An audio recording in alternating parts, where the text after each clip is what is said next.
Buff Nation, what up? BWB, my bandwagon buffs. What it is, what it does, and what it's gonna be. It's your man's Harry Billion. Family, welcome to the Liberian Perspective. Please do me a favor and smash that subscribe button. Make sure to give me the thumbs up. And don't forget to hit that bell notification so that you can get the videos as soon as it uploads to YouTube. Hey, family, guess what? I got to go ahead and get into this live stream, so that's all the business I got. You know what time it is. Let's work. Welcome to TLP Live at Noon. I am your host, Harry B. Thank you for joining me on this show today. I hope you are having a wonderful day. Today is the day after National Signing Day. Yesterday was the early signing day. Today is the day after, okay? Christmas is in a few days, all right? So Santa Claus came yesterday and gave Coach Prime 21 new players for him to do whatever he wants to do with, all right? But all of that did not come without some kind of drama, if you understand what I'm saying, okay? There is always drama around the Buffs. Buff Nation, there's always going to be drama, understandably, because we are the hottest thing spinning. Coach Prime and his Buffaloes are the hottest thing spinning, and it's not even close by a mile. I'm telling you. That's right. We're the hottest thing spinning. So there's going to be a lot of drama. The biggest drama that we are dealing with right now is the Jordan Seaton drama. And the only reason why it became a drama is because of the hype. Okay? There is a tax on the hype.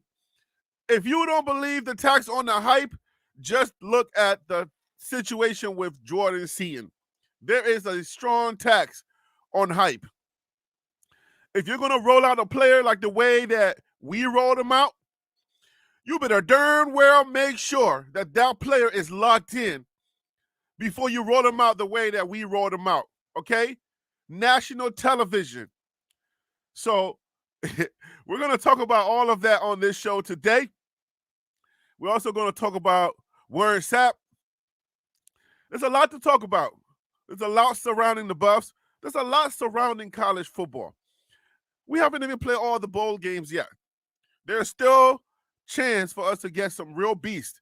Coach Prime is not done yet in that transfer portal because there are a lot of teams that made bowl games.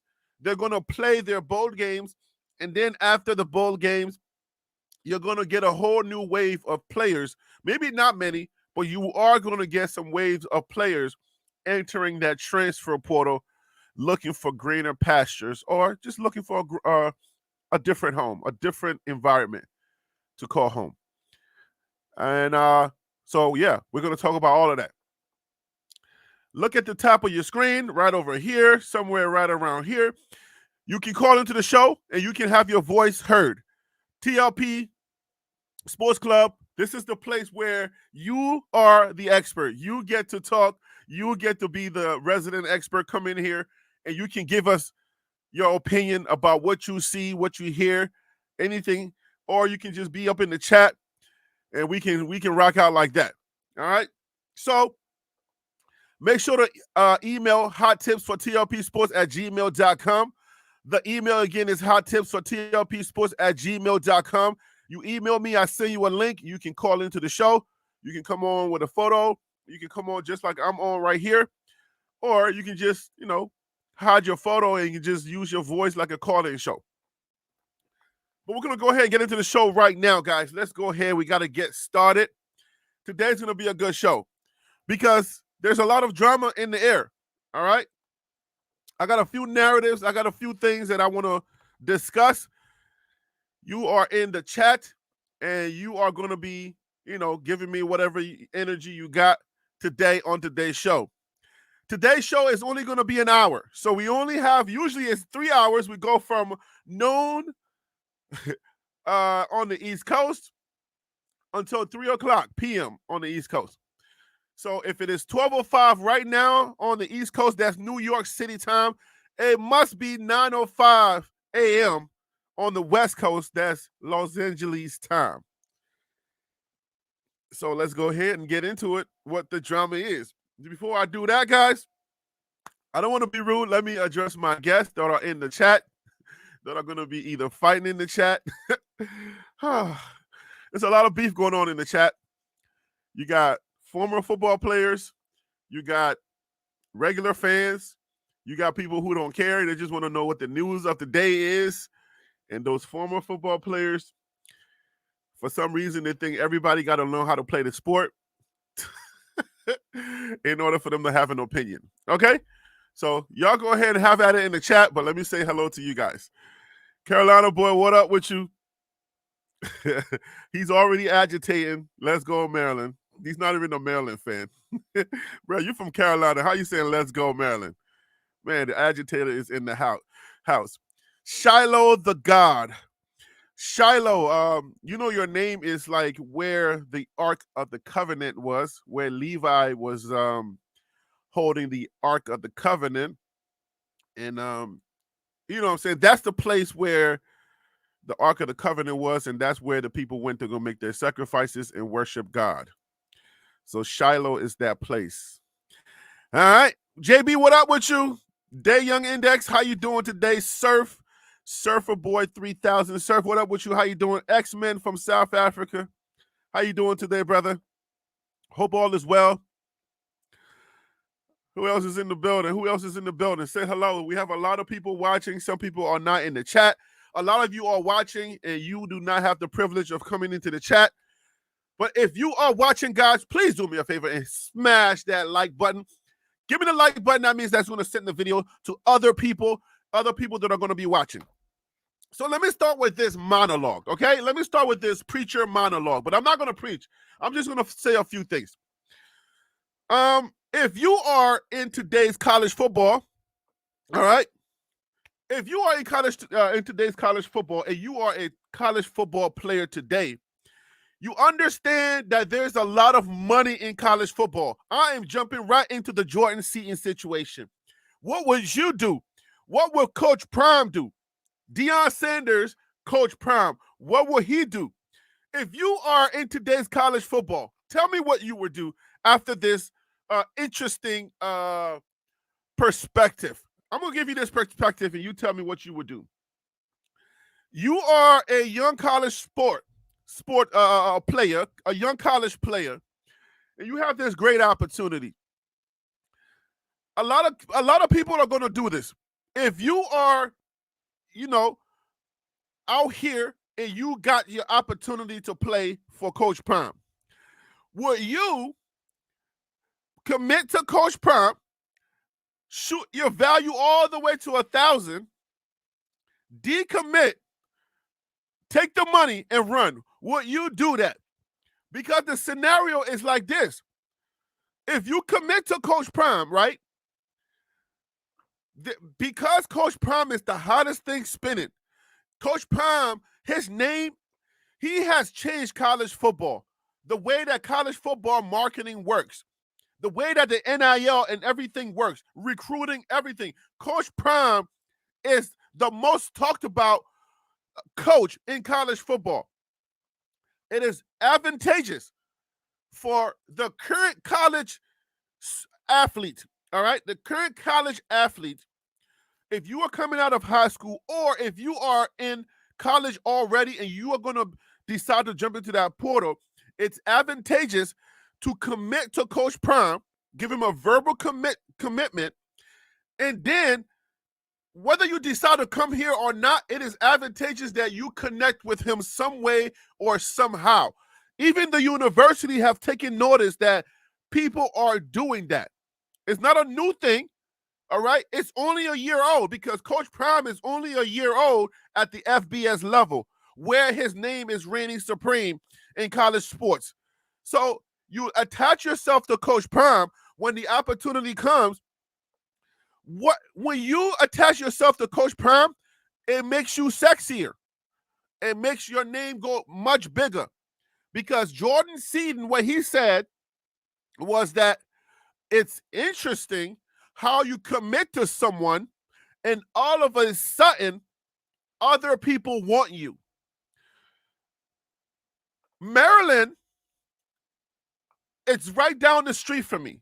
Couple of hours down the street. I can get in my car, drive 3.5 hours, 4 hours, and I'm right there where my family lives at.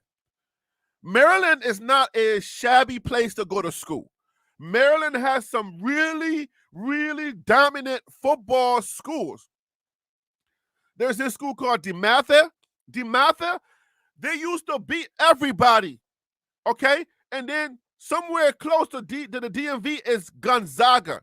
Gonzaga is a powerhouse. You got DeMatha, you got Gonzaga, and like then you got the other schools that they win, like Suitland High School.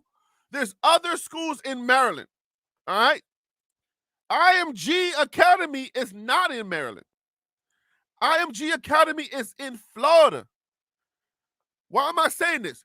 Because Jordan Seaton could have went to DeMatha, Gonzaga, or those powerhouse schools in Maryland if Maryland was that important to him. But I know and I understand that in Florida, IMG Academy trains football players. I don't even think you have to go to class. I think you kind of like just go to football school. So you just go play football for 4 years, and you get and they give you a college, a high school diploma. I'm joking, but still, all right. So how important is Maryland to Jordan Seaton? Maryland is not the draw. It's not, I want to play for my hometown. What you're missing is the dollar sign. So what's going on here? Like I told you, Maryland has DeMatha. I know this because I went to school in Maryland, okay? I went to school in Maryland, all right? So I went to Wheaton High School, and I went to Parkdale High School. And I eventually graduated from Parkdale High School. The schools that used to give us the most problems, or if you are from the DMV area, you know about the Virginia football programs, you know about the DC programs, you know about the Gonzagas, you know about the DeMathis, you know about Roosevelt, you know about some of the PG schools used to be a problem. So Jordan Seaton being a beast, he could have went to any of those schools and he would have been fine. He didn't have to go all the way to Florida to get his education as far or to play football. Because Maryland has some really powerhouse, and I'm talking powerhouse football schools.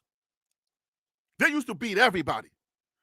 You come from one of those schools, you can go to any school, you can go to any college, any D1 college and play football. Ask anybody that know anything about the DMV. Just ask them. So he goes to Florida to IMG Academy, which is probably one of more elite than those schools that I'm naming. So Maryland is not necessarily like, oh my gosh, I'm so homesick, I want to play. This is about the money. Now, Jordan Seaton has not made his decision yet. But remember Midnight Mail, if you are a Buff fan. The Colorado Buffaloes had a coach who signed a deal with Michigan State. Was it Michigan State or Michigan? Dang, now I forgot. Whatever the green one is. Not the yellow one, but the green one. I think it's Michigan. This dude had a deal on the table while he was in booster meetings, talking to Rick George, talking to people with money, and they're asking him, hey, man, what do you think about next year? And he's telling them, hey, I can't wait till next year. We about to win. Midnight Mail. Deals on the table. So we come back to this, to Jordan Seaton. If you roll out a Jordan Seaton, okay, guys, we only have 1 hour today. So if you're going to call in and you want to have your voice sound off, make sure to send me that email ASAP, okay? Because I only have an hour, and you know I can talk. I can talk for days. So if you want to come on the show, you better come on now, okay? Oh, my goodness. Let me go ahead and send the link now so that we can have it, and then I will continue this narrative.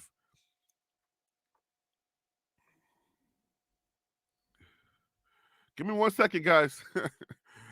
Oh, man.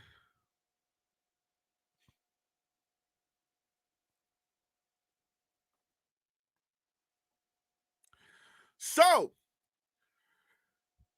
we come back over here. You roll out a Jordan Seaton on national television. Skip Bayless.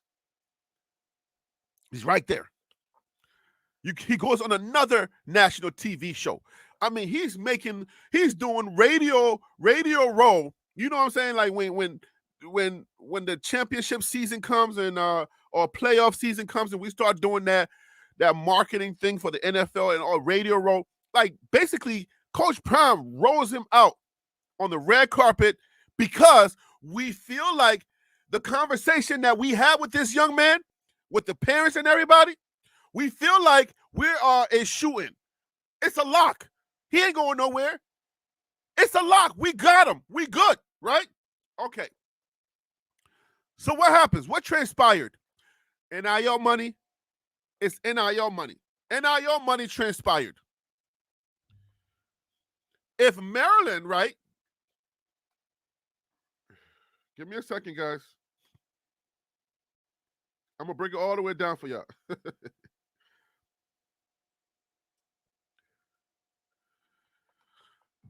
Remember, I just told you that Maryland has DeMatha, Gonzaga, not Maryland, but like Gonzaga, I believe is like maybe around the DC, Virginia area. But anyways, the DMV, the reason why we started calling it the DMV, they didn't really start calling the DMV until I left years after. Then we kind of put it all together, DMV, okay? So DC, Maryland, Virginia, okay? Now we're all just one group of happy people that didn't get along before. Now we all get along. Okay, whatever. So, with those big powerhouse schools right in that same area, your boy Jordan Seaton could have went to one of those schools. They're big schools. These are not little schools. So when we roll him out and he gives all of these words and he says all of these things, he's a shoo-in. This is the guy that's going to carry us over the top when it comes to recruiting other players, because he was like, yo, I got like 15 people coming with me, boy. I got all my boys. We coming in here.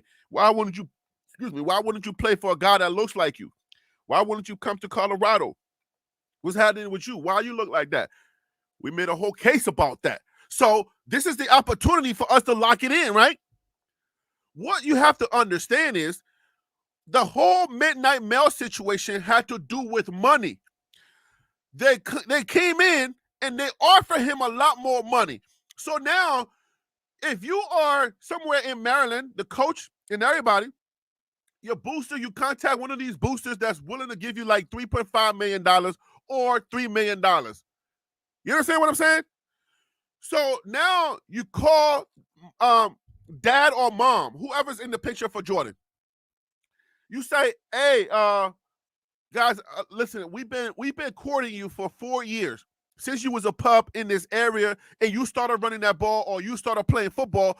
We've been courting you in this DMV area. You are a hometown, you know what I'm saying? You're a product here. You are a hometown product.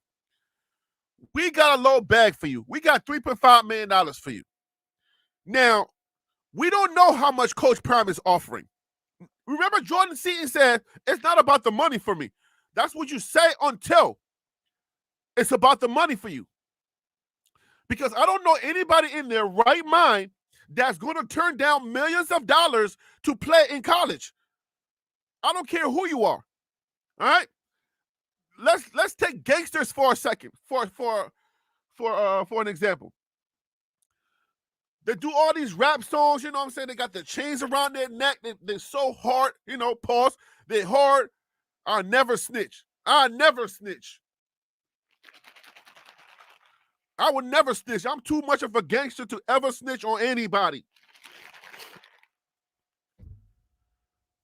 When you take that gangster behind closed doors and you say, okay, here's what we got on you. We need you to do X, Y, and Z. Gangsters be snitching real quick, boy. All right? So you take a Jordan Seaton and you say, hey, man, I know you committed to Coach Prime, but what if we give you $3 million, $3.5 million? I'm just throwing out an arbitrary number. So don't think that I got the inside scoop on how much he was offered. But if you don't think he was offered anything, you're naive. Do not be naive thinking that this is a hometown situation where he's homesick and he wants that Maryland crab, okay? Crab is overrated. Crab is like peanuts. You eat it, and it seems like you're not even eating peanuts. There's more dirt for peanuts than there is the actual peanuts. So crab and peanuts are overrated. If anybody from Maryland want to come for me, I'm a Marylander. Come get me. The crab is overrated. I guarantee you. How do you eat crab anyways? Africans, we just chew the bones. We just put the whole crab in our mouth and just chew. We don't care. You gotta break it here. I mean, like, by the time you're done, it's all over the place. You're like, come on, nah. This is overrated. It's like strawberries. Should I come for strawberries too? It's like strawberries being the love fruit. Sometimes it's sour. You can't even tell when a strawberry is supposed to be sweet. Yes, I came for strawberries too. But the crabs are overrated. So Jordan Seaton, it's not homesick. The boy got offered something. And there ain't nobody turning down millions of dollars for no Coach Prime in a gold jacket. I guarantee you that. What's making me think the fact that he's still in play for us? Either Coach Prime is trying to make an offer or he's trying to save face. All right, let me bring Jay Will on. And then, you know what I'm saying, after he's done with his comments, I'll continue. Jay Will, what up, man? Welcome to the show. Thank you for calling in. What's up, Harry B? What's good, man? All is well, all is well. Am I off base or am I on point a little bit? No, I feel like you're on point, man. I think Seaton had good intentions when he went on Undisputed. I think he knew he was committed to Colorado at that point. But after he hit that limelight, man, I think his head just got big. Everybody started throwing extra money at him. You know, it's known that Dan Lanny came and hollered at him a couple days after he did that. I think it's all about the bag at this point. Even though he made that comment and said it ain't about the money, it's about the gold jacket and getting experience and being under Dion, you know, and then to flip the script the way he did, if you that certain that that's where you want to go, man, you would have locked in yesterday. You would have signed that paper. You would have hit that dotted line and been done and over with it. But it's about money now, and it definitely ain't about Maryland. I can guarantee you that. If he do go to Maryland, it's like you said, it's because they threw him a big bag of money, man. That's hands down. That's the only reason he would even go over there, you know. Maryland ain't even being noticed like Colorado. Everybody talking about Colorado. That's why, I mean, even Oregon, you know, Oregon wasn't getting talked about like Dion was. That's why Lanning went and did what he did. You know, all these teams see it. They know Colorado coming. People can hate on Dion all he want. That man's not stupid. He's very smart with what he's doing. He's very methodical. He's a chess player, and they know that. So it is what it is, man. I wish the best for the young man, but I mean, it's a lot of Buffs fans that's already then cut him loose and said, let him go. So, I mean, what else can he do now? Only way he can save face is by signing with Buff. If he don't go to Colorado, then I don't know. I mean, he's still gonna make it. He's a good player, but I feel like you're right on point with what you're saying, man. First of all, I'll tell you this about Maryland. If you are an athlete from Maryland, the last thing on your mind is to stay in Maryland. Okay, Maryland is like a halfway house. Okay, it's between the north and it's between the south. It's like somewhere there it's a good place to raise children and raise kids, but it's not a place where people like big athletes ever stay. Okay, I'm from there. All right, we never heard of any big name athlete coming out of Maryland that wants to play. I agree with you, man. I can I can disparage Maryland. I know Maryland because that's where I grew up. When I got out of the plane, coming straight from Liberia, okay, that plane took me to. When I got to Maryland, I smelled the air of Maryland. Okay, Montgomery County. I know Maryland. You don't. Nobody stays in Maryland. All right. Okay, Annapolis, the crab, and all of that. Listen, man. Let me just tell you something. People from Louisiana can tell you how good the food in Louisiana is. I can tell you how good the crab is in Maryland and all that stuff. Listen, man, we got some things that we are good for, all right? I don't know about the White House, but, DMV is like, it's the political town. Yeah, Ain't nobody going there to go play no sports. Yeah. So, no, I agree with you, man. I mean, I ain't never been there. I don't know much about it, but it sounds like you got experience with it. But, I mean, anybody with a common salt knows that Colorado is where it's at right now. It's probably it is the most talked about team right now, just simply because of Dion. Seaton knows that. Any kid that goes over there knows they getting the looks. You're not getting no looks in Maryland. You're not even really getting looks at a place even like Oregon. I mean, yeah, everybody, there's a lot of people that like Oregon, but are you getting talked about like Colorado? Come on, man. Seaton knew what he was doing. And then to go in there and make that bold comment and be up there all confident, and then you're going to get on last night and do that interview he did with my man and start trying to act like, oh, yeah, well, me and Shador and Dion, we just friends. And, like, come on, man. Like, he either clout chasing or I don't know what he's doing, but I feel like he going to shoot himself in his own foot if he keep doing what he doing. I mean, I get most linemen don't get this much notoriety or this much publicity. But to make the comment and say, well, you got to take advantage of everything. Yeah, but you don't use a coach to get on a platform like Undisputed and then turn around and decide, hey, I'm a flip now. And, the kid is young, man, but whoever's guiding that young man needs to tell him, that's one thing my father and my grandfather always told me. And most men know that you stand on your word. A man is only as good as his word. And if you can't stick to your word, that truly shows your character. So at that point, what coach would really want to mess with you? I mean, I don't know, man. I feel like it's pretty shady on his part. He's got to do what's best for him at the end of the day, man. But you got a lot of fans that was excited to have this young man come over to Colorado and play. And I see people in the comments talking about, oh, you Buff fans is mad because he pulled a okey doke on Dion or pulled a Dion. Like, a lot of y'all people don't even know Dion. Like, none of us really know Dion personally. You just see what you see. You can make your judgment on however you want to make it, but Dion's out there and he's helping build these kids. Of course he's going to look out for his boys and look out for his son. Any father would, but he's also using that football platform to raise up a lot of other young men who don't have father figures in their life, and that's just a fact. To me, when I look at that man, I see him, you ain't just another ball player over there. You a man that he's trying to groom up to get him to understand when you make it to the league, this is how it's going to be. This is what you got to do. And he just speaks facts.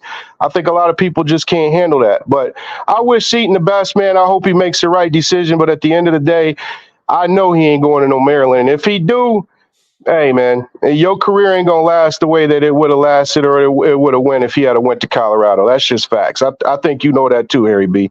I know that very well, but thank you for calling in. Listen, yeah, I'm gonna take you off. If you want to come back on later on, then come back on later on when you hear something that pricks your ear. You're like, yo, Harry B, I gotta say something else. Okay, just come back on later on. Just let me know. Okay, man. Thanks. All right, man. Yeah. Right, take care. Man, I'm telling you, like, the idea of what's going on in sports right now. I want people to please understand that it doesn't matter, like, in order for you, when I said safe face, all right, when I said safe face, when you make such a public declaration, when you come out the way that he did and say the words that he did, we can give this guy a pass and say, oh my gosh, this young man, he's a young man, let the man live, do da-da-da-da-da. Y'all keep thinking like some of these kids are just out here wilding on their own. These are not just young men wilding on their own. They're not making these decisions on their own. They got guidance. They got coaches who's like in their corner. They have adults who are in their corner. They have mom and dad in their corner. If it's not mom and dad, it's dad. If it's not dad, it's mom, or it's aunt, it's uncle, it's somebody who's a grown person. And I will make this point that sometimes it could be somebody, I'm not saying it's his situation, but it could be somebody that either doesn't understand business, how business relationships work. They're new to money. They're like young money. You know what I'm saying? They're like, Birdman and his crew, young money. or Lil Wayne would be young money, right? So yeah, when you see money dangling in front of you, character, things go out the window. Like, your word doesn't mean nothing anymore. I'm just saying, if you think it's Maryland, you are dead wrong. This is not a Maryland situation. All right? This is definitely not a Maryland. I can't remember one Maryland athlete that did not jet up out of here like a rapper out of the hood when they got paid. I'm telling you, okay? I'm 40-some years old. I came to this country, to Maryland, in 1989, okay? I know Maryland. I got Maryland blood inside of me. It is not I'm going to dispel that right now. It is not a Maryland situation. You got DeMatha, you got Gonzaga, the two biggest schools. Now, I've been out of that ring for a minute because I've been in New York. I went to North Carolina, and then New York. So I don't know if DeMatha, I know there's Roosevelt, there's DeMatha, there's Gonzaga. If those three schools are not it anymore, then that means that there are bigger schools now in Maryland currently. But it's not a Maryland situation. We got schools, we got football schools in Maryland that are nationally known, that win national titles. You ain't got to go nowhere else to play football, not from D.C., Maryland, Virginia. We got some of the biggest schools right there. All right?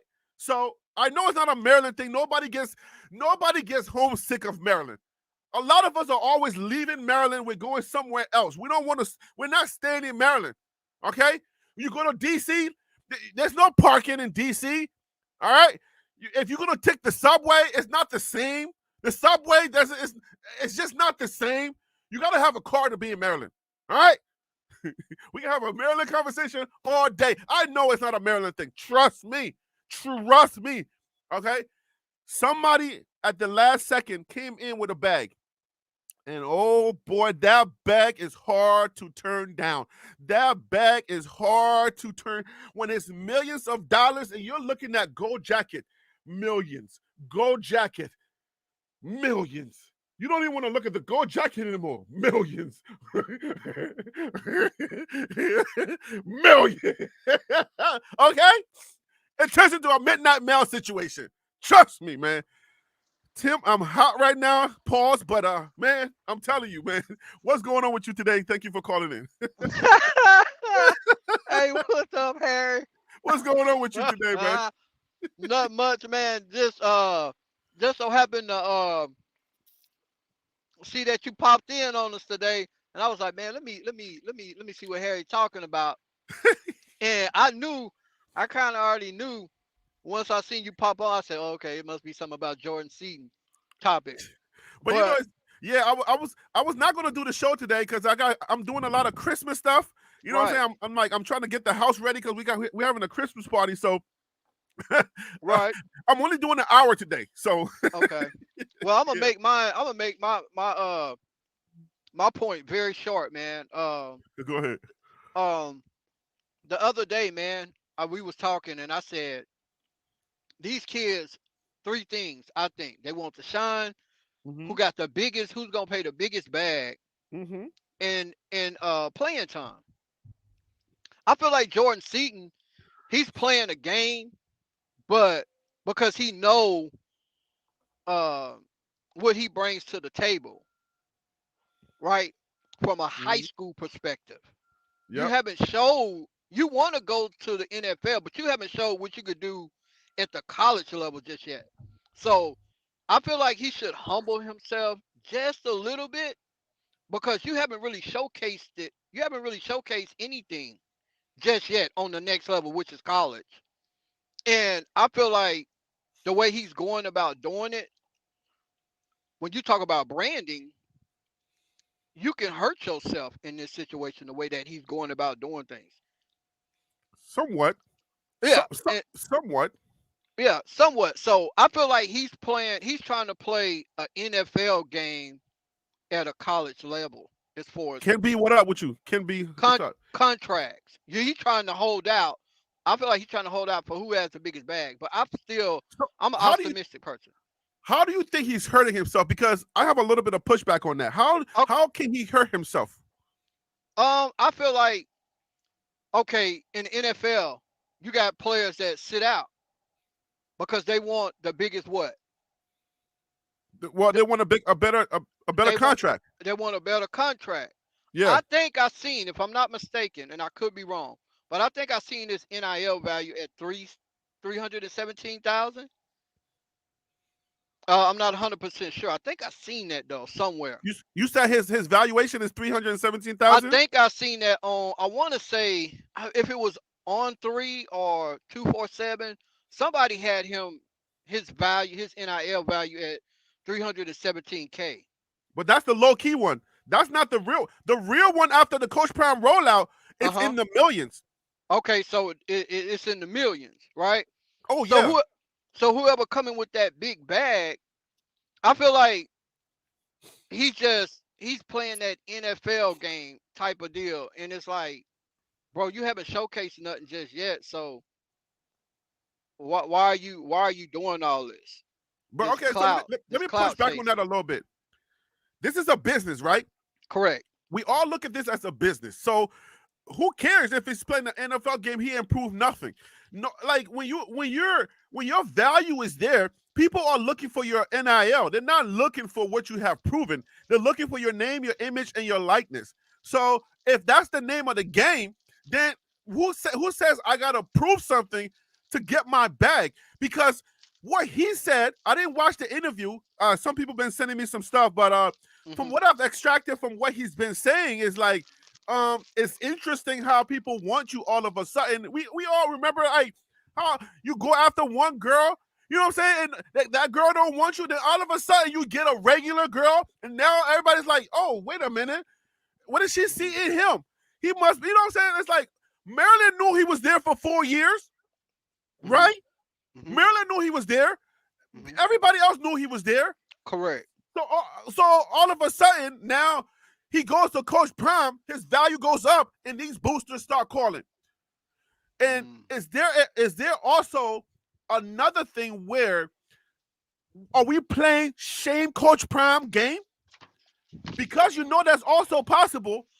If we come and snatch this person away from Coach Prime, this will be a big shame, or this will be some egg on his face. So they're offering him as much money. I'm just saying that's another perspective I'm trying to throw out there. Hey, I agree with you 100% on that. If we can shame Coach Prime, then it's not. This is not necessarily all about Coach Prime. Hey, Cedric Phillips, thank you for the super chat. Seaton needs to be a man about his word. The bag will come. Prime ain't like and shouldn't be treated like that. You leave next year. So listen, the saving face part has to do with how does this play out? How does this play out? If I go somewhere else, I'm still thinking like money is money, business is business. So it really doesn't matter whether because now any school that he goes to, his jersey sales are going to skyrocket. You see what I'm saying? He's going to be able to sell. They're going to be able to sell tickets for their program because his face will be on every poster, on every post that they send out, every email to every single booster or season ticket holder. So now you get him, you get an automatic star, a built-in name that you can sell. So I don't know that it hurts him in any way unless his career doesn't pan out. And then people can go back and say, well, maybe you should have stuck with Coach Prime. That's the only thing that I can see hurting him. But what if he goes somewhere and he beasts out? You feel me? What if he goes somewhere and he beasts out and his money continues to double? Then he's winning and winning. He is. I agree with you on that. Now, do you think that that he was praised when he went on what was it, First Take? Now What do you mean praised? like, oh man, the hype. He's coming to see you. He commits verbally to Coach Prime. Uh-huh. Okay, now he's coming in with all these mixed emotions because, like you said, the NIL value then skyrocket, right? Uh-huh. Do you think that he can handle this type of pressure? Yeah. He's smart. That dude is I smart as I, heck. I I'm understand surprised. that he's smart, but I'm talking about this pressure, man. It's cool to be smart, but when you got this money and you trying to save face, because if he commits to Maryland or any other program, bro, he's gonna get blasted by people all over the United States. That's just how it's built. This But you world get is money, built. who cares? Who cares who's blasting you if you're getting money? Yeah, we talking about a 17 or 18-year-old, bro. Like they live and die by social media. But the opposite of that, and I'm gonna bring Picture Me Free in a second to join the conversation. But the way that I look at it is like, okay, so I understand that, you know what I think? I think somebody behind the scenes, his handlers, I think they're running the show, because when you get an offer like millions of dollars, the only reason that's why I set it up the way I set it up. The only reason why you hold out on a Coach Prime and you put yourself in a position to be ridiculed and judged like this is only if the bag is really big. Okay, now That's the only pause. way. Prime, I don't think. Say for instance, Maryland offer him $1 million. I'm just gonna throw this out there Uh-huh. real quick because I'm gonna have to step away, but I'm gonna be listening.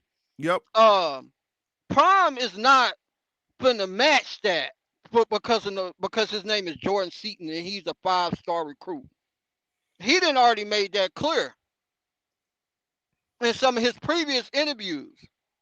I can't see him matching that. I can't see him matching Maryland $1 million. What? Because how important is it? How important is Seaton to what he's trying to do? That's the question. hey, because he wants to win now. Coach Prime wants to win now. So how important is Seaton to that equation? To what part of the puzzle does he fit in, and how much does Coach? Because he's still in play. I feel like he play a small fraction. Well, I ain't gonna say a small. He plays a fraction in helping with recruiting. I feel like, as well as a fraction of coming in day one and being able to play as a freshman. I don't know, but, man. Hey, man, I'm gonna continue listening. Hey, right, happy holidays. You have a blessed day, brother. Yo, same to you. Thanks for calling in, man. Take care. All right, facts. All right, Tim. Picture Me Free. What up with you? Thank you for calling into the show.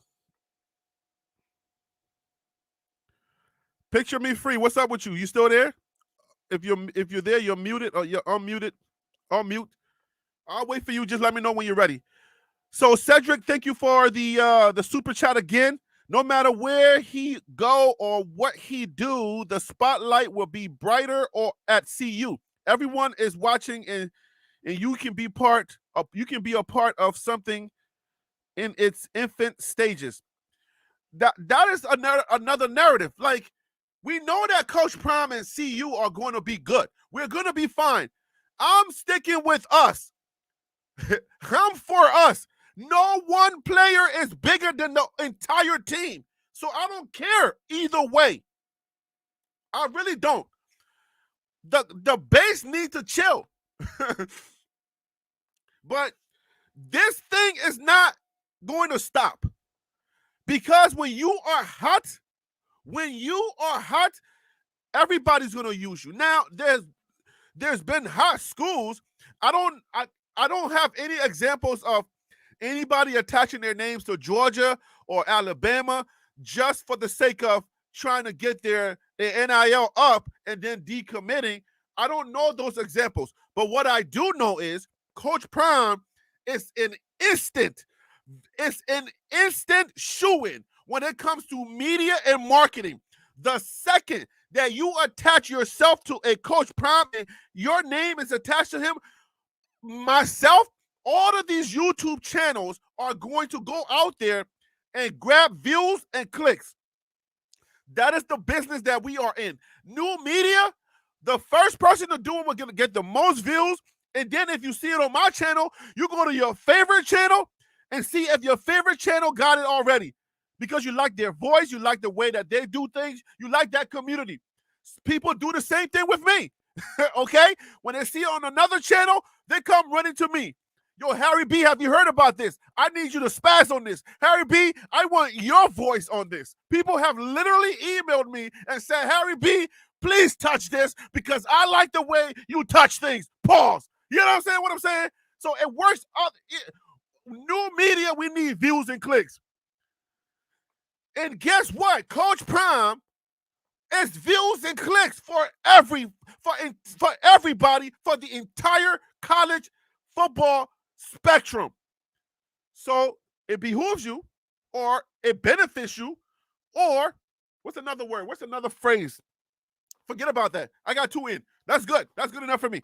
So okay, it is beneficial for you to attach yourself to Coach Prime, get your money up, and I don't know that it really hurts you that much. I don't know. It will be yet to be seen. Because once you go over there, people forget about you. Nobody's talking about you anymore. It doesn't matter. They can sell tickets. They can put your name on as seen on Undisputed, as seen on this show. That's how people do stuff in the media. As seen with Skip Bayless and Michael Irvin and all these other people, that's how it works. So he's going to win. I don't know how he loses in this scenario. Unless Coach Prime would like schedule Maryland out of the blue. I don't know, like, you know what I'm saying? Like, you would have to schedule Maryland and go and smash Maryland, or give him 100 points to 0, and I don't know how it hurts him. Like, tell me the truth. Anybody out there can tell me how it hurts him. Hey, picture me free. You still there? You might have to log off and log back in. So if Jordan Seaton flips to Maryland, that'll be his decision. And listen, there are people in the background. There are people. Let me see here. I got a message here. Give me a second.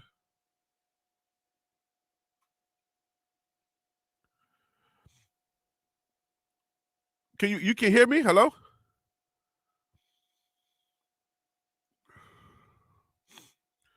You might have to log off and log back in.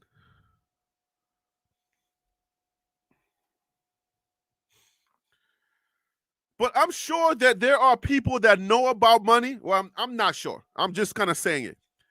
Maybe there are people that are in his corner that are familiar or they know about money, and they're giving him advice. You see what I'm saying? And they're saying, hey, man, just think about the fact that you can be an instant millionaire, you know what I'm saying, get your money, and you know what I'm saying, like, whatever happens, college, you know, the NFL is never guaranteed. Even though you're a good player, I don't know how many of you guys know, like, some of the elite players. Like, people, there have been stories and stories upon stories about elite players that never made it, you know, that have never made it, and they were like top of the top. Good players, like really good players that never made it. So if he comes to see you, like, I'll give you this prescription. If he decides to come to see you, I don't know then why the drama. Why the drama? Like, why make it dramatic? It's like, all right, girl, I want to go with you, but a new girl just came to town. She's hollering at me because he was like, you know what I'm saying, like Raiola or whatever his name is, Ravioli, the Nebraska quarterback, Ravioli. I'm just going to call him Ravioli just for the sake of being fun. All right?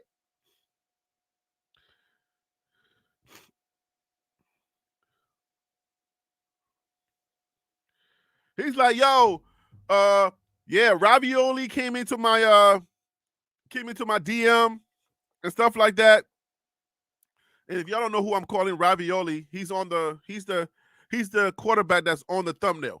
That's Ravioli, Riola, or whatever his name is. Okay, so he's like, okay, that person is in my DM, yada yada yada, X, Y, and Z.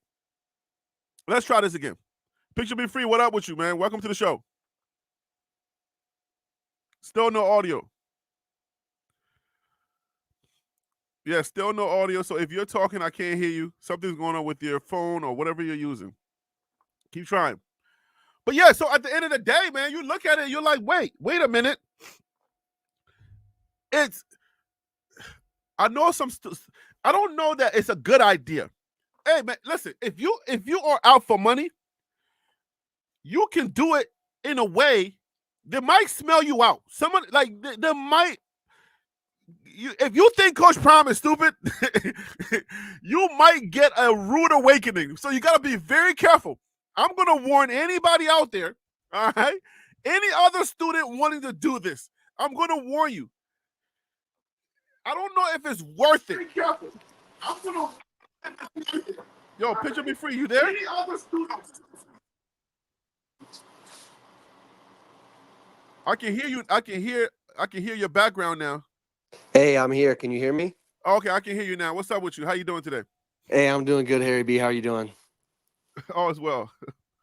Hey, man, I saw you talking about it, but I think you hit the nail on the head that when you hear what Jordan Seaton said about coming to play for Coach Prime, you could hear the conviction in his voice. And then for that to change, it had to be a bag, man. And, Right. you know, these kids, you got the bird in a hand, the multi-millions is going to set you for life.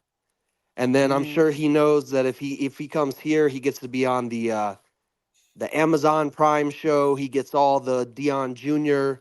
access. He's going to be blown up. But what if he gets injured in his first year? So I want him to come to see you more than anyone. But we got to stop getting so emotional about what to us is a game, but to Jordan Seaton and Prime and Shador, Shiloh, and the guys putting their bodies on the line, it's their life. It's the whole rest of their life. And when fans get so emotional and start trying to tell these young men or these Hall of Fame athlete goats how to do their job or what to do, or like we know better, it just looks childish. It makes everybody look bad. It muddies the water for everyone. We got to just appreciate, you know, that the work that they've all put in that makes us care. And we got to celebrate that. And we got to let these young men, you know, make the decisions that affect the rest of their life. I mean, I don't blame the young men totally. Like, we got to understand that most of these kids they can't sign the papers for school. The parents are still signing the waivers and the forms and everything. Some of these kids are so young, they can't even sign the papers yet. So we can't put it on the heads of all of these young men. It's mostly or usually the adults that are in the room that are affecting the decisions or the things that they're doing. So it's not always the young men doing this.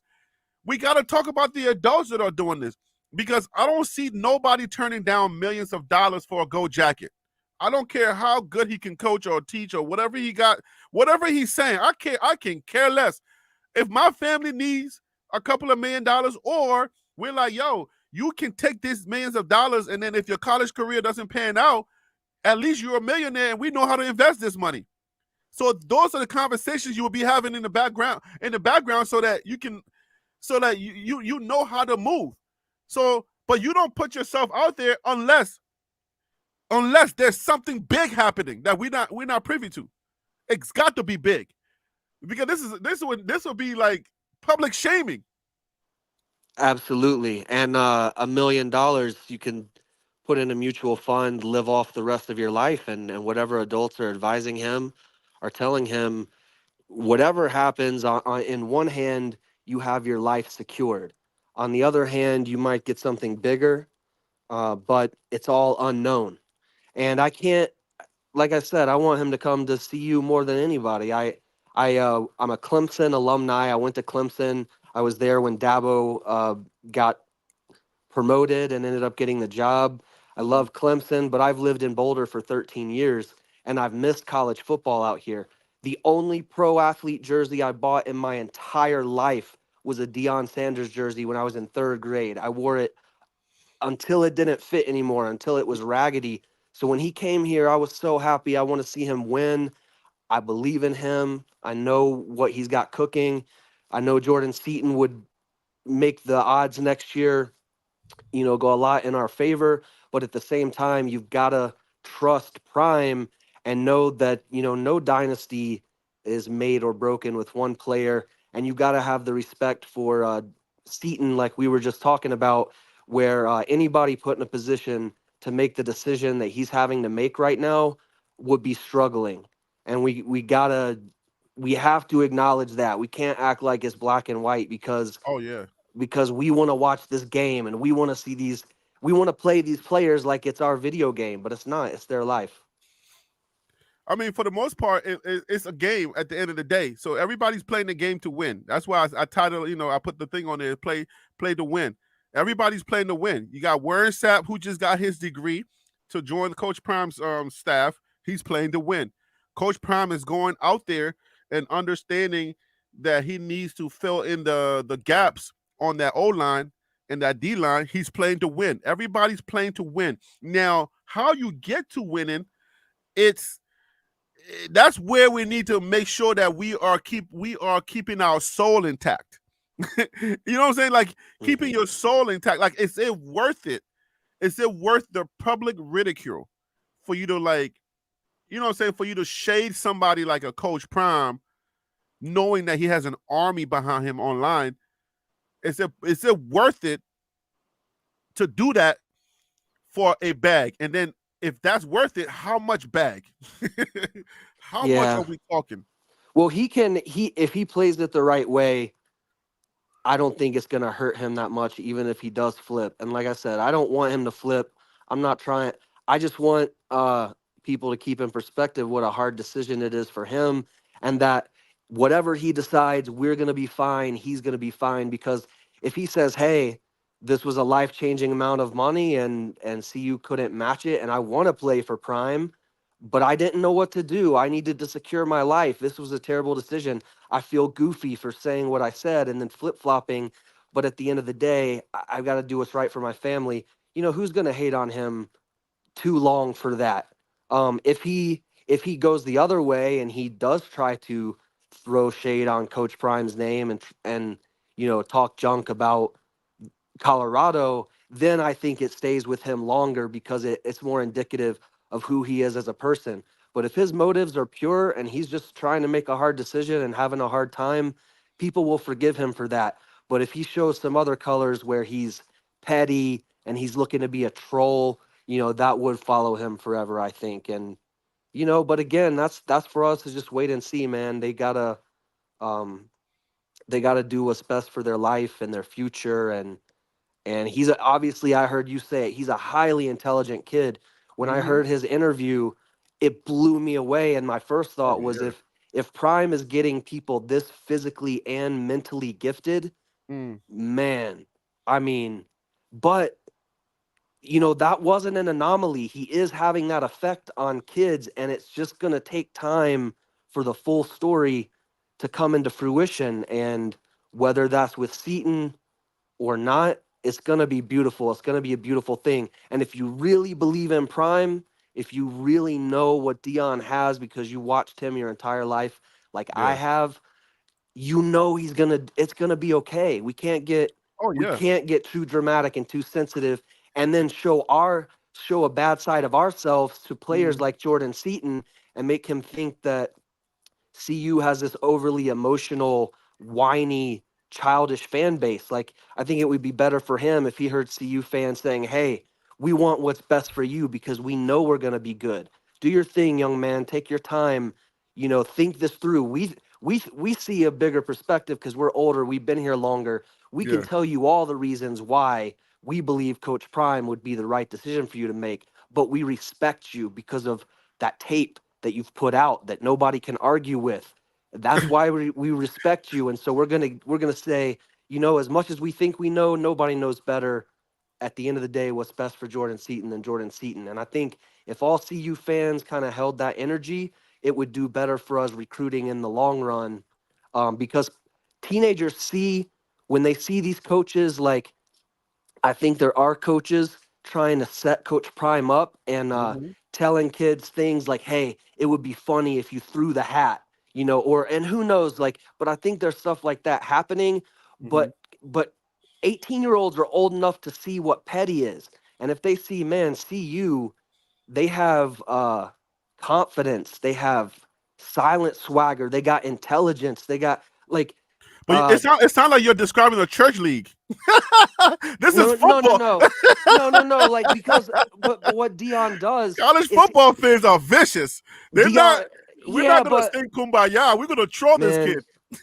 I know, but but Clemson doesn't do it like that. That's where I'm from. Clemson, if you get on their threads, and I'm not gonna say they don't have their people, but man, I'm not used to seeing the level of childishness I've seen following Coach Prime, and it's man, it's entertaining, and on the other hand, it's sad. But hey, man, I wish him all the best. I wish Jordan Seaton the best. Thank you for having this show and keeping us all up to date, man. And with that, I'll turn it back over to you, and you guys have a great day. And thanks again for letting us air out our opinions on here.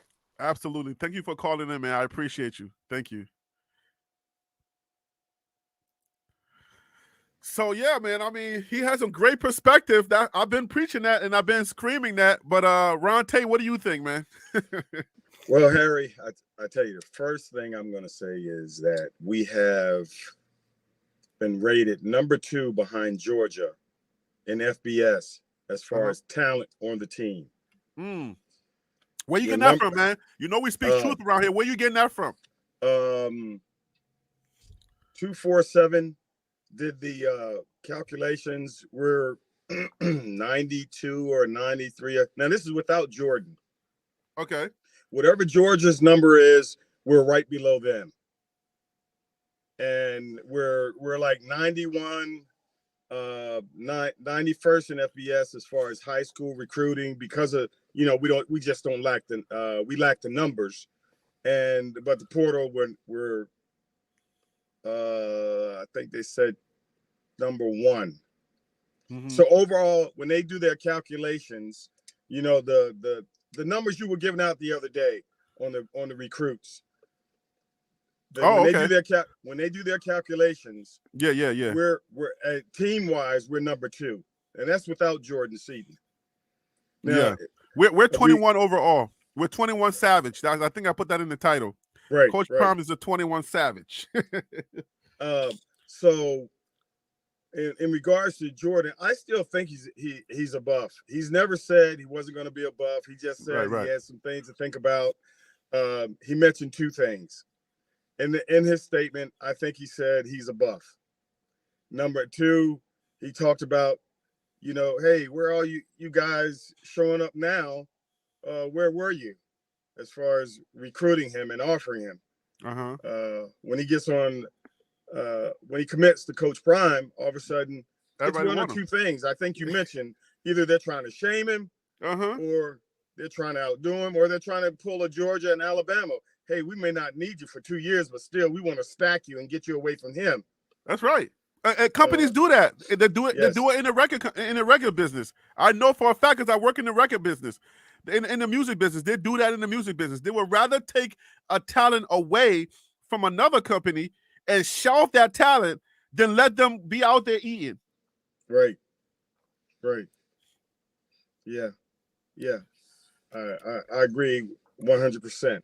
Now, I in regards to that, I also wanted to talk about the future of the team this coming year. Yep. With the numbers, it says we have good talent on our team. If I know you've mentioned it before about the sacks. If Shedeur is sacked 26 times, 30 times. All right. What's an average number? What's a okay number? Like, okay, everybody's gonna get sacked. So but 54 is overkill. Everybody's gonna get sacked. Is it 10, 11? Well, like, what's the number of sacks that you would say that's? I would say 10 to 15 in a year. Okay. I would say 10 to 15. All right, that's normal, right? That's a normal number. I would say that's probably an average or normal number, and you're good. You still can, your offense can still overcome, 1 or 2 sacks a game. But my goodness, if we have the opportunity, with the talent that we have now, on the team. Now this is on paper. They say we have talent on paper. Mm-hmm. And we're able to execute along the vein of that talent. That's 6 to 8 wins right there. Easy. If Shedeur stays upright. Let me throw you back a little bit. Do you think we had that same talent in house this year? Because that's what I thought. No, I thought that. But looking at the tapes of, man, I wish I could call you and talk to you personally on what I saw. What I saw, Harry B. You don't want to make it public. No. I could talk to you about it personally. What I saw with the offensive line and the play calling that really stuck out to me. I was like, what? Why? Oh wow, that's not good. But anyway. No, I don't. I think the talent level and the confidence level on the team will be up because now you've experienced it. Now you understand. Now you were in the midst of the battle last year, but now you can take a look back and go, "Wow, man, we did that and we could have." And that's a great attitude to start out with. Knowing that, man. Only, and that hope is there instead of shaking your head saying like a few years before saying, well, that's just the way it's gonna be. But there's hope now. There's hope because we were riding Coach Sanders, Coach Prime's coattail from the beginning of last year. We wanted to believe him. We went through the season and like, wow, when we didn't make a bowl game, some people were disappointed because there was hope. We have a chance now after experiencing that going forward. We anticipate a better season, a much better season. I think that's where I'm at with it. I think this is a well-rounded show. For most people who are new here, we discuss everything here. You've been part of the panel where we went through several things. So we talk about the fact that Coach Prime needs to answer certain questions. Yes. Coach Prime is answering a lot of the questions that we have put forth. Can we talk about the linebackers room? He's answering that question. Can we talk about the trenches? Coach Prime is answering the questions for the trenches. And then we say we need a few tight ends because we had to play matchmaker at the tight end position. He's answering that question. So that's why I'm confident to say that we're not stuck on one man, that we have to be so enamored with one person. If he comes, he's going to be the savior of this team. I'm not on that wave. As long as Coach Prime continues to answer those bigger, larger questions and get a good, solid team together, the Milwaukee Bucks, they won the championship without a big three. Okay? Right. And the Milwaukee Bucks won the big championship without the big three. Yeah. When the super teams were popular, the Milwaukee Bucks with their one guy and good players around that one guy, they won their championship. You can win without superstars. You need starters, people who understand the game, they have experience, they are dedicated, they are disciplined, they're fast. You can win football games with those people as long as they buy into the system that Coach Prime puts. That's why I can sit here every show and be so confident and be like, yo, we good. We good. We're not worried about nothing. I'm not worried about no Jordan Seaton. That's not no disrespect to Jordan Seaton, especially if he's watching the show, because we are the hottest show, okay, out here on these internet. So stop playing with me, okay? All right? So if Jordan Seaton and your family, you're watching the show, this is not a deterrent. We want you to know that you are important to our future if you come here. But if you don't come here, just understand we wish you well. I don't disparage anyone here. Get your money, but do it right. Let your soul stay intact while you're doing it. Don't lose any part of yourself for the bag, because every day you're going to have to answer that, because it's you that you're dealing with. It's not us. You're not dealing with us or anybody else out here. Make sure the decision that you make is a decision that you can live with. That's it. Yeah, the other day, Harry, when you were, I couldn't get through. I was working and texting, sending little messages up, and you were spitting fire when you were giving that financial information. Now, yesterday with the you talking about yesterday with the what's the name? With like the bed and the Airbnb and all that. Yes. So, okay, they offer him $3 million. And the NIL deal out of Boulder is $500,000. All right. Can you imagine what you could do with $500,000, dude? Attached. No, listen. Attached to Coach Prime. Man. Attached to Coach Prime. Man, you could quadruple that. You can. And if you can get under his skin, like Travis is under his skin, oh my gosh, you're gonna be all right. You're gonna make it. He will make sure that those hard workers and those guys that love the game, Coach Prime's gonna make sure that they get theirs. But I got a question for you. Do you heard the phrase the current value of your dollar, right? You've heard that phrase before? Yes. So what is the current value of Jordan Seaton's hype? The current value of his marketing hype that is currently on him. Does he miss the fire? Does he go to Coach Prime and become another number, or does he go somewhere and be a star? No. If he comes to Colorado, he will be a brighter star than the brightest light that would ever shine on him in Maryland.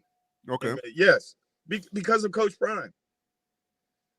Now, millions. Would you let go of the bag to shine brighter? Oh, it's no, but I'm looking at the money, Harry. I'm looking at the money. I'm gonna follow that gold jacket because it is attached to money. If I have someone advising me as far as my marketing and NIL, I would like for Coach Prime to speak with my man, to give me a 4-year plan. Okay, here I am, and here are my advertising opportunities. Here are my business opportunities. You come on and you blow out your freshman of the year. You do good. You do great.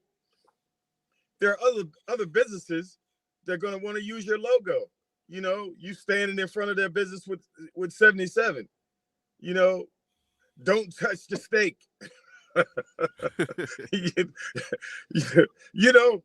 So the opportunities financially would decrease if he signed with another school. I don't care where he went, than he would with Coach Prime, because the opportunities that just because it's Coach Prime are greater with CU than with any other team. Yes. And another thing I want to add, and you can speak on this. People got to understand that I said this before, that linemen are not sexy.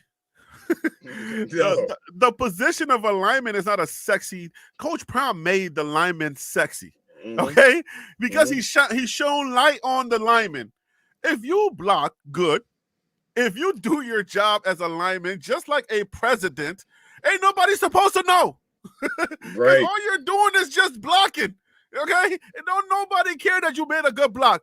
They want to know who caught the ball. They want to know who threw the ball. They want to know who ran the ball.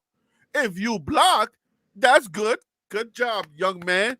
So I add to say, because Coach Prime has made that line sexy, because that line is now in the limelight, if you come here and you make a block, there's a difference than going to Maryland or Oregon or Tennessee, wherever, and making that same block. Now your block is worth millions now.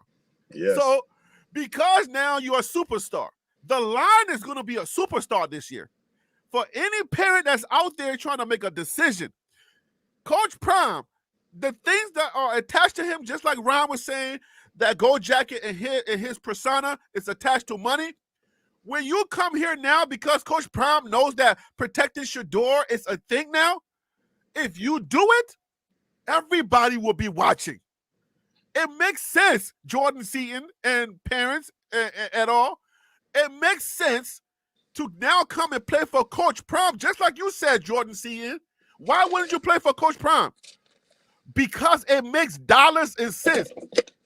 You can go anywhere else and block, and nobody will care.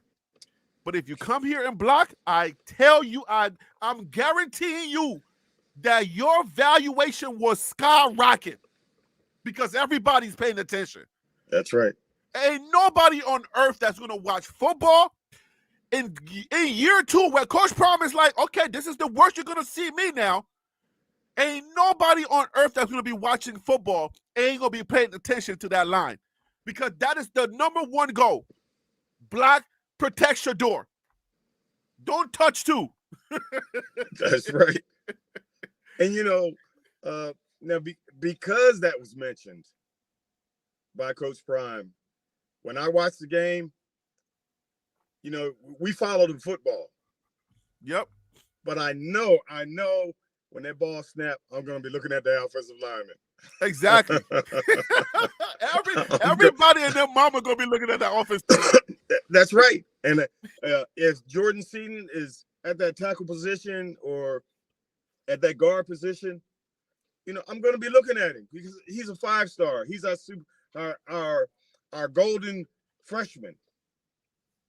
And I'm going to be looking at Tyler Brown. I'm going to be looking at these the new guys and Washington to see if he can hold his job there at the right tackle position. I'm going to be looking at them to see if they are living up to the motto of don't touch two. I'm going to be watching that. And I'm just one of millions that are going to be watching Colorado. And all it takes is one of 32 teams to see you in 3 years and go, I remember you when you were a freshman. Yep. We're going to take you. We're going to take you the first one. He's already a brand name. So now just imagine he comes here and starts as a freshman, as a true freshman, comes here and starts, and Shador only gets sacked like 5 times during the season. My goodness, what do you think people are going to say? Like, I don't know what discussions they're having. I'm not in their family meetings. I don't know what they're doing, but I know that what's the end game? What the heck is the end game? You're putting yourself out here like this. What is the end game? It's weird to me, man. It's weird. I strongly believe, like I sent when I sent a message through your chat, and I said, he can't lose, we can't lose, with the 2 red buttons. And what that meant was it's a win-win. If he pushes the red button to the left, it's CU and Coach Prime. If he pushes the red button to the right, it's Coach Prime and CU. So, break that down for me because I don't get it. How are both buttons programmed for CU? Yes. How? Because they're the same color, and they look identical. The only change is whether you put Coach Prime first or whether you put CU first, and that's the way I took it. Well, I can't lose. Both buttons are the same because it's football. Well, I'm looking at it in regards to his commit and him signing. I'm thinking that I still think with all the shenanigans that have gone on now, that, and I think his thing is either button I touch, I'm gonna win. It's CU and Coach Prime on the left, and it's Coach Prime and CU on the right. I think it's a win-win. I think it's a win-win. That's my thought. That's my thought on that. And as far as him taking a visit, you're talking about an 18-year-old that says, well, you know, I know where I'm going to go, Mom, but I'm not going to say anything. I'm just going to, you know, enjoy myself. I've been working hard for these past 4 years. And how much of this decision you think is his or his parents? Like what percentage of the decision is his? Because I don't think that he's got that high of a percentage. I think he's a very intelligent young man, but yes, I do not know that this decision was his, because he was speaking very eloquently. Yes. But then I feel like now he seems a little confused, and an eloquent person doesn't get confused unless somebody's in their ear saying stuff. Well, I now this is from my perspective that he's still with CU. I think he's muddying the water to give him an opportunity to act like a teenager. I want to go and have some fun, not in regards to the recruiting, but in regards to who's coming to kiss the ring. You know, the statement of, oh, okay, no one was interested in me until Coach Prime. I committed to Coach CU and Coach Prime. Now you show up. What was that song? Did somebody make a song about that? When I was high, you ain't want me, or something like that? Now I'm high, y'all on. With John, what's the guy's name? Man, it was right there. It was right there. Harry, you talking to a black guy that can't dance, so I'm not out on music. So, you're not Wild Dog? Because Wild Dog is a dancer now. You're not Wild Dog out here? I'm not out there. I'm not out there, baby. Let me tell you. Oh, Mike Jones. Yes, it's Mike Jones. I believe as an 18-year-old, he's just having fun. He's going on a visit to have a good time. I'm not sure if I wouldn't have done the same thing if I had the opportunity. I know where I'm going. I've got it in hand. But how many of us would make this? How many of us, like, what is it really like? How many of us would actually put ourselves out there and then draw back like that? I don't know. Like, that's tough. It's a public. It's totally public. You know what I'm saying? Like, yes. Like, you were the one. If anybody would have signed on that dollar line first, right? It had to be you, because you were the public face. Like, we went all in on you. You feel me? Yes. So we were expecting you to lead the charge. Like, we got our guy. Now everybody should come now. But you hold out. Even if you're still committed to us, you're putting us in a tough spot. Well, because now we can't trust you. No, I don't think that's the point of him not being trustworthy. I still say, you don't think that's plausible? With his of course, all the scenarios that we come up with are plausible, but I'm just searching, and I'm squeezing that sponge, trying to get these things to fit my scenario of him just having a good time at 18, saying, okay, Mom, I know where I want to go. At what cost? Well, it's not going to cost him anything, because I'm going with Coach Prime. But no. When you say that it's not going to cost him anything, I'm talking about it. Harry B and the BWB clan are talking about it. That's costing you. Yeah, that's a cost. That aggravation comes with a price. Yes, bro. This is a public lashing. Like, what do you bro? You got people on now. You're creating a divide, because now you got people who I don't care about that bum. Let that bum go. Nobody cares about him. And you got some people who my earlier guest who was coming on and saying, let's be a voice of reasoning. Let's give these, like some of the stuff that I say on this channel, like, hey, let's not disparage these kids. Let's big them up. Let's let them know, hey man, whatever decision you make, you're young, go ahead and live your life. We got that side. But these are college football fans. These are not church groups. These are not the deacons' kids. These are college football fans. You know what I'm saying? The vicious, the most vicious trolling. I'm ready to cry. I'm ready to fight. And I mean, like, if you leave my team out of the playoffs, I'm going through every length to make sure you feel my wrath, college football fans. Yeah, yes. These are no regular people we talking about. That's right. These aren't nice people. Yeah. And it don't have to be. These are college football fans. And this is sports. American sports. This is the number one sport in America. Football. Harry, you can't see me. I'm sitting here raising my hand. because you know, there were times my wife would walk into the room where I was and go, "What's wrong?" And I got nothing. What are you talking about? Because I'm most of the time a pretty laid back person. I heard you yelling. No, I was just watching football. You see? You see what I'm saying? Yeah. Like, it takes us out of character. It takes us out of character. Yes, it football does. is emotional. Yes. Yes, it does. And it's the same thing when you go to the third world countries. The same thing when you play soccer, which is we call football, but it's the same thing. Like, men will go through. People have gotten, let me not say that word, but people have gotten hurt badly for their team losing. Yes.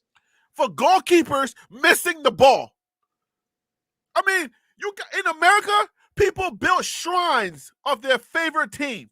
Mm-hmm. Okay? In their basement, the entire basement is called a man cave. Right. For football. So these are the same people that you want them to be nice to a young man and reasonable. And be reasonable to a young man who's pulling a Cormani McLean. Are you serious? It's the same thing Cormani McLean did. Right. It is. So you're gonna get your crowd that's like, "Hey man, get him up out of here. Nobody cares about him." Hey, but look, we all love the fact that Cormani came though. He did. You know, we all love the fact that he came. But guess what? Guess what? Cormani was not. He didn't do it like this, though. Did he? No. He didn't go out there, big him up, and it was like, "Yo, I'm thinking about other people. Ravioli's in my DM. You know, the Nebraska kids in my DM, and people are starting to holler at me. So I'm just trying to take my time and understand what's going on." No, bro, you already committed to your girl. If a new girl comes to town, your girl that's your girl. Y'all say, "All right, well, we boyfriend girlfriend." Yes, we're boyfriend girlfriend. The second that new girl comes across in town, she looks a little better than your current girl. You can't be like, "All right, babe, I'm gonna see you a little bit." You know, a new girl's in town, so I'm kind of feeling some kind of way. How you think your girl gonna feel? Well, what? I would take that up a notch and say, well, "Hey, you're engaged." Ooh, engaged. That's a commitment, right? Your audio just went off. Yo, that is a commitment. So Ron is saying, no, you're engaged. When you have a verbal commitment, that is an engagement. Yo, get your audio back, Ron. I want you to finish that thought. You got to log off, and log back on. Something happened. But yeah, a verbal commitment is an engagement. You're saying that I'm verbally committing to you so that we can get married later on, which is now you're playing on the team. That's a good analogy. And when you can't see the girl come across, or your ex want to come back in your life. The ex will be Marilyn, right? Your ex want to come back in your life, and she's like, "You know, I changed. Hey, boo, I changed. Okay, I know what you didn't like about me, but I changed. I'm gonna do my best, girl. Okay." You know, okay, listen, I know that I was a little hard on you and stuff like that. I know when you said rub my feet, I didn't really want to rub your feet, but I see that new girl. What she gonna do? She can't rub your feet like I rub your feet. Come on now. You know I do better. And she comes back, you gonna take your girl back? Come on, stop playing with me, man. How did y'all like my little girl? You know, y'all always grabbing. What are y'all always trying to grab for? Like, what are y'all? Oh my God. What are y'all grabbing for? Oh my goodness, yo. Yo, this show's supposed to be an hour. Y'all got me in 30 minutes extra. We're gonna go another 30 minutes. Come on, Ryan, you gotta come back. Yo, log off and come back in. Big Dog, I send you the invitation. Come on if you can. Also, Dr. Amy, I send you the invitation. Go ahead, come in here, get your voice heard. But listen, this is not a disparagement. This is not trying to throw nobody under the bus. I don't do that here. I stay classy. I'm one of the classy Buff fans. But I got questions. What's the end game? Because it's not a good look. If me just saying it's not a good look is disparaging, then maybe okay, then call it disparaging. But I don't think it's disparaging. Excuse me, because when somebody rolls out the red carpet for you like that, you know what I'm saying? Like when somebody rolls out the red carpet for you, like you gotta like give them that respect. Like, yo, I'm the first guy signing. Like when it hit the time that everybody's supposed to sign, my parents is on the phone and like, yo, boom, we got it in, coach. Let's go. You know what time it is, coach. Let's play. It's game time. And then you go out there and start encouraging other kids to start, you know what I'm saying, to go ahead and sign. But now you don't sign, which is totally cool. But don't let it feel like, don't make it seem like you're having second thoughts. You know what I'm saying? Because if you're having second thoughts, then it makes it feel weird.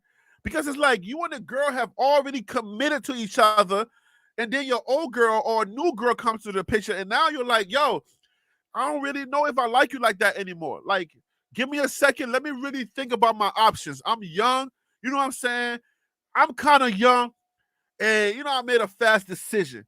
But she looking kind of banging. You know what I'm saying? Like, she's packing back there. Yours is a little halfway. You know what I'm saying? Like, she's all the way out here. You're kind of like right here. You know what I'm saying? Like, you got these crooked toes, but her nails is done good. So I'm trying to figure out what's really better for my future. Like, what's the end game, bro? What is the end game? Where do we go from here? Because you're really sending a weird message to our base. You know what I'm saying? What I'm saying? Hey, Ron, you back? Yes, sir. Yes, sir. I'm right here. Yeah, man. Go ahead with your analogy, because you were about to say something about, like, you know, commitment. And I thought it was pretty cool. I tried to pick it up, but you can finish it. Well, what I was saying, Harry, I wanted to up the notch about instead of a girlfriend, that you're engaged and you have a wedding date, and all of a sudden, you know, you change it. And then I was trying to stop you in your female imitation. I was like, no. I guess we got cut off. I was like, don't do it, Harry.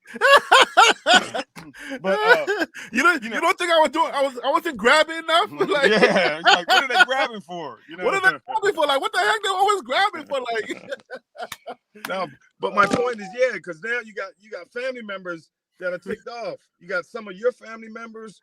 You know, they're not saying much, but they're a little heated. You know, why you gonna change your mind? And then, you know, the other person that you're changing your mind about, they're really upset. They want to, you know, burn your wedding dress, or, you know, or burn your tux. And yeah, you're gonna have some family members that are, you know, more calm and cool and collected, and they're understandable. But then the other side of the family gonna be like, nah, let's get him out of here. Like, yeah, but I think that, you know, as a CU fan, we have to keep hope alive, as Jesse used to say, and that there was one YouTuber that said he was supposed to make a decision or sign before Friday. I don't know who's saying that. And then I think in his talk yesterday, it's just small little clues. Like I said, I'm squeezing that sponge trying to get the stuff out. When he said he was trying to flip Boo Carter, and, you know, to come from Tennessee to CU, and he said Boo Carter was trying to flip him to come from CU to Tennessee. So if he's making that, you know, that analogy, you know, to me, he's still a buff. Until now, we can get ticked off and not like the journey he's taking, or the road he's taking, you know, to get to that final CNLA signature. But hey, he's one of us until he signs with someone else. You know what? Listen, man. If this kid comes, we're gonna big him up, just like we big up everyone. Yes. But I'm still on the train or the wavelength of, I'm only celebrating people that are gonna be playing game one. That's it. Game one is my most important thing, because what we went through this past season, we went through a traumatic situation where we didn't have a full and a whole football team. Right. We had to move pieces into places that were not natural. and we were playing backup to. We were playing teams that we knew we could have handled easily, like teams that we could have just been like, look, y'all lucky we didn't have this and we didn't have that. Y'all got that. But I just, somewhere in the bottom of my soul, we had that team. But because we didn't have the right pieces in the right places, it just made our team look like we didn't have anything at all. So Coach Prime is putting that together. Whoever joins that team, whoever comes and is part of that this whole process, I'm celebrating. But whoever's trying to play us and hang us up to dry and stuff like that, it ain't cool. And you can't like hang somebody up to dry and think they're not going to have no emotions. We're the fan base. We are the fan base. I can be nice to you. Like, I can say nice things about you, but we're the fan base. How you making us feel? We bigging you up. We say all these nice things about you. And then come signing day when you're really supposed to make us look good, because we are, you know what I'm saying? We were a hurting team. Like we were, our quarterback his back was fractured. So we're getting somebody like you when we're bigging you up because you're supposed to come in here and protect our quarterback. And here we are, a fan base that everybody thinks that we are clowns over here. And now you're hanging us out to be more clowns because people are now laughing at us even more because we can't get you to be committed. Right. That's not right, man. It ain't a good feeling, man. And we have the right to make that known. Seriously. I agree. I agree 100%. I agree 100%. And it's not pleasing. It's not a good feeling when a highly touted individual, to come to a program. This is not Alabama. This is not Georgia. Right. Where they can shrug their shoulders and go, so what? We'll be all right. You know what I'm saying? Like, yeah, this is CU. Where, right. We're not there yet. We're not there yet. And as a program, they're squeezing that sponge also, trying to get things right this year. Exactly. And, one other good thing as the talent level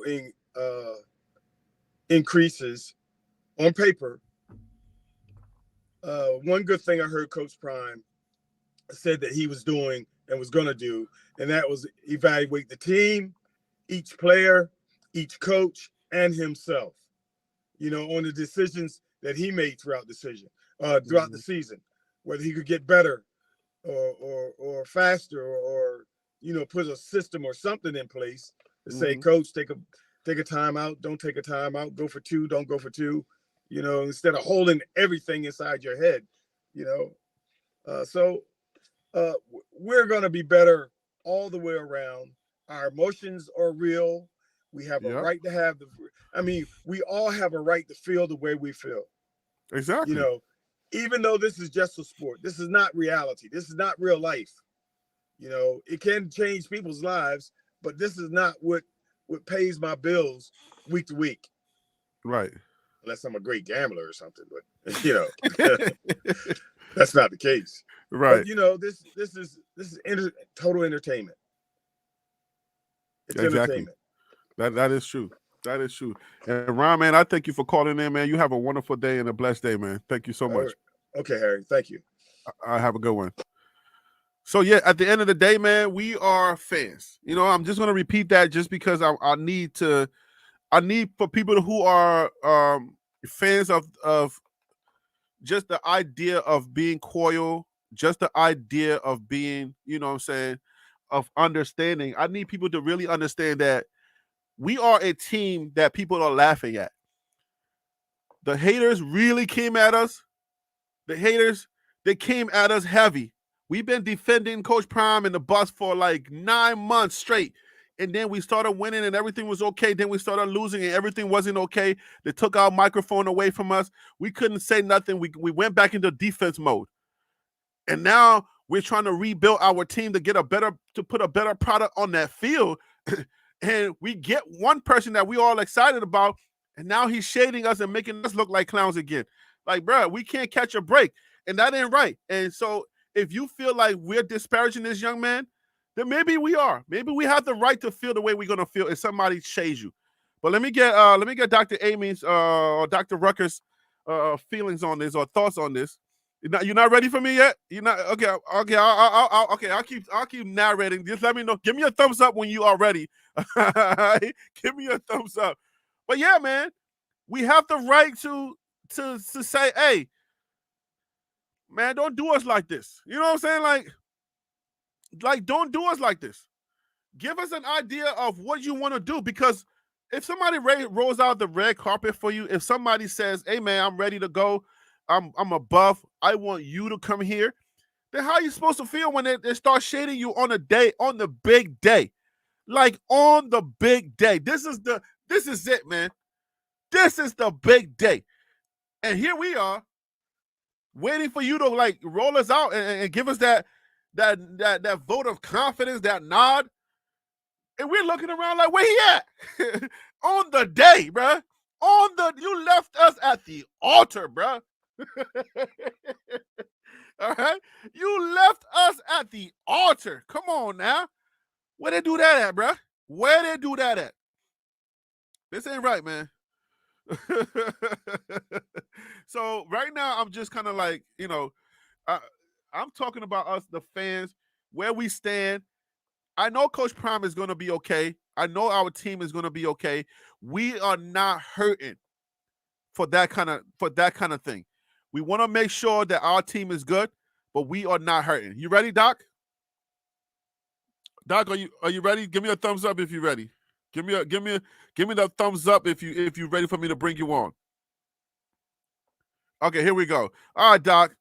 Welcome to the show and thank you for calling in. How you doing today? Your audio, you're muted. Unmute yourself. I'm absolutely wonderful. How are you? All is well. Thank you for coming on. How long you been watching? This your first time watching, or you watching? No, I've been watching this for a while. That's how I got you mixed up with John the Liquidator, because both of you guys, I kind of watch your show, then I watch his show. And and we're gonna big chunky dudes, so we're gonna look alike a little bit too. So I know, and then y'all kind of sounded like, and then the energy is kind of y'all flow, and so I was like, he got his energy from me. Okay. When John started, I started with my energy. People were coming to me with this energy, and I remember earlier in the day, I was like, John, man, yeah, get it up, let's go, John. Pause, but anyways, he ain't never gonna give me that credit because we're not friends. So, but it's all good. It's all good.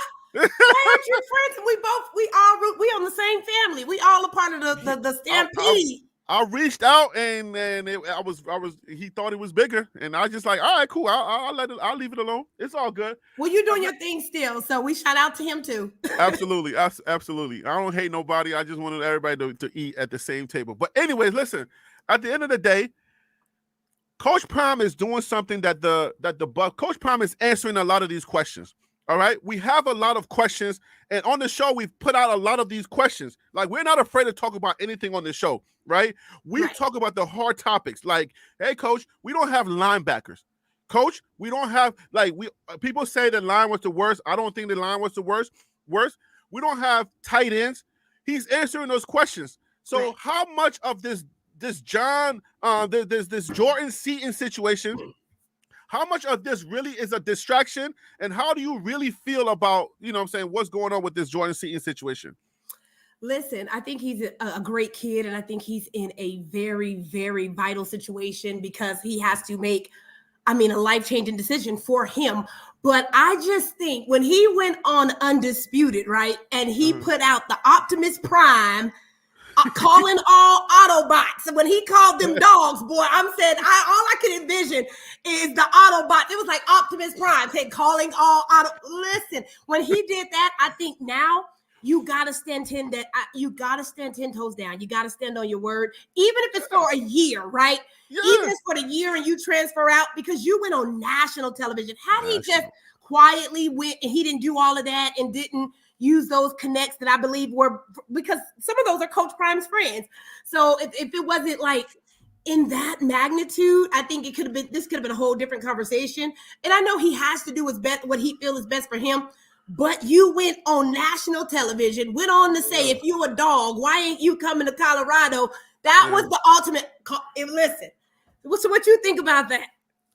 Well, okay, so that's what that's why I'm like, okay, what's the end game? When you put your family's name out there like that, you are the face of your family. You are the representative of your family. When you put us out like that, right? Or when the family decides, hey, man, let's go ahead and do this thing and let's be a buck. What would be the end game to now shame somebody or shade somebody who is so like the magnitude of the situation is not small. You already know how big Coach Prime is in his base. He has an army. Okay, so what would be the end game if you're putting yourself out there, like just like you just said, Doc? How in the world you go all the way out there, you jump into the deep end of the river, Right. and then you're taking it back, and now on the day you're leaving us at the altar? Like what could be? You know what I'm saying? Like what in the world could be? Because we needed you. We needed you to roll out because we are. Listen, man. While Coach Prime has one of the most stable legacies in football, there's this narrative that this is a clown show, right? Right. So now we're getting somebody who has this, the stability, the 5-star plus, right? And we say, okay, man, we want to trust you with the throne. We roll you out on national TV. Everybody's not getting a national TV rollout. Right. So we rolled you out. We give you this platform, and you are supposed to lead the charge on National Signing Day. Even though it's early, you still have time, just like Cormani. You still have time, but how can you leave us at the altar? You're supposed to put the stamp on this, and you're leaving us at you're doing us like this. What would be the end game? What do you think, Doc? What could be possibly? What kind of conversation are they having? What kind of conversation are they having? Like, what do you think the conversation is in their household right now? Well, it's definitely he has some other people that's in his ear, probably telling him to weigh out his options. And the fact that he did another interview and he was saying how his stock went up because he connected himself with CU. And we've seen so many players do that in this season where, to me, I think that they just go get them free photo shoots and do all of that stuff and get their name out there because they already know the fans of CU, we so loyal that soon as somebody put their name to it, we gonna go to their Instagram, we're going to check them out, so he probably ran up his numbers and then was like, okay, he had people in the background in his ear just like, okay, wait a minute, you got to roll this thing back.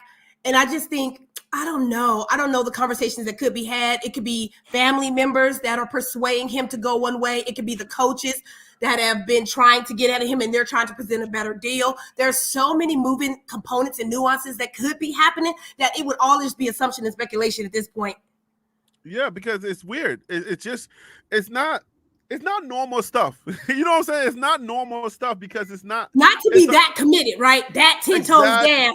And then the day of, it's like, I got cold feet. Yeah. Like, you see it. It happens. It's not like he's not the end all be all for the team, but it's like, bro, you were the face that we were willing because for Coach Prime to put you all the way out there like he would do a Travis Hunter or Cormani McLean, he already knows that the conversation that you guys had was legit. Like, you had an opportunity to really like connect. And when you connected, that gave him the confidence that you were going to be all the way in. Right. And then he said, all right, cool. So if you all the way in, I'm with it. Let's go. Let's roll them out. He put his boys out there, Michael Irvin, you know what I'm saying, Skip Bayless, and I forget the other guy's name, Rick Heisen, you know what I'm saying? He put him out there, and he's rolling you out to all of his major media friends so that you can make the rounds and make CU look good or give CU that leverage that we need, because everybody's looking at us like, because at the end of the day, when the season ended, we were like, everybody was saying, oh, CU is 200 in recruiting. They ain't got nothing. Ain't nothing going to happen. Nobody wants to come here. And then once the decommit started to happen, it was like Armageddon. It was like all hell had breaking loose. Nobody wants to come here now. That narrative was starting to roll out again. And then Coach Prime says, nope, we got Jordan Seaton.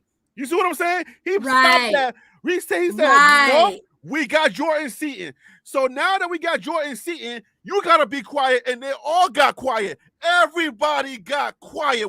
And they've been quiet. And they're They haven't been quiet. talking about any of the. You don't see them talking about none of the commits he have. And I think somebody else mentioned it on a little earlier in the broadcast. They were saying how we are number 2 under Georgia. I don't know if you got the information that I sent you where he got that from.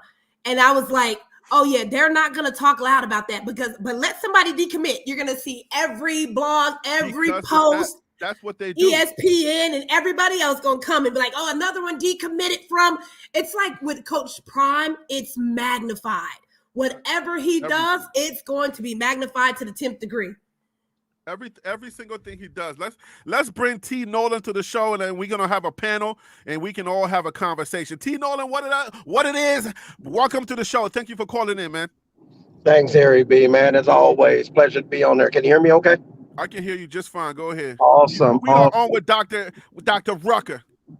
Dr. Rucker, how are you, Miss Lady? I'm good, sir. Thank you. Wonderful, wonderful. Man, I mean, here we are again. Understand something. You just said something that was right point on, both of you, actually. Mm-hmm. If someone decommits from Alabama, ESPN, everybody else, if they mention it at all, they decommitted from Alabama. If somebody decommits from Colorado, they decommitted from Coach Prime, from Dion. They don't even mention the school. Exactly. And so that's the narrative. So even with this, understand something. I put in the chat a little bit ago that you remember during the conversation, one of the lives or whatever else, the conversation with Seaton and I think Carter. So to remember the pact that we made, remember the agreement that we made. Mm-hmm. So what do you think about that? You remember that was going around that narrative there for a minute? Well, what are you talking about, Coach Prime, or something that we No. Between Seaton and Carter. Yeah. Between the two players. Remember our agreement. Remember the pact. And did you see this morning with Coach Prime and Shador on the Rich Eisen, where he said somebody was in the chat and said, if you're not going to be committed and faithful, you need to get out the chat. Who was that person? That was the player from Indiana, I believe, that went to Oregon. But I don't even think. I think, what was the story behind him, Harry B? Do you know? I thought they said something about his grade. It didn't transfer his credits or something didn't transfer to CU standards, so he couldn't come to the school. It wasn't because there was any issues. Which one are you talking about? You talking about Bedford? Yeah, it was the one that was from Indiana. He Montre Bedford? Not the Michigan State kid, right? No, he wasn't Michigan State. He was Indiana. Okay, is that the same one you said that went to Oregon, that had the press conference that he threw? Oh yeah, no, that's not even the same one either. Okay, so, you talking about a decommit? Like you talking about this guy right here? You're not talking about Matthew? You talking about this guy?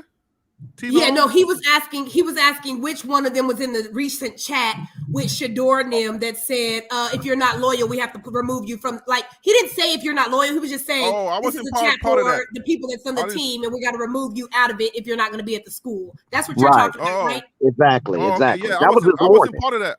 I didn't see that. I wasn't there. Yep, that was this morning. And again, you think about it. You have an 18-year-old kid.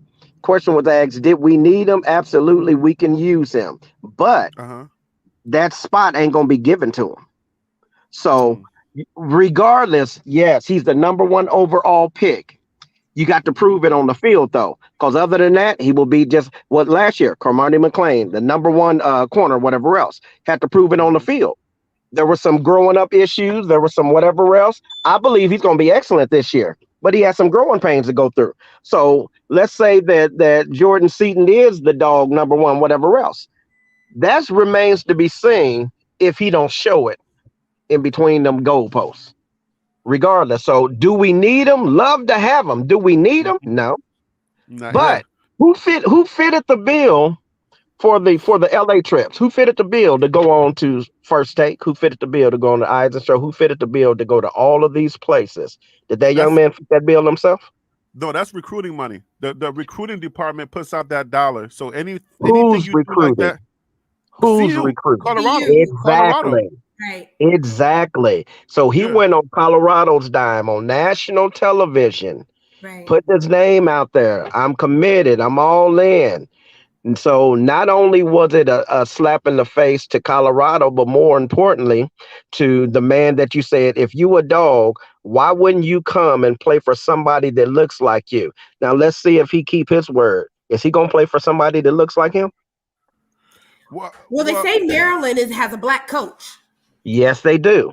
So how many? Let's narrow it down. How many black coaches in the league? Is he going to Penn State? No. Is he going to? You got Maryland, and there's one more, I think, FBS that has a black coach. I don't think this is a black coach thing. I don't know that. Yeah, but that's the narrative he put out there. He said that. But I don't think he was trying to get. He wasn't trying to get stuck on that. And the reason why I say he wasn't trying to get stuck on that, he put that out there in a moment. You know what I'm saying? That was a moment he was trying to say. Even Skip Bayless, as soon as he heard it, was trying to get away from that. Right? When you hear, he was like, "Okay, now let's move on." Absolutely. You feel me? So it was a moment that he put out there, but I think the moment was passing. It was just something that it was in passing. It wasn't necessarily saying like a call out to all black players come and play for a black coach. I don't think it was necessarily that. But check this out. Push fill a bigger narrative. I do too. But again, whether a slip of the tongue or to immaturity, that's you're remembered for your worst mistake. I don't care what you do in life, how good you is, pan out to be whatever. You're going to be remembered for the fall. You're going to be remembered for that thing that you said, whether it was taken that way or meant that way, that's how it will be taken. Now look at the flip side of it.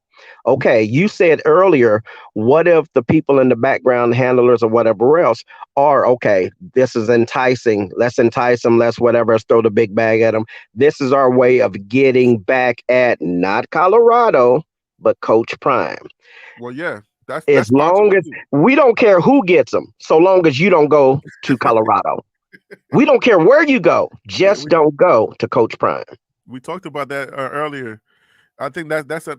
Let me bring Jay Willer in to join the panel, and let's see if he can add another voice of reasoning.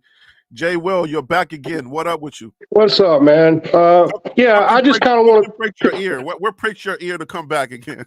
well, just like you guys were speaking, man. The comment of him going on national TV and saying what he's saying, he didn't have to make that choice to do that. He could have went any other route, just like any other kid. There are plenty of kids out there that play at his level that are 5 stars. They may not be the number one offensive tackle, but you have number one offensive wideout, so on and so forth. My question was, and I was sitting here pondering as I'm listening to all this, is it a possibility that this young man, even before he even chose to go to Colorado, being that Colorado wasn't even on his top list of 5 or 6, he had pulled them off? So do you think it could have been something where this could have been a setup from the get to make Prime look bad? I mean, I don't know if I'm reaching, but it just, if you start looking at everything, the young man didn't even have Colorado on his list. You're not reaching. That crossed my mind as well. I don't think you're reaching at all. Yeah, because I'm like, it doesn't make sense to not have him on his list. Then he picks CU. Dion takes a big chance by putting this man on Undisputed, which everybody knows. I mean, that was Dion. You guys just said it. That's all on Colorado to do that. And he takes that opportunity, knowing that maybe, after all this is said and done, somebody offers him way more money, and Seaton's like, okay, my work is done. Either way, he's getting paid. He's going to play, and like you said, Harry, earlier, like, how far do you go to kind of humiliate yourself on national TV? Like, to what extent do you go for that money? That's kind of how I'm looking at it. Like, it just, the more and more you look at things, even with his live cast last night, to make the comment and just say, yeah, we're friends, and just be nonchalant about the whole situation, your energy was completely different when you were on Undisputed as compared to what he was talking about last night on that live. Now, I get what you guys are saying about there's big decisions to be made. There's pressure from family and friends. But this young man has been playing at a high level for years. He's been knowing that he's got the ability to go to any school. He said it on Undisputed. I got 54. I stopped counting after 54 offers. So he could have picked wherever he wanted to go, and he would have got the bag. He would have got maybe not as much notoriety as going to Colorado or PR, but at the end of the day, he was still being looked at. So to me, it stinks. It stinks real bad when you look at the whole narrative. Like, was this a setup from the get to make Colorado look that much worse than they already do? You know, right, Doc, so Doc, I'm gonna let you answer this one, and then I'll jump in. Go ahead, Doc. What you think about that? I wouldn't say it was a setup. Could we be on the more optimistic side and say that there's a plot twist going on? That what if this is something that he kind of knew he was going to do just to build more buzz around him and Colorado, or it could be what they're saying. But I can't say that he intentionally decided to do this to Coach Prime, go out of his way to do all of this stuff just so that he could necessarily decommit. So I don't know. I mean, okay, and I don't want to cut you short, but why would he make the comment? Why would he make the comment on Instagram with Boo Carter when him and Boo were on there? Everybody said they was trolling, and they, you know, everybody was saying, well, Boo's gonna flip to Colorado, no, Seaton's gonna flip to Tennessee, but they were on there even in that moment, shining some light to the fact they even said wait until signing day, ESPN, we're gonna break the internet. We're gonna break the internet. I'm sorry. Have Boo committed to Tennessee? Is that yeah, Boo signed it. Yeah, he's an early enrollee over at Tennessee. And then Seaton said last night on his Instagram Live with the cat from On3, he said, I've been out recruiting hard. I want to play with the best players. But now Boo Carter's recruiting me. Yes, sir. Absolutely. Yeah, I heard that. I did hear that. So that's what I'm saying. If you look at everything collectively, the young man never had Colorado on his top 6 list, or he pulled them off, whatever he did. He had them on there and then pulled them off. Okay. Then he goes on a live on Insta with Boo Carter, and he's putting the shades on, talking about Boo Carter's unflippable.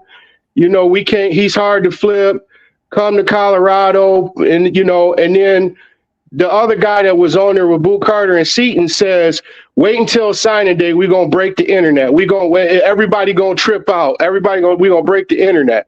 So they was throwing something out at that point. And then to now go on live last night again and act like you have zero relationship with Dion. You have zero relationship with Shador.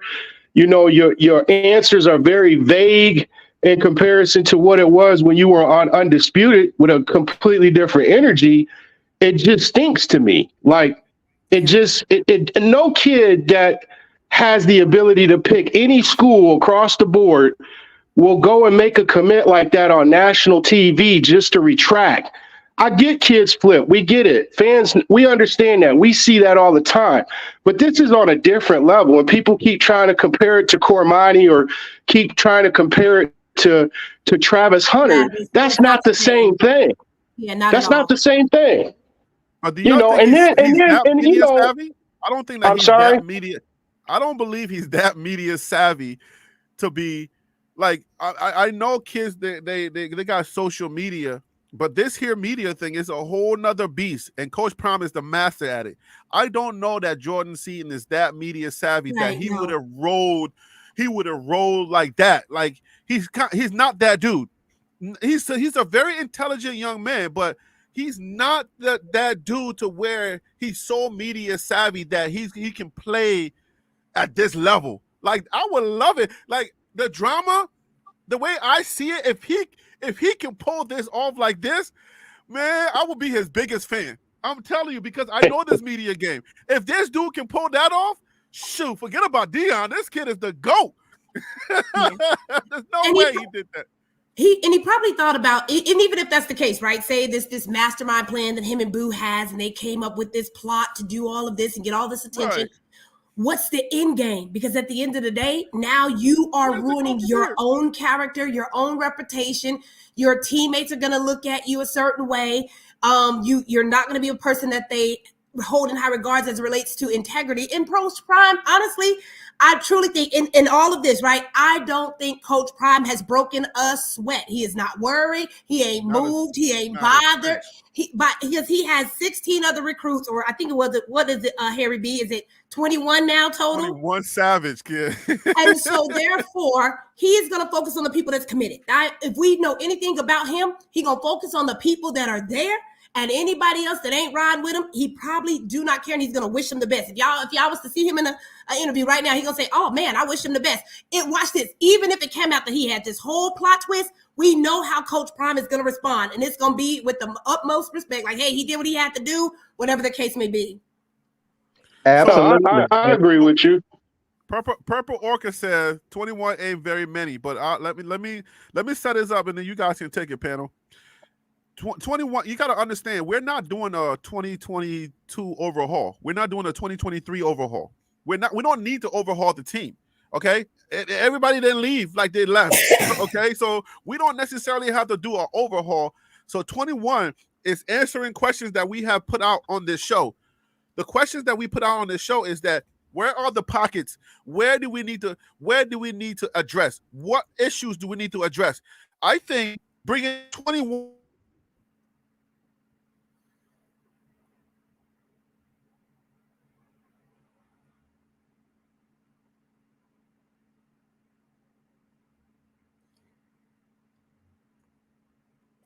Did we lose him? Are you there? Yeah, you cut out. Yeah, we hear you cut out. You just came back in. My Wi-Fi did a spinnerilla. So, but yeah. So 21 is answering questions that we need as the fan base answered. That's all we need. We don't need to overhaul the entire team. You know what I'm saying? So, what you guys can take it from there, because I don't think we're not worried about, oh my gosh, 21 is not many. Like, we need to have 50 people. This is not the beginning of 2023. Go ahead, guys. What do y'all think? I agree with you on that. I mean, this is a building process. It doesn't happen overnight. You know, Dion knows that. You know, any fan that watches football understands that it takes time to build a football team and them to be cohesive and gel together.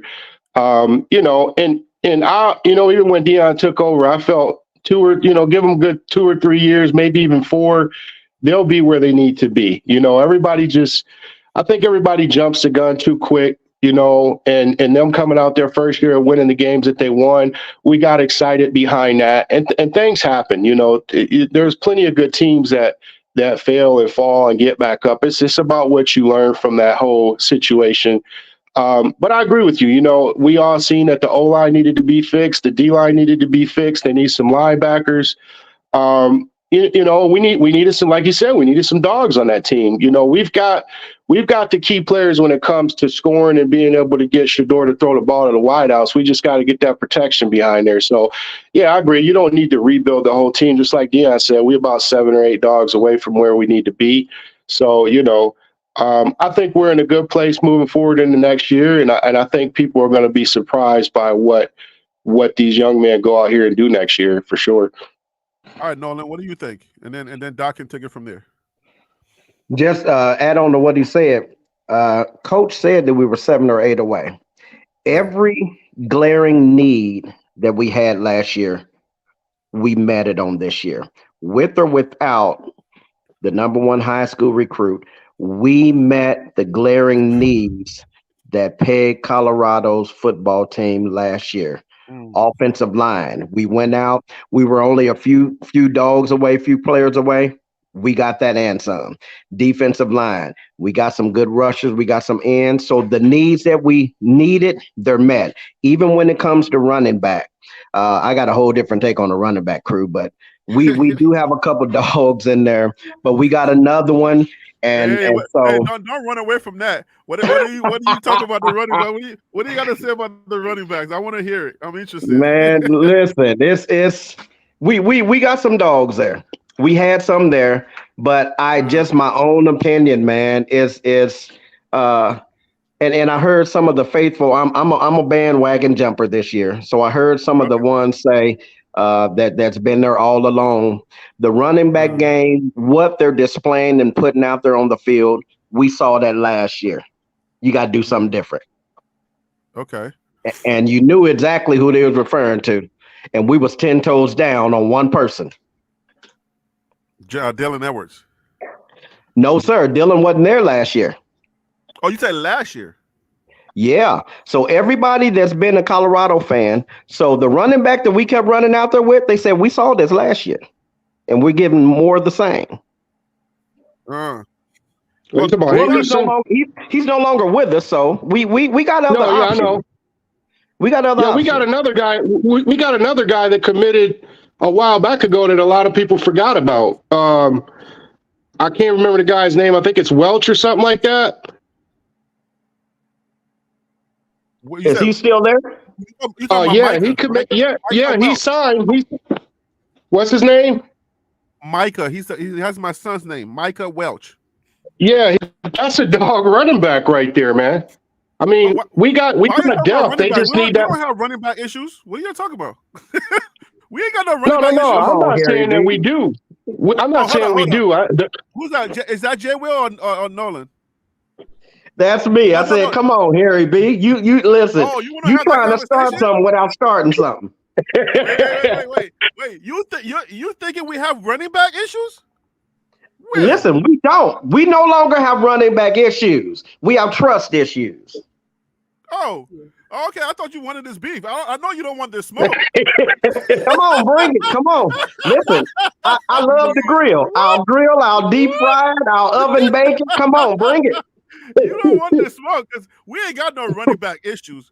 Deion Sanders ain't got no running back issues. He got running issues. Okay? Right. He refused to run. Okay? He ain't got no running back issues. Yeah. He refused to run. That was it. So then was what okay. Since we going there, since you went there, so everything falls on the head coach when it's all said and done. So was that a OC problem?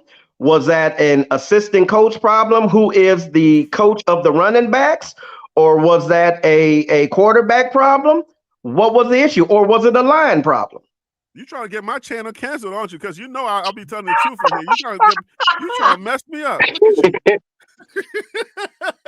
I'm gonna be honest with you. We all know that it was an O-line issue, but not all of us. Speak for yourself. Not all of us. Our O-line was good this year. Don't play with me. I'm not with your choir. I don't ball with everybody when they're talking about when it comes to the O-line was trash. I'm not on that choir. I'm not even a drummer or tambourine player on that choir. I'm gonna have to agree to disagree, man. I mean, I honestly felt like we had some issues on that line, man.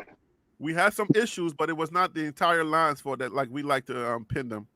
No, I'm not saying that, but I mean, our QB got hit. He got sacked 50-something times. I mean, come on, man. At what point does that stop? I mean, I guess Shador is known for holding that ball a little too long. I understand that. Sometimes you got to get the ball out, but there definitely need to be some fixing on that O-line. As far as running back issues, I don't think we had any issues, but Sean Lewis, he likes to call a little bit of that fast-paced offense, spread them out type stuff, man. So I don't think he's one of the type of OCs that is more prone to run the ball as opposed to throw it. Plus they know Shador likes to throw the ball. So I don't know. I mean, how do you feel about that, Harry? I mean, my position on this is widespread. At the end of the day, man, our O-line was decent, and there were things that were plaguing us. You know what I'm saying? Like we had I think somebody just said trust issues.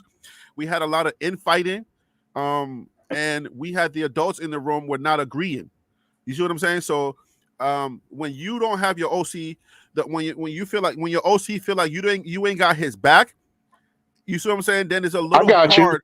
It's a little hard for you to call plays when he feels like your son is your priority, but winning football games is his priority. Then you're going to have a tug of war, and then your son doesn't really listen to him when he doesn't have your son's heart or his ear.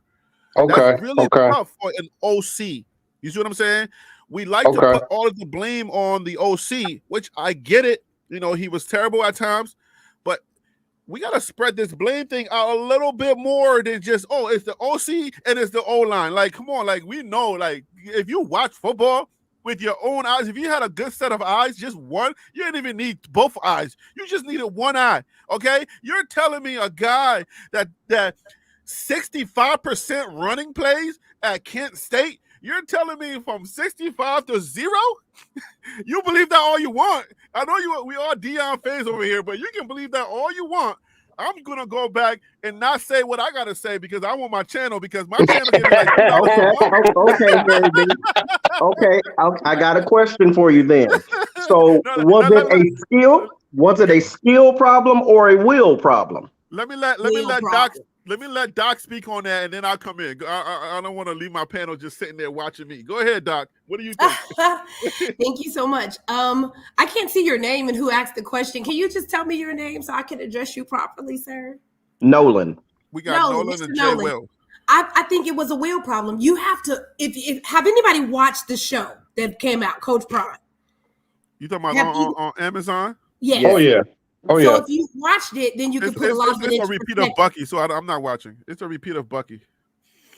Why you ain't watching? No, you gotta watch it. I don't think this one is from Bucky at all. This is some other company that put this together. It's good. But we're seeing all of this on Bucky. No, you don't. I'm telling you, you gotta watch the one. I'm just throwing some shade. I'm trolling, but yeah, don't be throwing no shade. So I think, to answer his question, Mr. Nolan, to answer your question, I think it's a will problem. If you watch the show and put it into perspective, the coaches had nothing to do with Coach Prime. In one of the episodes, right, it said he had all the head coaches all the coaches, not head coaches, of their position coaches, right, had all of them grade the kids, and every coach said F, F, F, F, and it wasn't their skill. You can always hear him talk about their skill level, the potential. They got it. They can do it. They don't give up. It's the will. So what do you think about that, Mr. Nolan? I think it's the will and not the skill. Absolutely. You look at game one. They will not. look at the game one tape. Look at against TCU.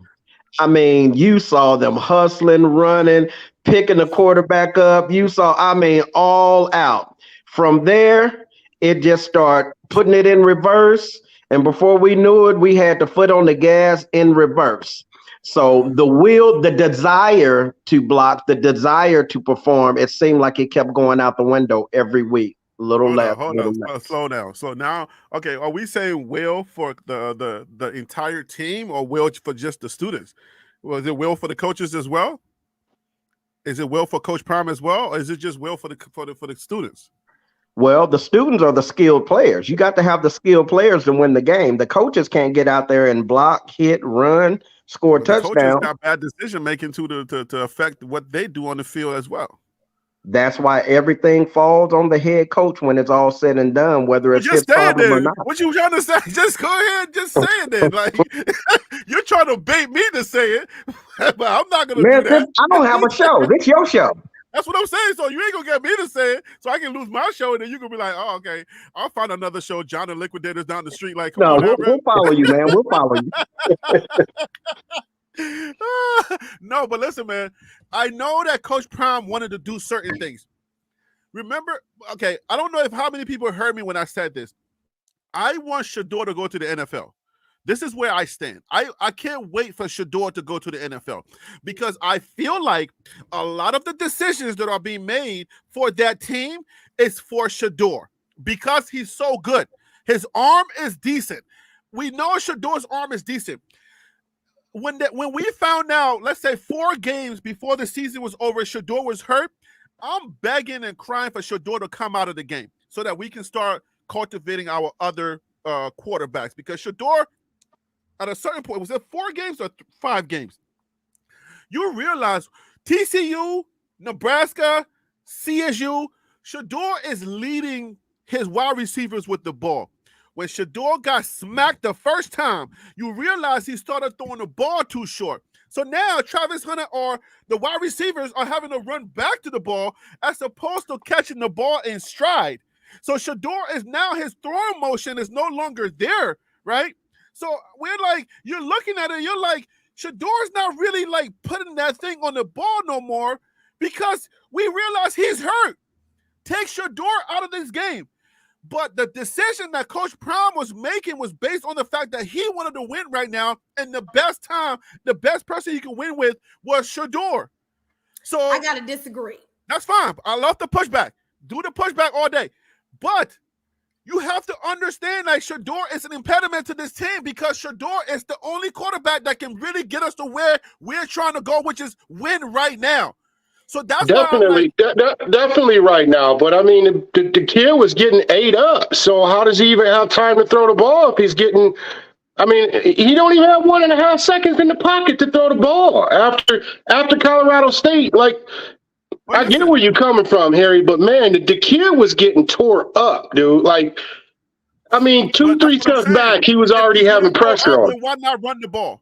If you see your guy getting tore up on all passing, everything is passing. We're one dimensional. We go. Okay, so who does that come down to then? We go. Who did that come down to then? Who makes that decision? Okay, right. The head coach. But guess what? We want to win right now. And from Jackson State, the thing that made us win was Shedeur. Right? Right. So who's the common denominator? It's Shedeur.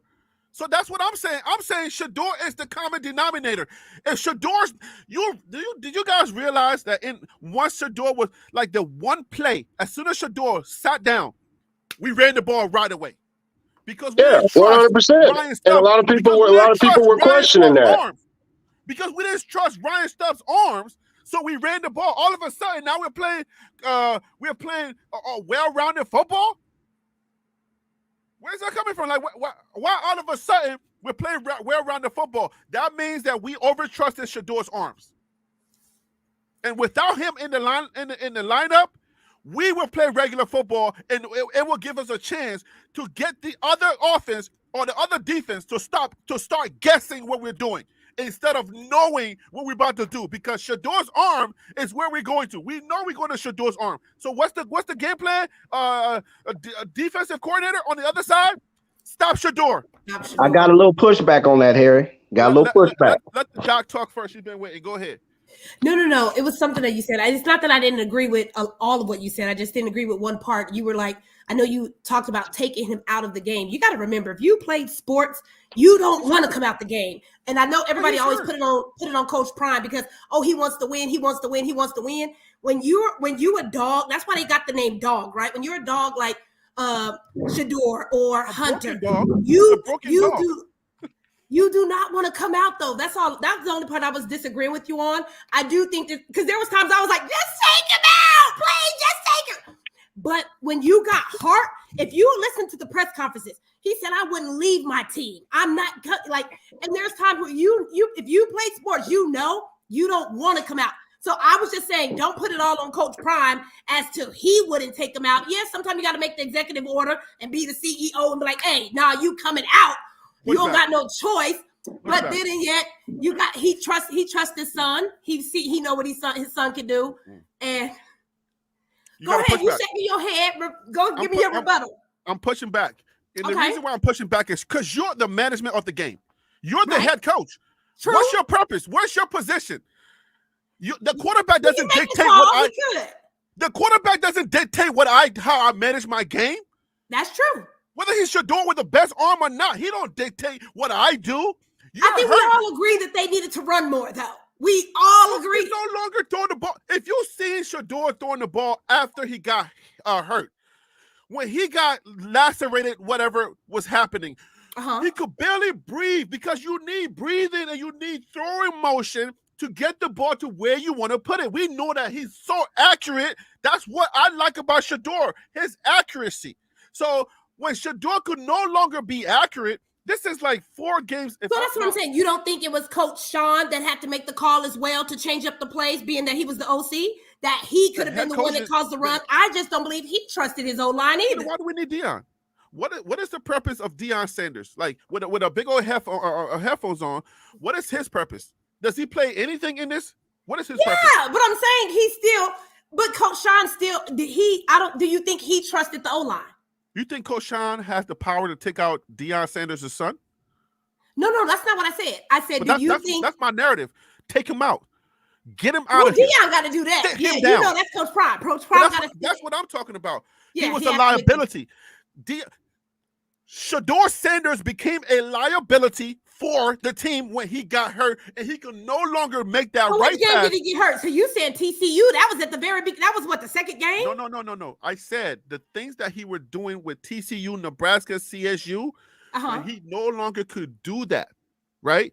Because got you. Okay, remember when he was throwing the ball ahead of the players, and the players were catching the ball in stride? Well, I can't say that, man. I mean, because he came out and they were eating when they played against USC. I mean, they almost won that game. He needed a freaking shot to do that. He needed an injection. I get that. The kid needed an injection to breathe. I get that, man. But who else did they? What other player did they have to lean on as a quarterback? I mean, my man did come in. What was the backup QB? I don't even remember his name, man. What was his name? Ryan Stubb. Yeah, he came in. He looked good, and they definitely did change up. But I think at that point, Lewis wasn't even making the calls on the plays at that point. And I get what you're saying. It does fall on Deion too. But, I mean, I think just really collectively, the whole team in itself fell apart. After that loss to USC, it just seemed like they just lost the will to play collectively across the board because they weren't. I mean, he only had Weaver to go to. Travis was out for like 3 or 4 games, so he really didn't have a go-to guy. I mean, you kind of stuck in a bad spot where it's like you got everybody expecting you to be able to win games and come out and do this, but Deion knew he couldn't do it with his backup QB. But I do agree with you. At some point, you gotta make some changes, and none of those changes were made. And that was collectively across the board with all of the coaches. The OC, I mean, the defense, they were getting penalties left and right. They were mismanaging the clock. They were out here, doing illegal substitutions left and right. I mean, a lot of that just was collectively across the board. But we should just blame the O-line for that. The O-line was the one. The O-line to me, I 100% feel like the O-line was bad. I don't agree with you on that. The O-line was bad, man. Like, I mean, you can't let your QB get sacked that many times, man. You can go back and watch film, and these guys wasn't even picking up blocks, man. Like, it just didn't make no sense to me how some of them boys was playing out there. So, I mean, I'm gonna agree to disagree with you on that one. The O-line was trash. I'm not disagreeing. I want everybody to understand. I am not disagreeing that the O-line needed help, and at times they could have played better. But I'm trying to tell you, this is what I want everybody who understands football, who watch the games with their 2 eyes or 1 eye, whatever eyes or ears you got. I want people to understand this. When you are given something, you evaluate what it is, right? You say, okay, this is how good it is. Let's just say somebody give you an old car, right? You know that you can't push this car for 86 miles on the highway. You know that you can just give her 50. The most you can go is 60, right? You understand that part, right? So, okay, you evaluate the car, and you're like, okay, this is how far I can push this car. And then you push the car, you give the car what she needs, whether she needs diesel or she needs regular lead gas or the higher. You give that what you need to be able to maximize that thing's ability to get you from point A to point B. We're talking about this team that was a duct tape patch here and there team. It was not a perfect team. It was not a perfect line. Some people wanted to leave half season. What do you do when you have that? You got to be able to manage them the proper way. So what do? You put them in position to win. They cannot be throwing. Blocking for the run is different for blocking for the pass. As terrible as those young men were on the line for pass blocking, they were not as terrible for run blocking.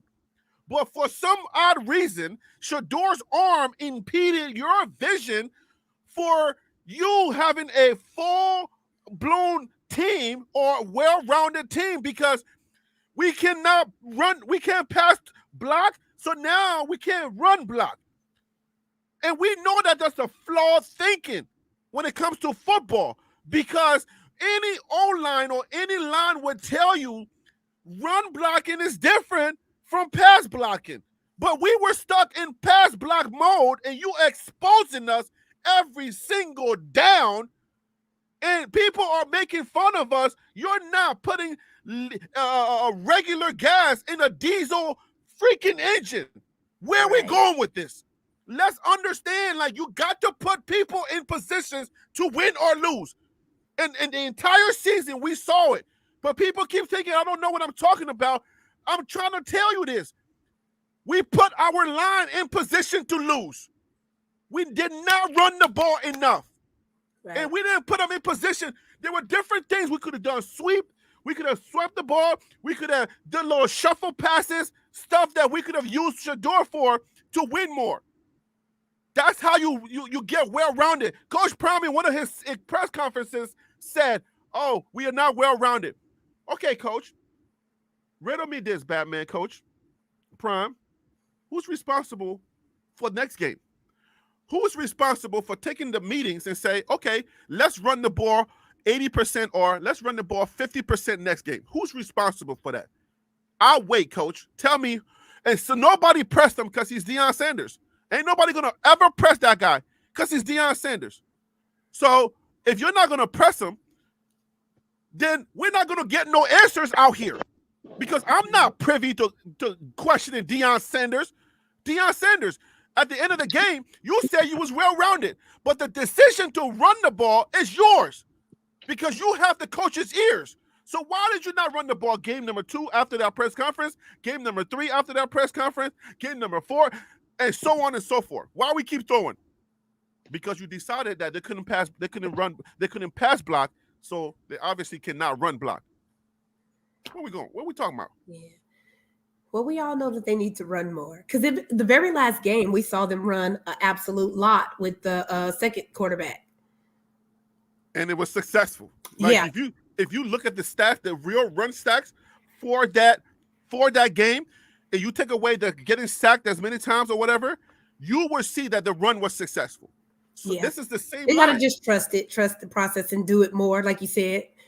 Challenge. Yeah, but even still, Harry, I don't mean to cut you off, man, but I mean, you can only sustain that run for so long, man. That's only going to work for so long. You still need to be able to pass block, whether you run the ball and you able to get 5 or 6 every time you run. Yes, that's going to work, but eventually the defense is going to stack the box. They're going to stack the box and stop the run. So then you got to be able to pass. If your line cannot block for the pass at that point, now that you created some openings to where you can actually throw the ball, how does Shador or anybody for that matter have enough time if the line can't block for passing? You can run the ball all day, but that's only going to get you so far. Yeah, but there's only 2 things you can do in football: is run or pass. 100%. That's what I'm saying. I'm agreeing with you. If they run the ball and the run is working, eventually the defense is going to adjust, stack the box, and stop the run. So then you have to change it up and go back to the pass. But if the O-line still can't block for the pass, it doesn't matter how much you run. They can't block for the pass, so they still can't buy Shador enough time to throw the ball. He's got to have time to be able to throw the ball. Find where his receivers are going so that he can lead them to that throw or get them to where they need to be. I mean, there was even times when Shador was running like he was Tecmo Bowl, and the doggone wideouts were still running away from the ball instead of coming back to Shador to get the ball. So it's collectively all the way across the board, man. All right, Jay, listen. Yeah. Our playbook sucked. Okay?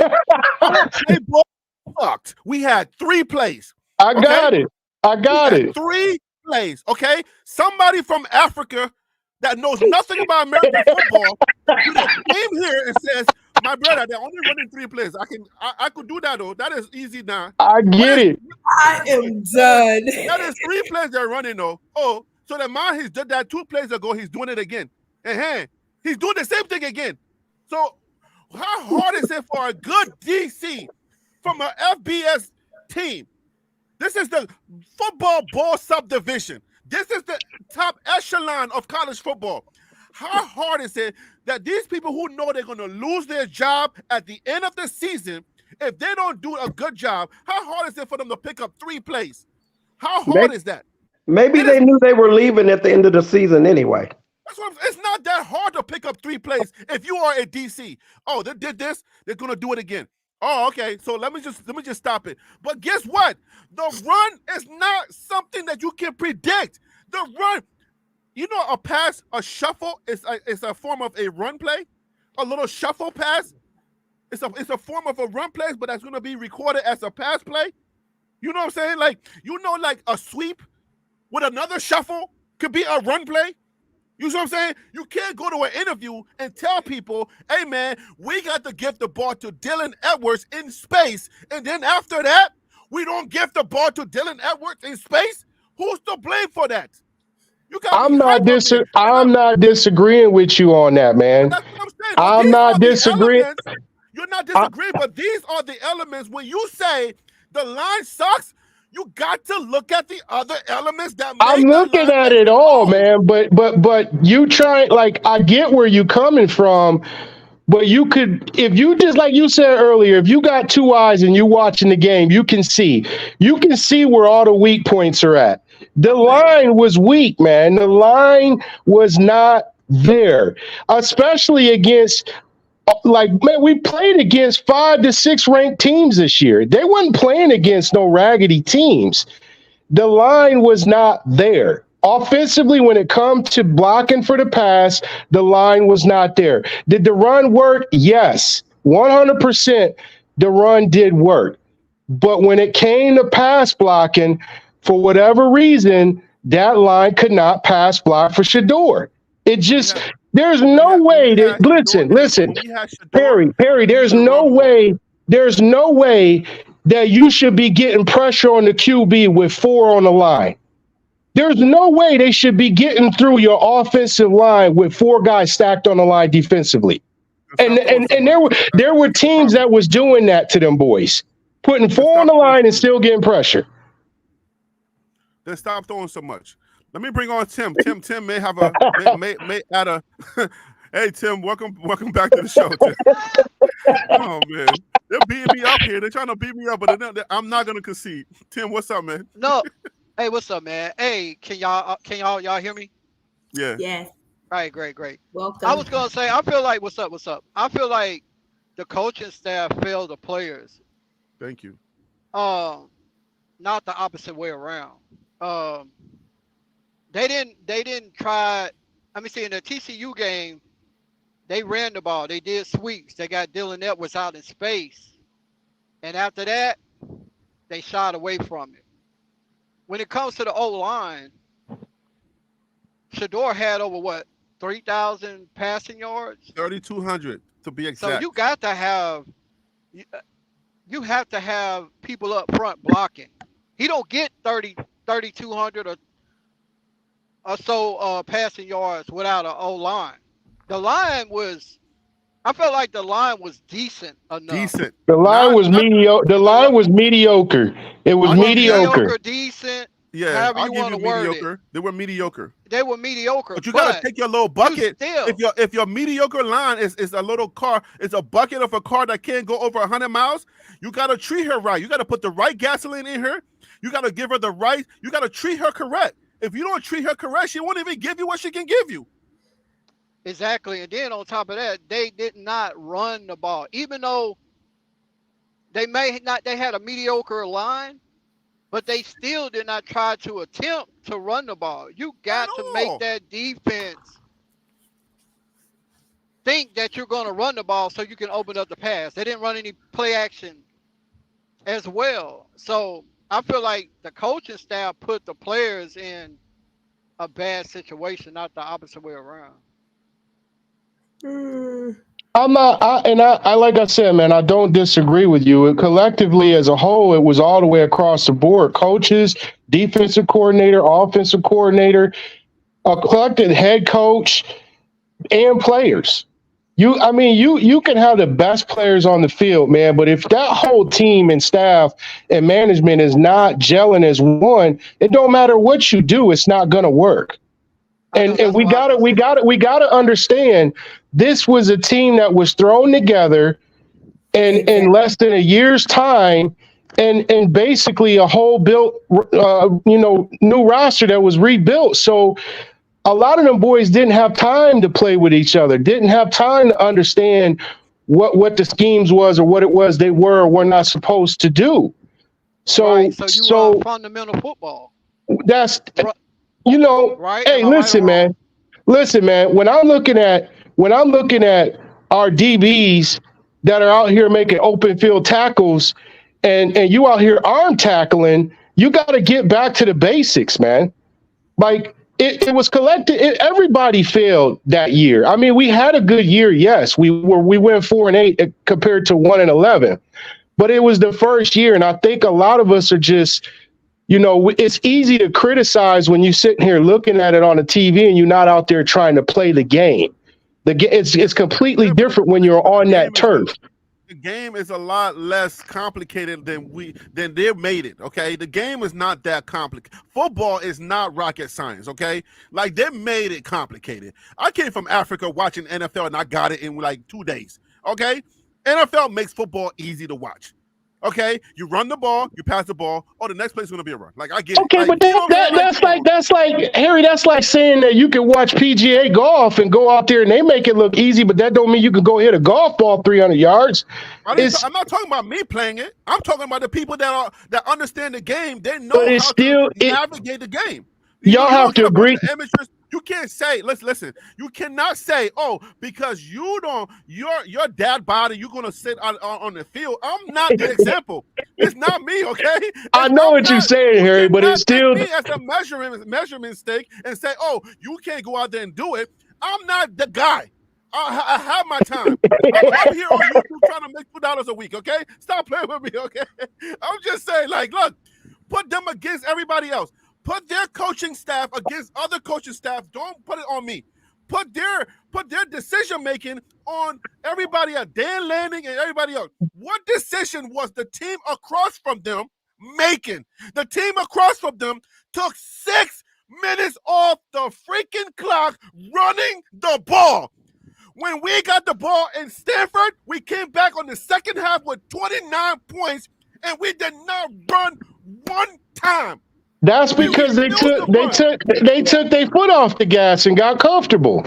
Right. They didn't think Stanford was going to be able to play with them. It's called game management. It's called understanding what's I important. get it. I'm going to run the ball when we come out of this office. When we come out of this locker room, I'm running the ball every down.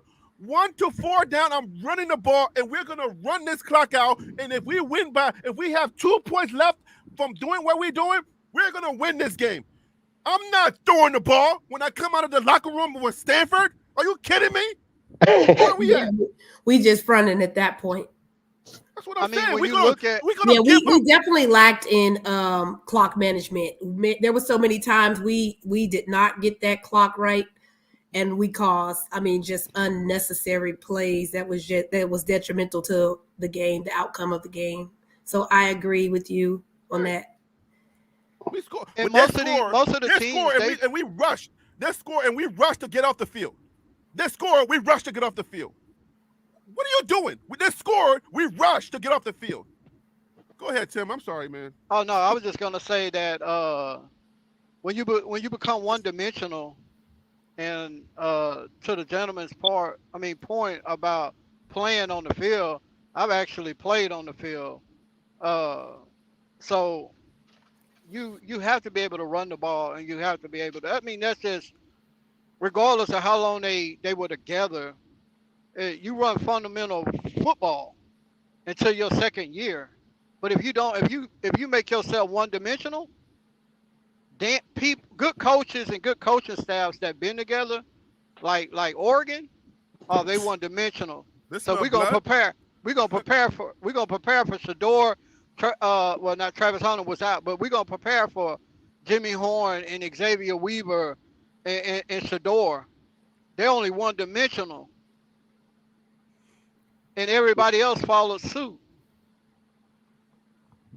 But I agree with a lot of what you guys are saying, but I think a lot, yes, fundamentals have to be there, but there's still a lot more that goes into it than just the fundamentals. Right. And when you have, like you said earlier, Harry, you had a duct tape team that was thrown together at the last minute, and the expectation is high for us to come out and win. I mean, we don't have depth at all. So that was shown when Shador got hurt.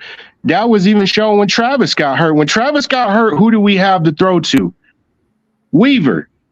J5 wasn't doing too much. I mean, he got a few catches here and there, but we didn't have any go-to guys. So Right. it takes a lot to come out and play at that level and be able to compete at that level.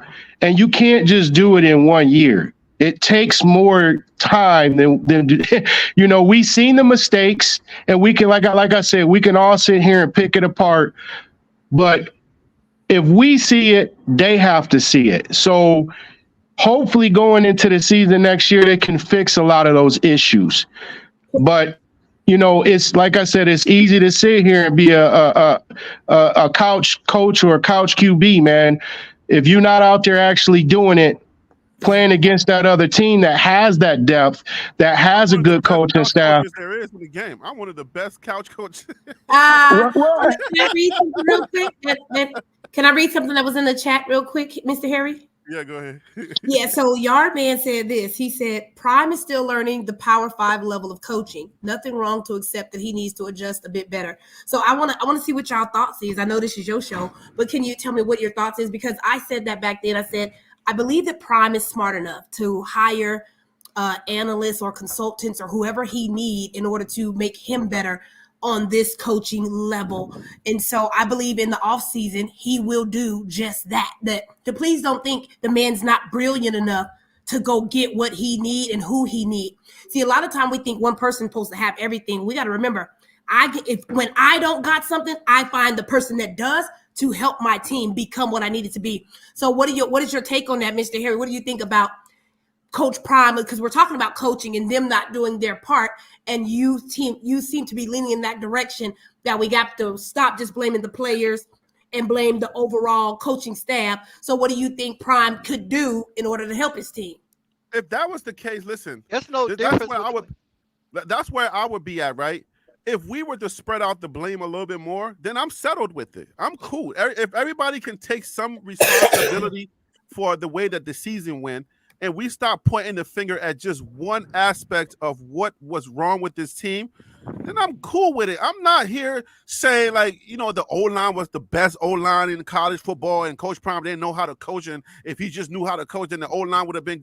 No, what I'm saying is the blame should be spread out a little bit more than we are doing, because everybody is harping on the O-line sucks. And what I'm saying is, if you are the driver of that bucket that your aunt blessed you with, all right, God bless her soul. That was her car when she was in high school. She gave you the bucket because you needed to get to work. Okay, you had to go to school, come back home. You got the bucket. The bucket is yours. So Coach Prime and his team is the bucket. Okay, we had a patch team, so you can't just blame the bucket. You know what I'm saying? You say, "Oh, it's this car's fault. It's the car's fault." Well, what about you? What kind of gas did you put in the car? All right. Did you drive the car? Did you were you late every single day going 100 miles per hour and the bucket broke down? You got to treat the bucket as it is. It's a bucket. So treat the bad O-line as it is and spread out the play calling. You got a bad O-line. It's not the greatest O-line. They're not blocking for Shador. Once we learned that after the CSU game, we put some things into play to treat it like a bucket that it was. That's what I'm saying. All I'm saying is we knew we had a bucket, but we did not treat our bucket. We were running our bucket raggedy. We were running at 100 miles per hour on that highway thinking that they're about to win us a championship. And we did not have no championship Rolls Royce. Okay? We had a bucket. And we forgot to treat our freaking bucket like a bucket. Well, if you watch them videos, you will hear that part in there. That one of the analysts that's in the Coach Prime series, she said that. She said everybody wanted us to come out and just go win some national championship. She said we didn't have the depth for that. So you got to go watch it for real, so you can. No, but that's. I don't have to watch that to know. I just made that statement without watching it. How you gonna be the CU and want to be the analyst if you ain't gonna go watch all the stuff? You got to go watch it now. Harry said you can't take that limit on a road trip. I'm just saying, like, just look at it. You can't take it on a road trip. We allowed to be on the side of the road. Show to come up with that. All I'm saying is, we all have eyes. We can see that Coach Prime did not have a great all-around team. We know that, but I'm saying the way that we treated the team that we had, we treated them like they were the Rose Bowl. They had perfect tires. All right, we treated them like a new car that we can run 100 miles per hour. It was a and we did not. Now it wasn't just a bucket. We fixed it up a little bit. No, we had a bucket for team. Let me tell you why it was a bucket. Let me tell you, Doc. Let me tell you why it was a bucket. Okay, Bishop Thomas was on the defensive line, and guess what? He had to go to the offensive line. All right. Okay, we have a tight end in Mikey Williams, who was a wide receiver. We had to move him over. We had Trevor Woods, right, who was a true safety. We had to move him over to linebacker. Should I keep going? I can go forever. Yeah, we had a 175-pound running back who was running straight down the middle. Okay? Like that. You got a bucket. You got a 175-pounder who you're treating like he's a tank. And he's not a tank. So you can't treat your bucket. You can't be putting diesel gas in a freaking regular car that needs regular gas. You know what you had. We knew what we had. So what are we talking about? We knew exactly what we had. So we didn't use what we had correctly. We ran her ragged like she was some, prime buffalo. It wasn't a prime buffalo. This was a dying breed. This was a little cow that was like, it was an anorexic cow. It was an anorexic cow that we tried to run like a buffalo. We had an anorexic cow, and we ran her like a buffalo. She was not no buffalo. Come on now. Now today, I don't know if you for us or against us. No, I'm always for us, but I want the base. I want the fan base to understand that you're putting the blame on one group of people, and I'm trying to let y'all know, like, look, spread it out. There was mistakes to go around. There was enough mistakes to go all around. I don't think any of us is denying that, though. I don't think we denying that, though, Mr. Everybody's saying it was the O-line sucks. The O-line sucks. Harry B. Prime even said it. He said, I'm going out and replacing. Well, he said it in code, but in that press conference, it was obvious that he was saying, oh, yeah, I'm going to replace this whole offensive line. But those gentlemen that did leave and jumped in that portal, they didn't already got picked up. So obviously they couldn't have been that bad.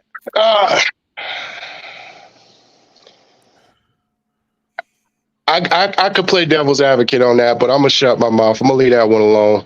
All right, let me bring in a new guest so that we can have a new voice, because this guest has been here for a while, and they've been Shantae has been here. They can tell me what their real name is, if it's Shantae or not. But let's bring Shantae on, because she is the choir director for The Line Sucks. Okay, Shantae, how you doing? Welcome to the show. I am doing great. Can you guys hear me? We can hear you. I can hear you. Yes, ma'am. Perfect. And the correct way to pronounce my name is Shantae. So you're very close. Shantae, okay. Yeah. The O-line sucks. So you guys can continue. You guys can continue. I'll jump in later. The O-line is hot garbage, and there is nothing else that can be said about that. All right, baby.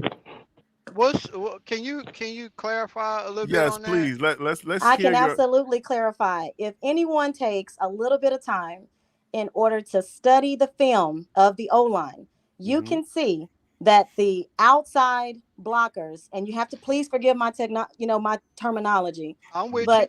But like on the left and on the right side, it would completely collapse on almost every single play. You guys had a conversation about, was it skill or was it will? What they displayed on that football field would show that they didn't even have just a pure basic fundamentals of what you learn in Pee Wee football in order to in order to even address any level of will. Like it was skill, because you got to have the skill first in order to implement any type of level of will. So I studied the film and I watched a number of offensive linemen that were literally turning their back to the opposition. They Just were giving up. literally turning their back to the defense in order to allow them a straight path to Shador, QB1. Just So giving up. Yep. That's and I agree. That's why I said earlier. it was blatant. It should have been investigated. Come Shador, on, he you hit a walked nerve. away. He walked away with a broken back, but it could have been much worse. He could have been fatally injured the way that offensive line was literally allowing the defense a clear path into Shador. I even saw one play, and then I'm gonna wrap this up. I even saw one play where oh my goodness, I forgot what game. I think it was it could have been Oregon. I don't remember the game. However, the guy didn't even, the offensive lineman completely ignored the guy that was standing right in front of him in order to help out his teammate who did not even need any help, in order to let his guy come and just plummet. That was UCLA? I don't remember which game it was, and I wish I would have I would have done my think it was research if I had Oregon. known I was calling in. But you got to watch the actual film. You have to watch the film in order to say there had to have been something going on behind the scenes. If you want to blame Shador for anything, you could possibly blame him for not being a leader, because something happened in that locker room, and I don't know if it was jealousy. I don't know. You're teetering. Because you got your QB1 driving around in a Maybach, and now he's driving around in a Rolls Royce. Who knows what the offensive linemen are driving? You got your QB1 making over $4 million a year. So I don't know if Shador wasn't taking care of his linemen. It was something that was happening behind the scenes that just allowed that lineman to just Sister, say, what's F your it. name? I'm sorry. Can I My say name's something Shantae. real I'm quick? sorry. I'm Okay. sorry. Okay. Hey, Shantae, I got some pushback on that. Push back then, because I'm ready. I've been waiting to call in all day. Push back. Great. Now, when it comes the positions that you're talking about, edge rushers. Yes. Like the two brothers from UCLA that was killing them off the edge. Yes. Okay. Initially, when I started off saying that I blame the coaching staff versus the players, no. I say this: if you don't run the ball, that's what's going to happen to your quarterback. Because what's going to happen is that hold on one second. Okay, you're right that you didn't interrupt me. You're right. Now, I just want to say this: if your coaching staff, your OC is watching this, first thing, somebody who didn't play the game, the first thing that come to mind is, I got a fast, shifty Dylan Edwards on my team. Let me run a draw play. Not a draw play. Don't do that. That's a you blasphemy right now. How much time does the QB need? How many seconds does the QB need in order to get the ball to Dylan in order to run that play? 1 second. You still need a line. If it's a run play. 1 second for a run play. You still need a line. I know, but if they blitzing from the outside, let them go ahead and go on around from the outside and then hand the ball off to a shifty Dylan Edwards. Now that puts him one-on-one with the outside linebacker. And I take 5 or 6 or 7 or 8 yards with a Dylan Edwards versus being one-dimensional. But I'm gonna let somebody else talk about that. But all right, so I'm gonna let Shantae go with the pushback because you address her. Let me bring on Wild Dog and I'm gonna bring on Panda, and then we're gonna close this out. So Wild Dog and Panda, welcome to the show. Just let Shantae. Shantae's gonna go, and then we're gonna have Doc. Doc has been trying to get her word in a second, but she hasn't talked. But let Shantae answer directly. Wild Dog, how's it going, brother? Hey, blessings, brother. Blessings. Hey, Harry, you blessed. You good today, brother. I'm here when you need me. I'm trying, brother. All right, Shantae, go ahead. You got the mic. Okay, I'm just going to say this really quickly.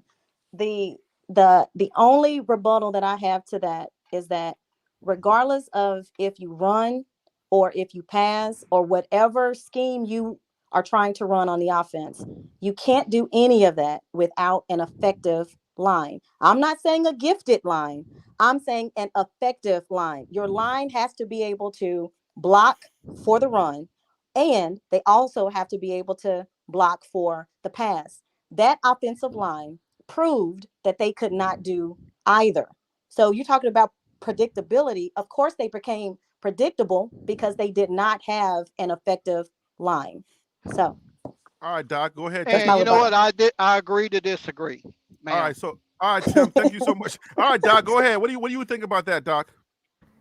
No, I'm ready to hear what Wild Dog has to say. Shantae had some very good points. Now, some of the stuff about what happened in the locker room, we know Yes. that's just common as it relates to anything that you're in, whether even us as us being adults. It happens that people are going to be jealous. They're going to feel away. It does not matter what you do. They can't change Shador's who he is. His father is who his father is. There's nothing that they can do about it. He's marketable. His father helps him get those deals. Some of those deals came through Prime because it was related to him, and he's a part of Prime's family, so he got to be in on it.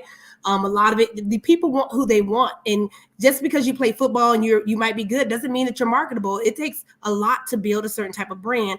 So I mean, you can't be jealous about that. That's like these people get on here, like Harry B. I love the way he makes videos. Like he was talking about when some energy and bringing it. Like people are different, so you can't. That part, Shador can't help who he is, and he's just being who he is and who's he been brought up to be. As it relates to the line, okay, I guess I got a question for everybody. When did it shift? Because when the first 3 games they could block. The first 3 games did they lose some people? Because a lot of times be careful. Those were the worst teams. Stuff, huh? Oh, Oh, I'm now sorry. they're the worst teams. Oh, come on, Shantae. What are we talking about now? Can I say something? Okay, Panda. Yeah. Panda, go ahead. This is some of the things that y'all are saying. It's very clear that none of y'all watched the documentary, except the young lady in the top middle. Because I watched all of them. Taking care of the O-line and being cool and down with them. If you watch the documentary, he was taking them to restaurants and all that. Yeah, so some of the things it y'all are takes more than that, identifying. sir. It takes Let me more than that in finish. I 2023. allowed you to cook. Let Panda finish. Let me finish. All right. So what I'm saying, I'm not here to I actually agree with your point as the efficiency or quality of the O-line was poor. But I think some of the critiques we are having would have been answered by looking at the documentary or even looking at behind the scenes with Darius and his son filming. Right. It is very evident that the quality didn't exist from when you watch the first episode when they were training. Second thing is Coach Prime didn't get there until after signing day. Let that sink in for a second. So while everybody would have already got the best of what's in the portal, he had what was left. Then when he actually took that team to training camp for spring, he's like, oh my God. Right. You have to watch the that Louis Luggage that documentary. I have is not enough to sustain a team. I got Then you have the people who did the Prime documentary, did an interview. All right, They Panda, we got themselves pushback who are coming, not Panda. We got football pushback people. coming. Get ready for that. Sure. They who are not football people said, hey, when we look at the headset, he's calling the right plays. And there's some of the players who had off the field issues. So there's things that is going on with the players. Does it mean that Coach Prime couldn't have made adjustments? You talked about using Dylan. When Dylan Sweet left, he was getting sacked. When he swept right, Dylan was, even if he got the ball, it was for a loss. And then when he was open, and it would have been a touchdown run, he was dropping the ball. So we got to do it with film. We got to be accurate in how we remember the events. Now, let me talk about the running game. When you are running the ball, it is essential to think about the clock. When you're running the ball, you are running out the clock. Unfortunately, the team has always been behind. Meaning, you have to move the ball faster to get back into the game. So y'all being so passionate about run the ball, they are down in the beginning of the game, not when you're down. The only game you could have the run critique and be hard body with is when they play Stanford. Stanford, yeah. Because at that point, but that's not let me put you in the mind. This is gonna be my last point. I'm gonna let some Panda, you pushback crazy right now, Panda. Don't let me put you in the mind of a coach who just got humiliated from a ranked team. He just got humiliated from Oregon. This is my opportunity to hit back 40-0. You got to understand what's taking place in the moment. Push back. Thank you.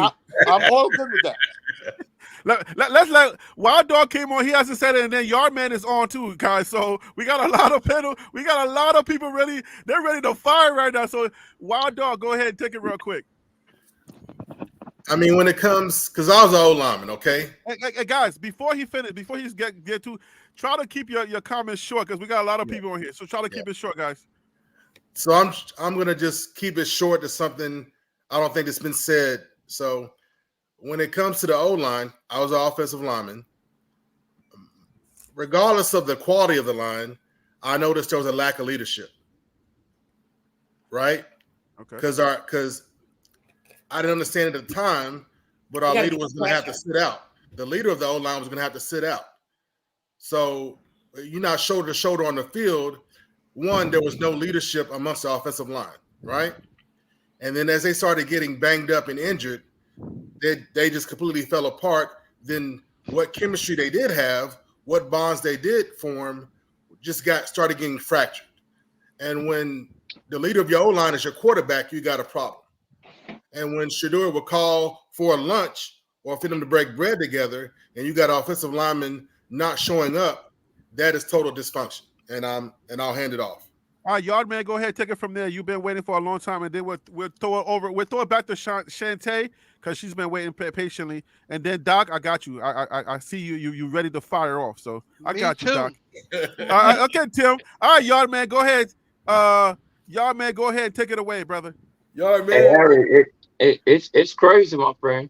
Just pretty much just listening, and I've been listening for a while. Hey, Wild Dog, we got to get together, bro, in the Dallas area, homie.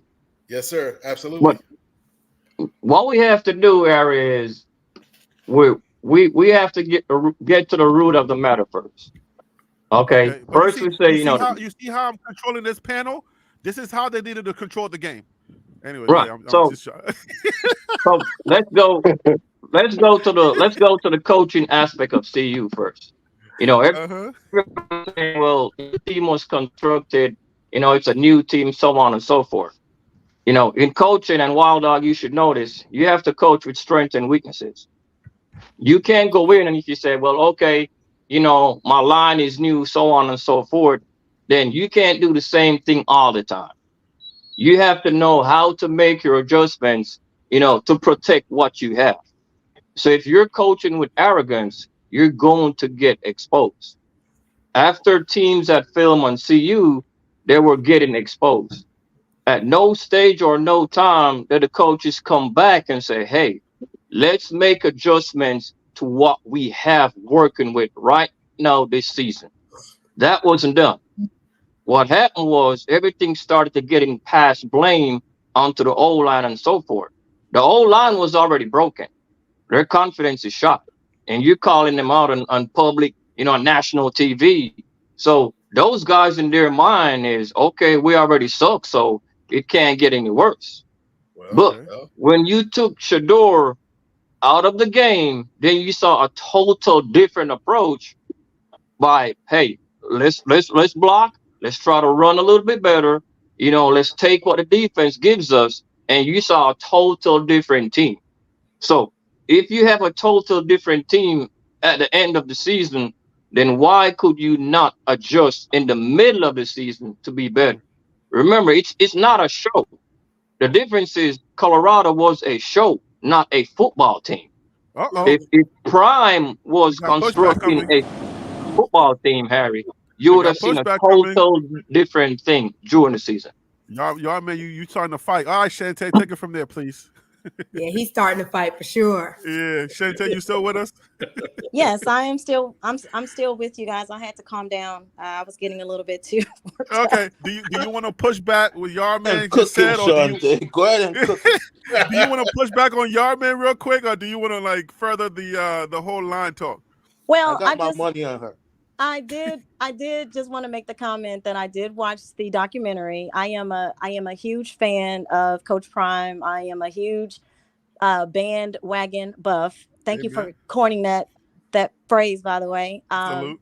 Yeah, so I did in fact watch the documentary. So taking care of the line does not necessarily mean doing anything illegal.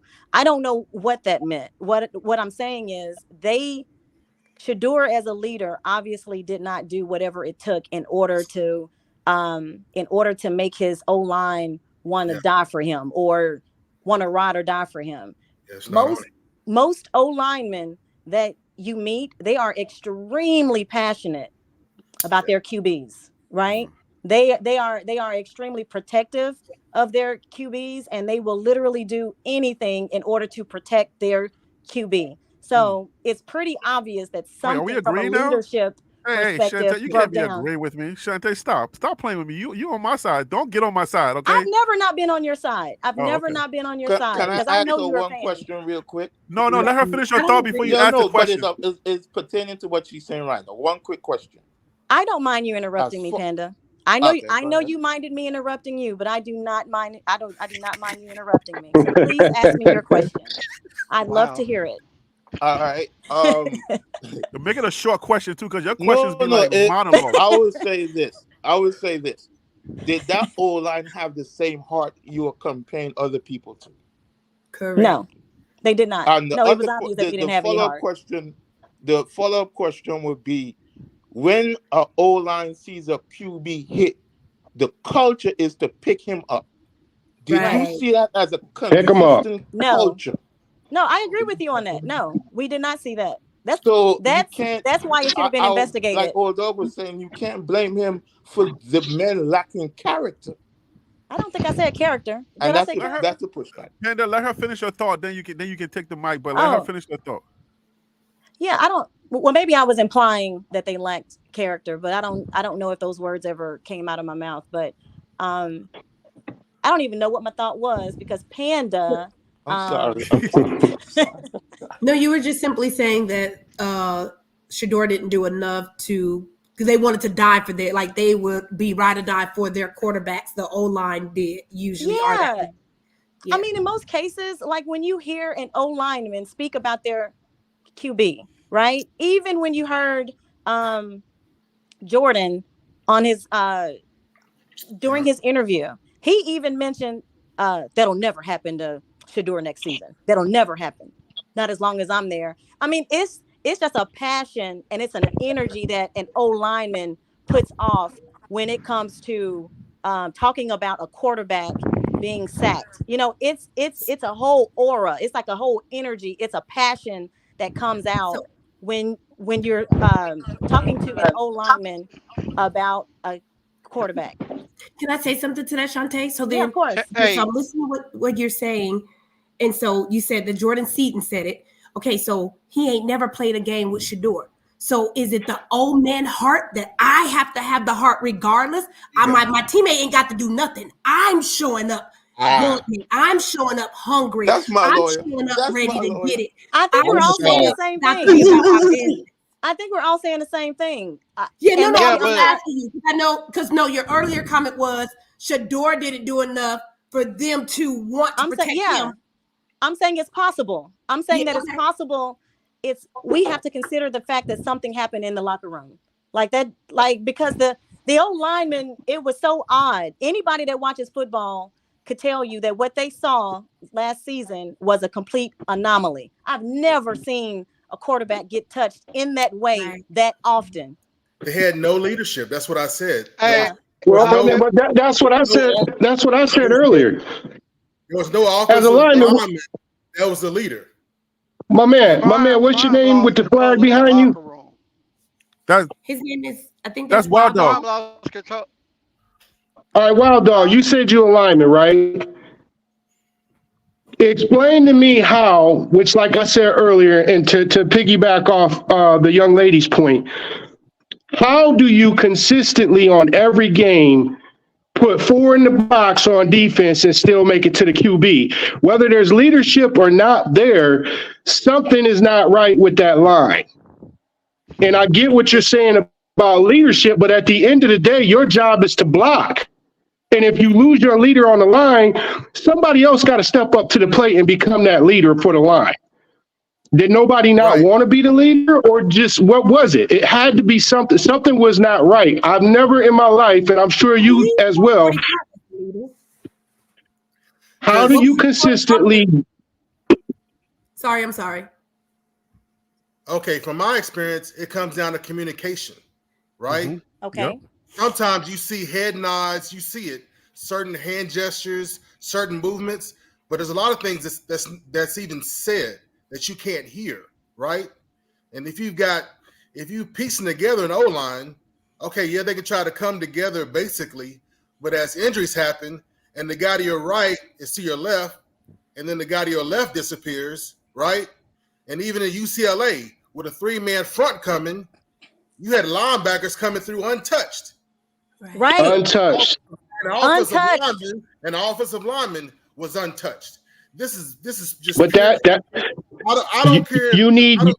Speak to that though. I don't care if you're 5 foot and a $105 soaking wet, right? That's a total breakdown of miscommunication. Breakdown. Speak to that. Put your hands and body on somebody. I don't care what kind of talent level you got. You get ran over, you get pancaked, but you just don't get, you know what I'm saying, untouched. You just don't give up. Thank you. Yeah. Right. And if you don't have leadership, I'm not talking about coaches. I'm just talking about within the line itself. You don't have within the old line itself, right? That's how we miss Tyler. To practice, they'll hone you in. Like I said, I don't care what your talent level is. I don't care if you're brand new to football. Yeah. Okay. This is day one. You don't know nothing about football. He's speaking, as y'all. Leader is for me to keep bring and hone you in. Yes. Okay. You know. But what you were saying, you were blaming Shador for that. What he's explaining to you is that Shador is the line call. If the leader of your offensive line is the quarterback, that's a fail. Okay, I can see to that. All the quarterback is going to do is honor his lineman. I can see to that. I'm in the spotlight. You guys in the trenches without any fanfare. Hey, Dre, send me that email, Dre. Putting your bodies on the line every snap. I'm here to honor you because you my guys. So Tyler Brown he can't be the leader. He cannot be the leader. Tyler Brown was the missing piece, right? And let me dispel something. Going into 2024, hold on, Panda. 2024, we got 2 All-Americans. We got Tyler Brown coming up. Okay. Right? Because he had to sit out a year. Right. That's the heart. That's the heart. That's the dude, whether you got it or not, coming on the O-line is going to make sure you have. He's going to give it to you. Yes. Right? That's Shador's protector. Yes. That's Shador's sergeant at arms. Okay. Got you. Yeah. Everybody else is going to fall in line. I don't care where you come from, who you are, what your talent level is. If you're a $105 soaking wet, Tyler Brown is going to keep you in line. We're going to figure it out 100%. Okay? Yeah. And then we got All-American transfer coming from Houston, Tyler Johnson. I don't care about no damn, excuse my language. Lord forgive me. I don't care about You're gonna get my YouTube check. If I lose my YouTube check, I'm coming to you. We got 2 All-Americans coming up. That's all I want to talk about. We got 2 All-Americans coming up for 2024. That's all I care about. 21 Savage is what this live is about. That's we got 2 All-Americans. 2 All-Americans coming up on the offensive line for 2024, and then everybody else filling up the depth chart. I don't care about no Seaton. I don't care about dudes who left. They ain't no dogs. They stay soft marshmallows. That's what I'm talking about. We call them stay soft marshmallows. Garbage. You talking like a lineman right now. And I don't mean to cut everybody off. Saying. I don't mean to cut everybody off, but that's what I was talking about, Harry. This dude right here played on the line. If you've ever played ball, you got to have something within you that wants you to be out there on that field blocking for your QB. That line was trash. I can argue with you all day long. That line was trash. And that's what he just spoke to y'all, telling y'all there was no heart in that line. Without that line, that run game is trash. That pass game is trash. And until we get an offensive line, it ain't going to work. Say that. And say that to Harry, because Harry needs to hear you all the way in the back. If you want dimensional, Harry's eyes wasn't lying to him, but when their heart got broken and no leadership, that was the beginning of the end. That's right. Wild Dog was saying more than just the line is trash. He's telling you some elements that I'm talking about. I talk about elements. I talk about things that affect. I'm just summing it up. Saying. That's what I want. I get what you're saying, Harry. I'm just. I get what you're saying, big dog. But my Wi-Fi is the critiques. I think some of the critiques on the coaching staff is a little broad. There's things we can be more specific about. Are we still here? Yes. Are we still here? Yes. Okay, so listen, I want to clarify certain things. Like I'm the boogeyman, and you know I can take it, right? I just want to let y'all know that Wild Dog was talking about elements, you know what I'm saying, things that the symptoms, right? Things that causes you to say that blanket statement that everybody wants to make. It's the line. But there are symptoms to the line. It's not just one thing. You can't just blanket statement, it's the line. What are the symptoms? That's what I've been talking about. I get that, big dog. I get that. But at the end of the day, right? But he wasn't just saying but I get what you're saying, but there are some severe issues with that offensive line. I get it's a collective and there's other areas that are at fault. But that line just was not what it needed to be. That's why we had to revamp. Symptoms make the line what it doesn't, what it's not. But you see what we got coming in already. How are you feeling about the line moving into 2024? We've already had guys signed. We got guys signing coming up for 2024. How are you feeling now about those who have signed and who you know? Because we had Tyler Brown who had to sit out, and we had another starting offensive lineman who had to sit out because of a torn pec. So we got two starters already on the team coming up, plus a couple of guys who already hold their own and staying, and plus the guys we have coming up. How are you feeling about the guys we've got, plus the guys who just signed yesterday? How are you feeling? Wild Dog. Hey, Wild Dog, can you speak? Go ahead, Tim. Can you speak to this? Because I'm hearing a lot of things, and I understand what you was talking about just a second ago, but at the end of the day, they became one-dimensional. But is every offensive lineman is not a pass blocker, and everyone is not a rush blocker, right? You dig what I'm saying, right? So they told me I did. They told me I was a good pass blocker, but I hated it. I want to run. I want to run it down your throat. Then I'll pass block for you. Right. That's my mentality. Let us run it down their throat, and then I'll pass block for you all you want. That's just how I was built. But we didn't have the depth to do that. Like, feed the hogs first. Feed the hog in me first. It's just how I was built. Feed the hog in me first, then I'll do whatever it is you want me to do. Panda, I agree with you. Push back to Panda analogy earlier was I don't have to look at a prime film or show to know football. Yeah, but Pee Wee League, you know that I understand that them guys came in there late and he revamped the whole team and everybody not having time to gel. That's why I'm going to stick to my initial statement. The coaching staff, these guys can identify that. Did they put the right pieces in place to be successful? But that's what Panda's saying. I even said it earlier. We didn't have the depth for that. They didn't have the depth. We didn't have the time to get the depth. So let me respond. That's what I'm saying. So when they got broken, it just fell Who's apart. that, Panda or Yardman saying, let me respond? Hey, Harry. It's Panda saying that. So hey, Harry. Yes, sir. All I'm hearing is just you guys are just beating around the bush, man. Everything comes back to coaching 101. Your team is a reflection of the coach. Deion Prime knew that, hey, I don't have time to put this team together, game experience. Right. You have to construct that team accordingly. You cannot play another game like a team that has all that, exposure. Like, hey, we've been playing together for a long time. Exposure has nothing to do with the talent. That's what If you don't have the talent, at what point as a coach are you not recognizing that? You have to play. You have to build a team and use the team accordingly. You can't just say, "Hey, hold on." You can't just say, "Hey, we're gonna pass 90% of the play." You can't. There is no. It don't matter how many Wild Dog. You know this. It don't matter if you're a 10-star athlete.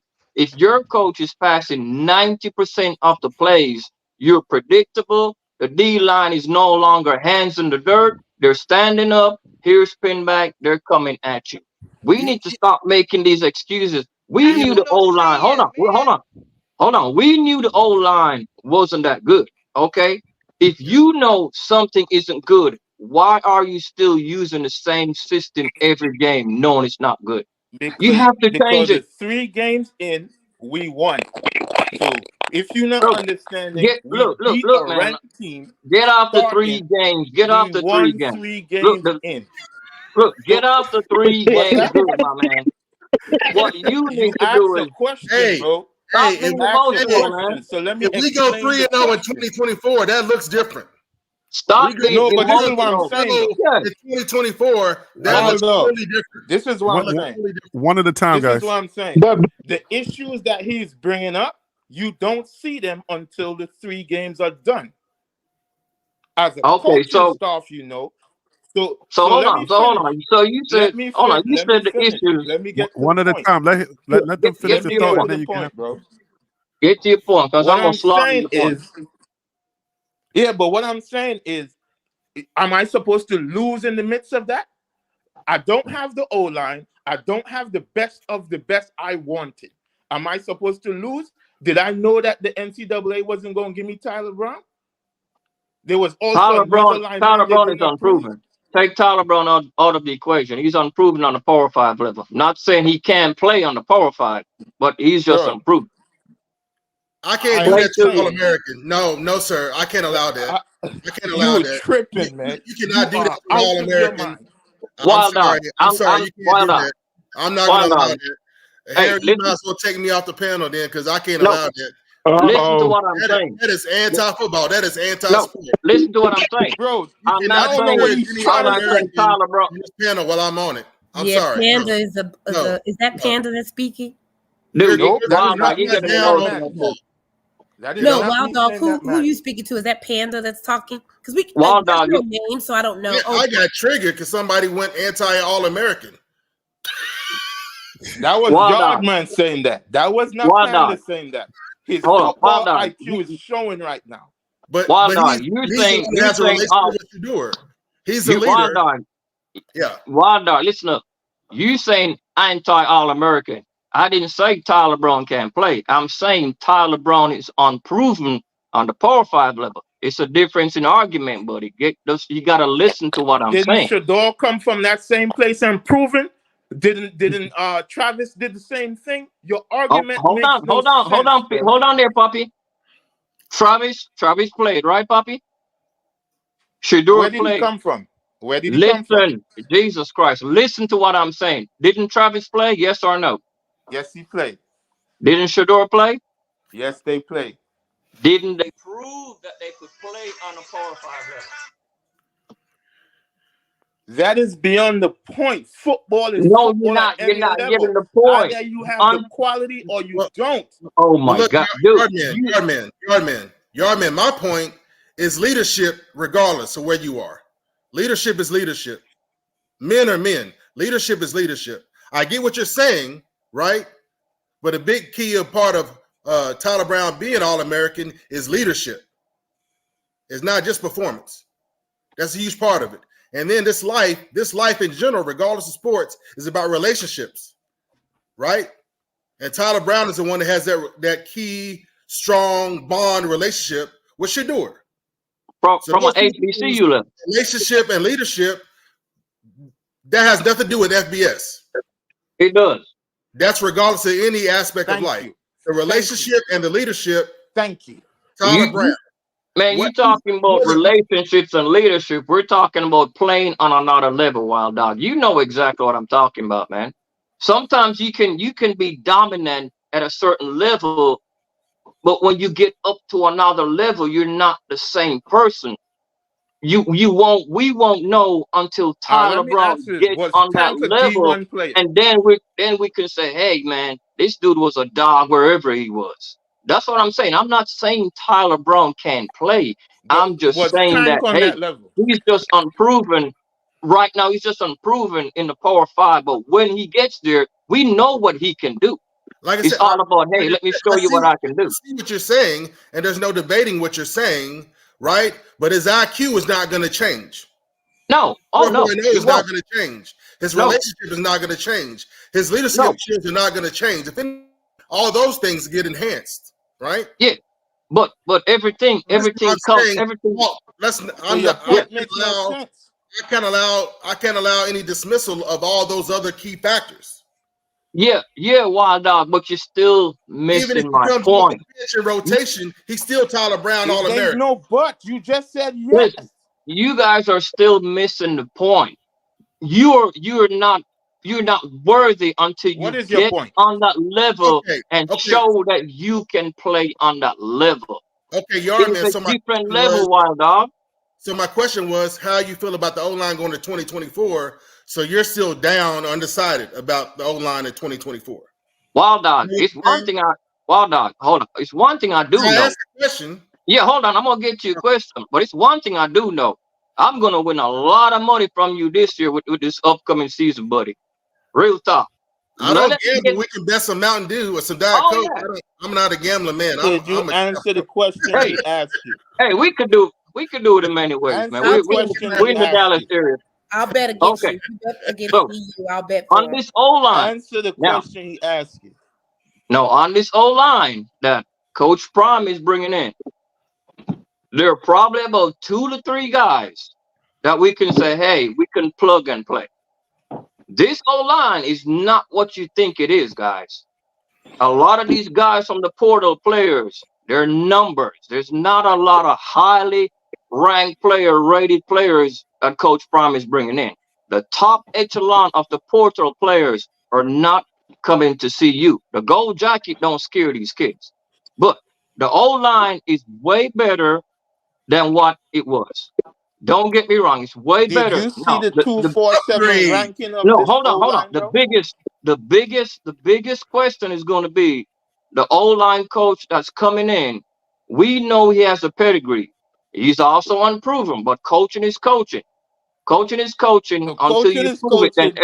Coaching is coaching, but everybody's going to say, well, the O-line coach is unproven. Unproven again, but we know he has the pedigree to get these guys going. Now, everything is going to come down to time consuming. Remember, there are no preseason games to play. Can they get these guys ready to play as a unit, not as an individual, but as a unit?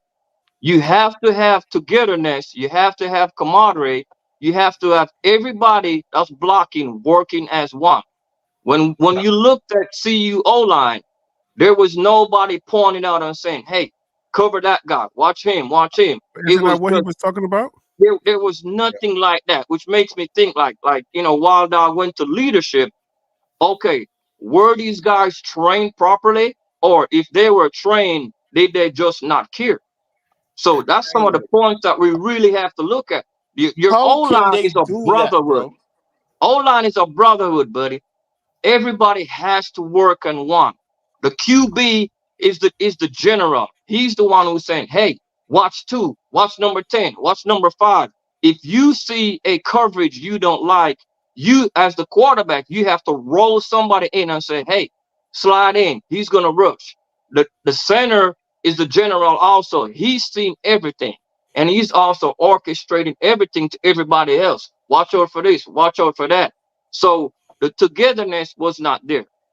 Whether it's like, hey, we're all individuals, maybe they felt like they weren't a part of the team, or they were, just in Prime's locker room, or in Prime buddy system. But after a while, the old line just like, hey, we just here.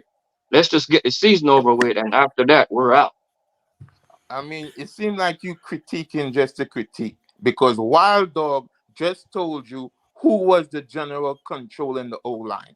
So that's what you're saying. When Tyler gets in, he controls the O-line. If you realize the play calling is changed from the sideline, Shedeur has the ability to check out of the play. So the communication that you're thinking is missing, the piece and the component for that exists. He asks you, from what is coming in, how do you view the O-line? And then you start to talk about number. Yo, these coaches have tape. It's a team. It's a collective of coaches, bro. And then when you look at it, when you look at it, you can go to 247 that ranks them. Okay? So as far as the poll goes, we are ranked number 1. First, it was Ole Miss, then we dropped to 2, and then we go back on 4. So what you are saying is statistically incorrect. Secondly, as far as the critique on Shedeur, me and Harry talked about this. He checks out of the run at the last minute because they gave him that glasses, call. bro. So if you want to critique Shedeur, you could say even when he's handing off the ball for the run, he doesn't sell it. The backup QB who played in the last game, he sells the run better than Shedeur does. So there's critique we can have that is actually factual. What you're doing is mixing football ideology and what actually happens on the field, but you're not mixing them with understanding the players he's choosing from. I don't care who the coach was. If the quality of the O-line doesn't exist, they're not stopping. There's a difference in, like Wild Dog was saying, a attempt was made and they failed or they got run over. We didn't see that quality of athleticism in that O-line, bro. And then some people are saying, well, Shedeur should have did this, or then they start mentioning money. There's no collective or no thing that is going to give our O-line $1 million, bro. He's not a quarterback. The O-line, nobody. Wait. Panda, I was on your side until you said that. Wait, what are you talking about? The linemen are going for at least 1.5 right now. I don't know what you're doing. Linemen are not going for 1.5. I guarantee you they are. There was an article about this where a lot of people are over-evaluating their stock, and some people are even not getting picked up in the thing. The only people who was clocking 1 and 1.5 were quarterbacks, and I think they gave that running back kid $1 million. So but regardless of what the money amount is, O-line has to have their bag coming in. Whatever level they're at, if you want quality hogs, they have to have the bag coming in, because after that they get nothing. You know what I'm saying? The only thing they get after that is when the QB honors them. You got to give the hogs their bag, whatever amount it is, when they come in, and then the quarterback has to honor them. But the quarterback is more like the commander-in-chief, the president, okay? And then your center, usually, but not always, is then your general, your leader, right? Even if your leader goes down, but with Tyler Brown being on the scout team, that's a stretch. Somebody might say, well, Tyler Brown was still there. Tyler Brown was limited to the scout team. You can't You can't be an effective general. You got to be General Patton if you want to win. You got to be in the right? war. You can't be You know what I'm saying? spectating. You got to be on the field. You can't be up in some bunker on the radio. That don't work. That But don't this work. is what I'm saying. From the O-line that exists, they do not have that structure, that culture. And some of those guys were from that's what the idea was. Yeah, but some of those guys are from the previous coach. But let me put it like this. Yeah. Tyler, Shadour's bodyguard, Tyler Brown, is coming up. Yep. We got an All-American coming from Houston. That's true. Okay. And then we got 2 offensive linemen who, with experience, who are teammates coming. Right? So all this chemistry and fractured, I see 2 All-Americans and 2 teammates with experience coming. I'm not seeing a problem. And we're not even done yet. And let me communication. You got 2 guys. Listen, you got 2 guys who've already played together and 2 All-Americans. That's 4 already. And I've said this before, but Waldo, let me reiterate something. Yes, sir. What chemistry we didn't have before, or whatever breakup in communication and chemistry, or whatever the camaraderie that they didn't have before, the kids that are coming here understand why they're coming here. This is going to be a difference, right? Yeah. The players that are now coming are answering the call of Coach Prime. And did y'all see that short with that comedian saying protect your door, protect your door? I don't know how many of y'all saw that, but even the whole world knows protect your door is a thing now. You see what I'm saying? Yeah. So the young men that are coming here that are either going to be on the outside or inside or the center, people that are coming here now understand what the assignment is.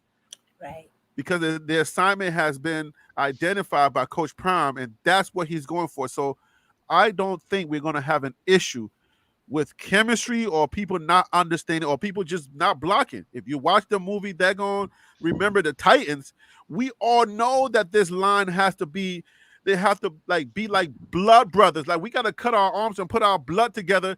This is what we're going to do. If anybody touch your door now, then we got Deion Sanders to blame. Because the people that he's bringing in, I think they know the assignment and they understand the assignment. Right. What do y'all think? Point. Like Wild Dog said, they got the guys that's coming in, and with Tyler Brown, that leadership, but also that communication. Yes. They seen a lot of football, so they know how to communicate. They know how to like I said, they know how to communicate within that line. But I also understand what that other gentleman is saying too. But I also want to let him know there's no difference between a HBCU and a Power 5. Oh, really? Speed. So there's no difference. So there's no difference between college and the NFL. No, I'm talking about. Yard man, you're being extreme, bro. I'm not talking about the NFL and college, because they trying to play to get to the NFL. That's the overall goal. I'm talking about between. You was talking about Tyler Brown, that's coming from HBCU, along with the Travis Hunter, along with the Shador Sanders. Yeah, but didn't Travis have to prove that he could play on this level? Didn't Shador have to prove? I mean, the thing with life these they days. Don't have to. What do they have to prove? Is what I'm trying to say. What do they have? Are you serious, my man? What do they have to prove? There's no difference between. There is a difference, my man. There's a major difference, man. It's a major difference. It's like there is the thing with life. What's the difference? The difference. Name 2. Look, wait. Name Yardman. Name 2 significant differences that you want to point out. Name 2. So, and I don't want you to name size. I don't want you to name size and size and speed is different. So size and speed is more dominant. Size and speed. Wild Dog, you can back me up or tell me if I'm wrong. Size and speed on the Power 5 level is different. HBCU? No. Listen, my man. Listen. What I'm saying is everything is a little bit more faster. All across the board. Listen, all across the board, these teams are way better all across the board.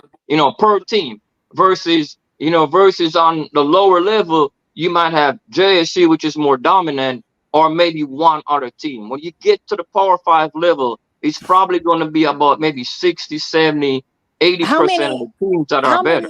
How many of those Man, SWAT the games have you major watched? difference is the Hey, Panda, access hold on, to capital. Panda, What I'm saying is you have to prove that you can play. We can't just give a person self-entitlement because they're coming from on a lower level and say, hey, this person is a dog regardless. They have to show that they can play. Go ahead, Wild Dog. No, is that Shantae? Yeah, I was just patiently listening to him speak, and I was just curious as to how many SWAT games he's actually watched. In my opinion, the only difference or the main difference between SWAC and the Power 5 is the budget. That's for one. Money. And then Yes. number two, it's going to be the depth. But as far as your skill players, there's not much difference between a SWAC game because they ball out. And anyone that says anything otherwise, they just haven't watched the game enough. And it's not just JSU. But the major difference is it's the big guys. It's the depth. It's the O-line. It's the defense. It's the trenches. That's the only difference between the SWAC and the Power 5. It's because the Power 5, so hold on. So you're mentioning depth. What I just said, I said 70 to 80% of the teams. It could be just 80% of the teams I know I didn't interrupt you. on the FBS I don't think I interrupted you. Let her finish, okay, bro. what's your name? Yardman, let her finish. What's your name? Yardman. Panda. Oh, okay, Yardman. Oh, I remember his comments. Oh, okay, you're Yardman. Wild man, why you throwing me in that though? Okay, I've been reading your comments over the last few weeks. So hold on. So you're saying if we line up HBCU and Power 5, it's going to be the same level of football, the same level. Yes. Because the players are different. I am saying that. Yes. Well, you need to stay off the prime Kool-Aid because you lost your mind. What does SWAC have to do with prime? It is way different. You asked me a Yardman has been negative this entire time. We ain't doing that. Wait, one second. I know him. I know him. Can I address something to Yardman? Can I address something real quick? Yeah, we're not go doing ahead, that. Go ahead, Tim. Go ahead, Tim. Okay, and that's Yardman, right? That I'm talking to? Yes, Yardman. Okay, the difference between an HBCU and a Power 5 is someone said the budget. Yep, the budget and television exposure. That's the only two things. Man, you guys are crazy if you think that's right. Hey, let me tell you something, Yard Dog. Hold on one second. Yardman, if HBCUs could get the same exposure as an Alabama, a Michigan, Colorado, then have those Power 5 schools will not have those athletes at their university, and I put money on it. They will go to. And that is why. All right, Tim, listen. Let me add a little bit to that. Let me just clarify that a little bit. Let me add some meat to that bone, because we're leaving a little bit of meat to the bone, and Yardman has some credibility on that a little bit. Just okay. There are when money is involved, you get bigger kids. You get the opportunity to recruit bigger bodies in, you know what I'm saying, like, okay, a Jordan Seaton, versus some other kid that may not be as beefy as Jordan Seaton. So there is a little bit of a separation when you come to that. It's not that the kids are much bigger, because a 6'6" is a 6'6", 310 pounds is 310 pounds. The only time that you see the yard moving just a little bit, Yardman. The only time that you see a little bit of a separation is because they don't have the same amount of budget to get the bigger bodies. Yes. So yes, you will see in the FBS level, you will see bigger guys because you can afford to go out after the bigger guys. That's where you see some separation. So I want to make sure that we understand that, because I did do a video on that. But you know what I'm saying? But resources does set it apart. And the only reason why you have size differences is because of the budget. I just wanted to put that in there. The budget and the facilities. Yes. The facilities and the television exposure. These kids want to play on TV. If HBCUs had the money, the budget, they had the facilities, and they had the television exposure, majority of them will go to a HBCU, man. Yes, and sir. that's facts. Because I went to LSU and I graduated from Southern University. All right, Wild Dog, what do you think about that? And so I'm just trying to bring it all together, right? Because we're kind of dancing around it. And what I wanted to say is like the huge disparity because of the money, because of the facilities, and what I've seen, because you know, I went to Prairie View A&M and I've attended PWI, is the defensive line. If you look at one offensive line versus the other, yeah, you can nitpick and say this, and there's an upgrade going to to a Power 5 school. But the huge biggest disparity is going to be on the defensive side, right? The defensive ends and the quarterbacks. When it comes to most skill players are plentiful. Oh, yeah. Right? Even a quarterback, you say, well, this is a 5-star and this is a 3-star, but if the 3-star gets proper protection, you're really not going to know much difference, right? When he hands off the ball or he makes a standard pass, right?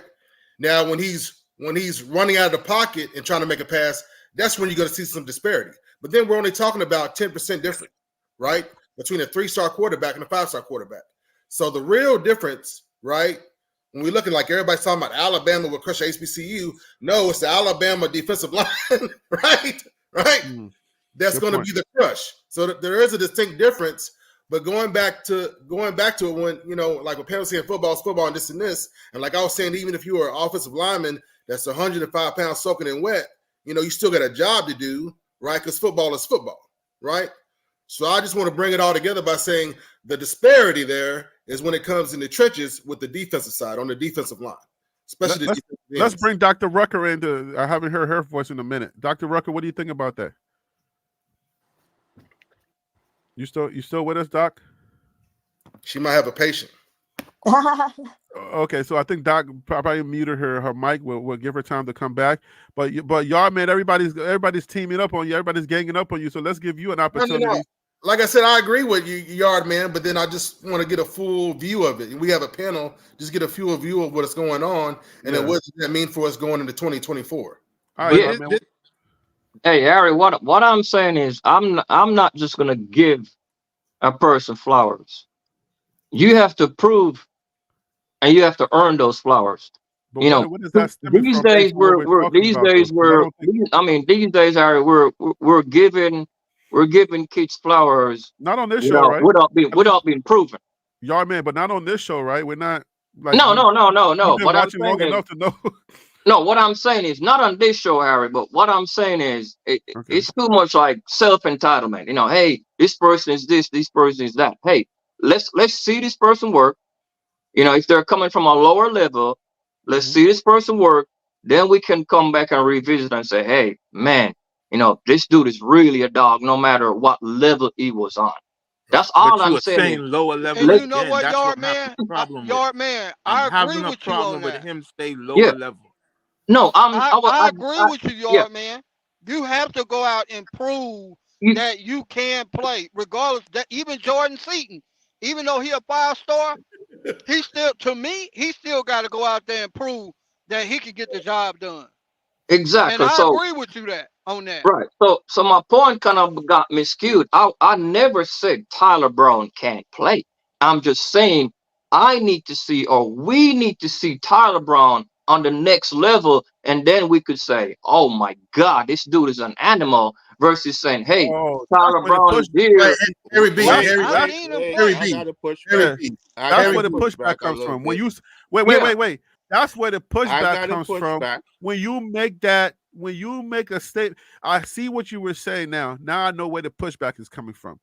Right. So that's where the pushback came from. Right. I got to push back when you phrase it like that. When you said, because we've already seen Tyler Brown play football, right? Yes. Yeah, right. When you phrase it like that, your phraseology, it confuses a lot of us, because now it's almost like you're making it seem like what Shador just did this year, what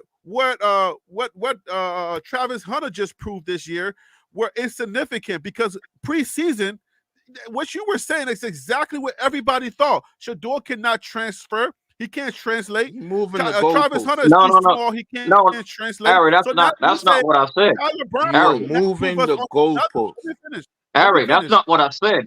I Let me finish. asked I'm my only man. I said, addressing "Hey, that little part. Listen. Let me finish. yeah, You can have the mic. yeah, Because go ahead. I like my panel talk. Listen, Work with when it, babe. you phrase it the way that you're phrasing it, that's what I have to push back on, because you're saying I need to see Tyler Brown play on this next level, and that's what I'm saying. Pre-season, a lot of people were saying that Shador couldn't play on this level, Travis Hunter could not play on this level, and then they lit it up and All-American.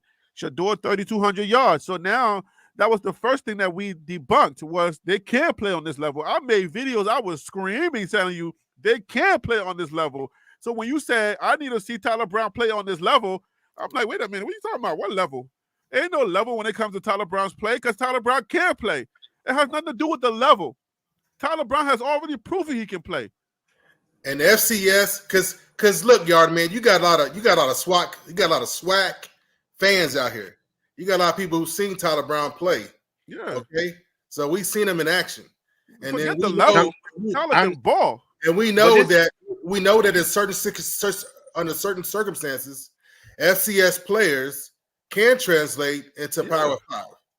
And then we're talking about an FCS All-American. I'm like, that's going to translate. Even if it's 80%, that's going to translate. For sure. And that's why I was stressing to you that, the other aspects of his game, his relationship, his leadership, his IQ, all that's going to carry over with him and not be diminished, even if he's a little bit too slow, one step too slow, or not quite strong enough. But that ain't the case, because Coach Mo's ranking has him ranked right up there, pound for pound. So no, Tyler Brown is going to translate. But he's comparing. He might be an issue. Power is not going to be an issue. He's comparing a high school kid to somebody who played in college circuit already. That is crazy. You cannot compare a 5-star or whatever high school kid to a college. 10-star, it doesn't matter. College student. Tyler Brown is already playing. This is a different conversation. So what you are saying is factually incorrect. I don't care how passionate you are about it. You're wrong.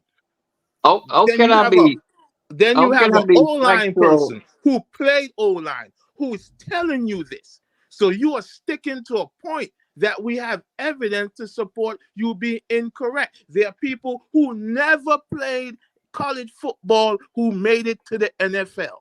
Never played a down. So at the end of the day, the quality does not matter when it comes between the different divisions. What you have is style of play, some style of play and coaching style. You have to start applying orange to orange and apples to apples at some point. What you're doing is putting a blatant stamp and saying HBU cannot compete with the next level until I see them. And you will be factually wrong. And you can't turn around and say, well, I didn't really mean it like that. That is essentially what you're saying. It's not the same level. And it's not the same level, buddy. The problem is that type of mentality that you are having other college coaches are saying, I don't want these players because of the same thing. And you have a bunch of great athletes not getting opportunity only because you don't see them. And from what you are saying, you don't watch the game. So you don't know that. So until they have an ESPN we're in contract, the same ballpark. We're in the same ballpark. Panda, unless they have an ESPN contract or FX1 or something to broadcast those games for you to see the quality, what you're basically saying is if they're not playing on this big program, they must not be good. Because we are saying athletes, you are 6'1". No, I think he's saying. And we had talked about Aubrey Miller. I won't call him good until I see him play. Aubrey Miller graduated from JSU, and where is Aubrey Miller, the middle linebacker? Where's the middle linebacker from JSU? He's still looking for a team right now, Wild Dog. No, he got picked up the day after the draft. Yeah, he got picked up and he's no longer on a team right now, unless he's on a practice squad. But So Wild Dog, listen up. I think this man is interpreting what I'm saying wrong. I'm not saying if you're on the lower level you can't play. What I'm saying is let these guys get to the next level and then show us that they can play. I'm not saying HBCU players can't play. What I'm saying is instead of saying, hey, this person is the greatest, and they're on the FCS level, let them come up and then show me that you can do it. That's all I'm saying. What are you comparing that statement to? I'm not saying Tyler Brown is going to be an FBS All-American. But I'm saying an FCS All-American is not going to be a bust in the FBS. So wait, Wild Dog. Let me ask a question. Yardman, you're making statements, but the panel's not even on your wave. Where are you coming from? Was that a topic that we brought up? Eric, I just brought up because Wild Dog, has some stuff, and I'm like, okay, Eric, what I'm saying. No, what I'm saying is, you have to prove that you can play. We can't just say, hey, this person is going to be this or this person is going to be that. We got like a 5-member panel at this point. We got like a 5-6-member panel, and we're trying to keep you on the topic, but you're bringing up stuff just like people, people who like are agitators for CU fans. You're just gonna say stuff that are just not conducive to what the panel is talking about, and I'm trying to figure out. Nobody's talking about player improving themselves. Where does that come from? Harry, let me ask a better question. There we go again. Let me ask a better question. What you don't like about Coach Prime? Let's shoot. No. You gotta give him a free rein. Look, if you tell somebody, do I look ugly to you? Please don't ask that question. You sure you want to go there? No, we're not going there. We are not going there. Keep it to football. We're not going there. Keep it to football. The title of the show is 21 Savage. Let him answer. The title of the show is 21 Savage. No. Listen. All right, listen up. No, don't get it wrong. Coach Prime, the person. Great. Here we go. Coach Prime, the person. Great. You don't have to answer that question for me. I got to bring the show back. Listen, I want to do a show where we even talk about Jackson State, right? I want to give people an opportunity to really talk about what the move from Jackson State was, and I got other things to talk about, right? But this is not the show for us to start disparaging Coach Prime. I don't care. I don't want to go there, but I want. I think it was Wild Dog that says, "What are we getting? How do you feel about what we're getting?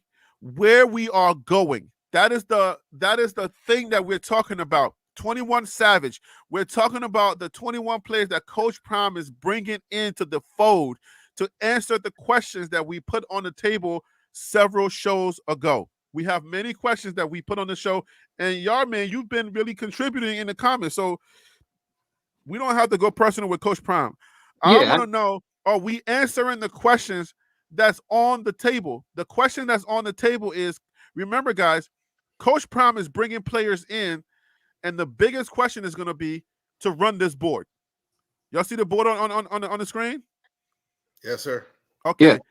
But Harry, Coach Prime has to answer these questions, and these are valid questions. Do we have a tight end room? He's bringing in one kid that's a tight end. Coach Prime has another question on the board. Are we going to run the ball? He's bringing in some running backs, so that means that he might want to be running the ball. And then what's the name is not going to be a red shirt anymore, right?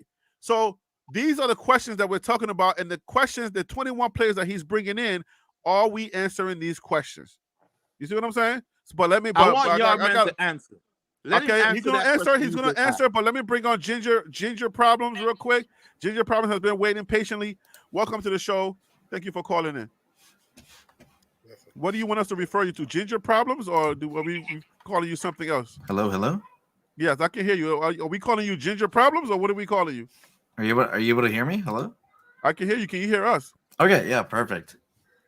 I just Ginger, Kev. Okay, Ginger. That works. Yeah. Well, you said Cav or Ginger. I like Cav better. I don't want to call a man Ginger. Should I call you Cav? Yeah. No, you're. It's a nickname. Okay, you're good, all right, man. Cav. You're good.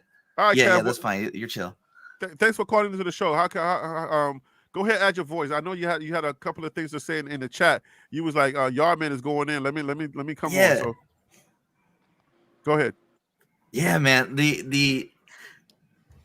So there's so many like contradictions with Yardman with like the things that he's saying. Like you can't have an attitude towards like negativity towards how a team is like portraying themselves in 1 year's worth of like information, and then you have such a high expectation of how like things are supposed to go, and then you're saying, hey, so and so needs to prove themselves. So and so's not proven yet in the trenches, or they're not dogs yet.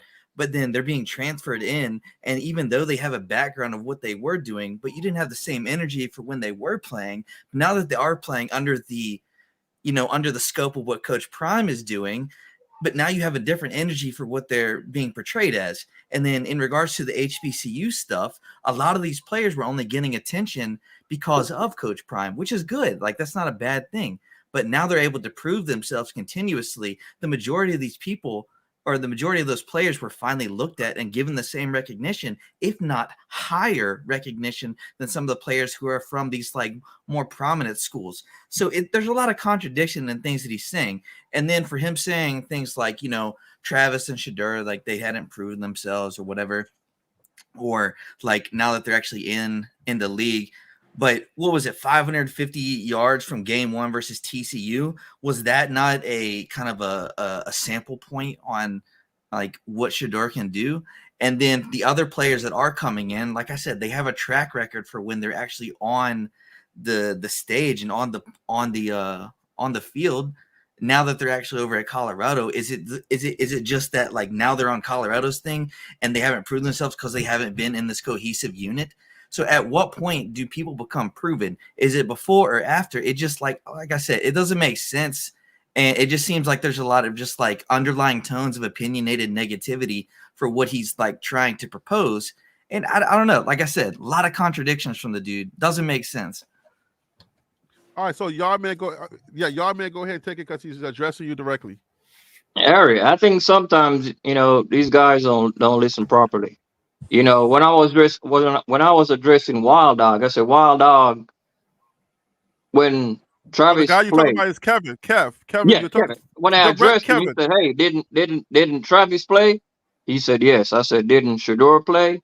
He said, "Yes." Those guys showed us. I mean, Travis is a 5-star athlete. Shedeur is a 4-star athlete. These guys are going to play even if you put them on the moon. But they showed us that, hey, even though we went to an HBCU school, we came here and we dominated. There is nothing wrong with that. All I did was when we drifted a little bit and we spoke about Tyler Brown, all I was saying is, hey, Tyler Brown, when he gets to this level, hey, show us that you can play. That's all that topic was. And then he just like escalated and went further and further and further away. But addressing he's at that level already. He has proven that he can play. But the point that you're trying to make didn't make sense if you already know Travis proved himself. If you already know Shedeur proved himself. That's what so we're to saying. Make that statement after knowing that, you hate him, bro. It is what it is, and it's okay. It is okay. When does criticism? What I'm trying to get at is here, if Tyler Brown has already proven that he can play. Let me ask you a question, my man. What's your name? Kev, Ginger? Like, I don't understand. Kev, your audio went out. So say your point one more time. Kevin. Ginger. There are a lot of college kids. Yeah, I can't hear that. I'm having to listen through the YouTube stream. I can't hear it online for some reason. Oh, okay. Sorry about that. No, what we're saying is you have guys who leave from college, go to the NFL, and couldn't play. So you're leaving from a level to another level. Tyler Brown, we need to get off this. Tyler Brown is a bad boy at the FCS. I'm not saying he can't be a bad boy on the FBS level. All I'm saying is, hey, let's bring him in. Show us what you can do. That we can say, hey, man, this dude is just a straight up beast, no matter where he was. That's all I'm saying. Your Not point drifting, but is not Colorado specific. That point can go to Alabama, can go to Jackson State. That it could go. That point that you are trying to make isn't Colorado specific. And what he was trying to ask you is like, hey, with the new guys coming in, what do you expect? So the reason why I say what you go from criticism into haterade is when you are using a point that doesn't specify Colorado. You can use that litmus test to football in general. dude, And we are talking didn't about, I we didn't I acknowledge, hold on. hold on. We acknowledge the deficiencies that existed in Colorado. What Harry did was say, okay, don't you think that Coach Prime is addressing it by bringing XYZ from the portal? And then you gave that rebuttal. So your rebuttal wasn't based on the question, one. And two, your rebuttal could be used at any school, at any NFL, at any point. You still didn't answer the quality of players that he brought in. Were they enough and sufficient to plug the hole? And No, they're not. Harry talked about a car, right? Having an old beat up car. When you have an old beat up car, you have to first diagnose what the problem is, or else you're going to be fixing an alternator and you really need a new water pump. Mm-hmm. So Coach Prime, within the first 3 games, started to realize, like, wait, hold up, wait a minute. I need 7 more guys. I need more patches, or I might need a whole new car. Yeah. So what he did was make an attempt to fix some parts of the car. And then now he didn't get rid of, you see, if he got rid of the whole team again, I'd be like, Yardman, you right. He's building on what he has. So there's a set of players that currently exist that 21. is already a part of the culture that he's trying to build, already have reps, and they had already had players that had redshirted and already had players who were on injury reserve and coming back. So he's adding to something. He's not adding from zero. That's why I said the last couple of times I could understand the critique from next season, because we are using him having a full recruiting cycle, and a full everybody being there for our weightlifting training. Go ahead, Wildman. Kevin is next. Let's Kevin had this. Yeah, so I can actually hear things now. So sorry about the delay.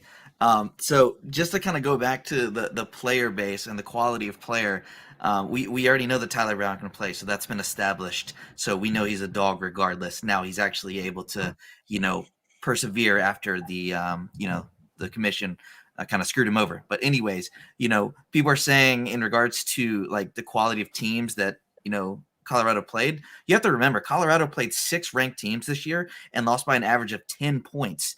And then on top of that, you had the whole debacle with their offensive lineman coach, which already we know was terrible. And then with Pat Shurmur coming in, allowing things to actually like be established, and you could kind of see where in his finite time of being able to do things where things can actually improve. And so now that he has new players coming in with a proven track record of mechanics, because at the end of the day, you can say, oh, they're not able to play at X level, but you can't teach, like you can't, fabricate mechanics. You can either do them or you can't do them. And tape shows that time and time and time again. So that whole argument is completely disproven on your regard. And then Kevin, on top of that, drink.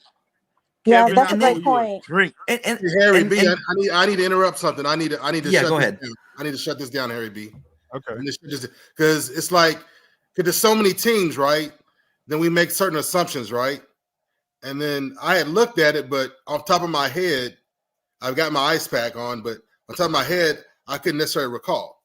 But where Tyler Brown got his All-American status was at Louisiana Tech Bulldogs, right? Western Athletic Conference, Louisiana Tech began competing as a member of the Conference USA FBS football Bowl subdivision. Tyler Brown is an FBS All-American. Shut it down. Next subject. Well, okay, so that's what Kevin was doing. Kevin kind of like he transitions us perfectly right into understanding. Thank you, Alhambra. Thank you, Alhambra, in the chat. Thank you, Kevin, for getting us right back where we need to be at, and it's the understanding of the issues that we have to address. We got to OC. We gotta address OC. We gotta address our linebackers room, because that was one of the key factors that we're saying we don't have a linebackers room right now, because the only person we had that we can even name is Levante Bentley, right? Levante Bentley from 2023 is the only the only linebacker that we can name. I don't know any other linebackers, so we got to get rid of the entire linebackers room and replace that whole linebackers room. And then we also got to understand that Warren Sapp just got his degree. So Warren Sapp is coming in that defensive line. We're hoping that he will re-infuse or infuse some type of energy into that defensive line. So with all of these new players that are coming in, Coach Prime is answering the question. So at the end of the day, Jordan Seaton is just one guy, right? Jordan Seaton is just one guy in that whole equation, just one factor. But we are like overlooking 21 people that Coach Prime is bringing in. Coach Prime is bringing in 21 people, but you know what people want to talk about today? It's Jordan Seaton. Yeah. But that's where the juice is at. You know what I'm saying? The juice is at Jordan Seaton, so people want to talk about Jordan Seaton. But Coach Prime is bringing in 21 players to address questions and things that he needs to make sure that he has on that O-line and that defensive line, and Coach Prime has done that. So if anybody that's willing to speak on that, that's what we are. Let's say something to that real quick. Yes. Because you just brought up a good point that pray that some bloggers, some YouTubers, some analysts, somebody see this. And like you said, we don't realize that you guys that are doing this on a day-to-day basis help ship that narrative. Like, I love that you're focusing on the 21 Savage. You're focusing on, you decided not to focus on Jordan Seaton and focus on the players that are coming. So we appreciate you. Let me give you your flowers and shout you out for that, Mr. Harry B. Because for real, y'all put some hearts in the comments for him, because he could be focusing on that. Like you said, quit giving that so much attention, and let's focus on the 21 that's coming to help CU this year. Yes. Yep. Like there's so many players that could stand out and just kind of improve a stat line for the team. And then on top of that, if you just look at a general stat line, I'm looking at this now. Shedeur had 3,600 yards, 2,700 touchdowns, 3 interceptions. And then you have to just put into perspective, okay, now he has players coming in that give credential and actually have a backing to it. And then for something Yardman said, just to quote him, he said the things, the training or the teaching starts at the coaches. And then if that's not correct, then you can't translate that into the players. Okay, so let's think of it from a defensive perspective. You have Warren Sapp. If there's no possible way anyone can give any logical fallacy to Warren Sapp not being able to translate, that team to give something to the defensive side. Defensive wins games, offensive sells tickets. 10 out of 10 every single time. So there's just, I don't know. All I'm hearing from this dude is just pure negativity. That's all I'm saying. This man knows football. Thank you, Kevin. I just want to say thank you, Kevin. So we understand that Coach Prime brought in like you saw the list. You saw I'm not sure how many of you guys saw the show yesterday, but you know what I'm saying? Coach Prime is not done. We have a lot of recruiting to do. You understand what I'm saying? We have a lot of recruiting to do, but I think we kind of get it. A lot of us here are kind of like, you know what I'm saying? We're our minds are in the right place. We understand that, okay, people are going to, run with narratives that are going to cause whatever, interruption. That's why certain people talk about certain things. But if you don't know that Coach Prime is working, then you don't know that Coach Prime is working. You see what I'm saying? Like, you got to understand that Coach Prime is working. Like, yo, the recruiting department, they are overworking right now. Our next thing is to get rid of all of these bowl games, because there's going to be 1,000 of them that's going to be playing on your screen real quick. Before you know it, we're going to be getting another transfer portal opening again. And Coach Prime is going to go in and he's going to do another overhaul. Okay? Because he still got questions. Please understand. I'm going to put this back on the screen, okay? Please understand. This list you see right here, Coach Prime wants to run the Big 12. We understand that, right? Everybody on this panel understands that, right? Like Coach Prime wants to make a statement in this Big 12 list. He ain't coming in here to try to put a few players together and some of the stuff that we be talking about or win a few games. Some people say 6-6.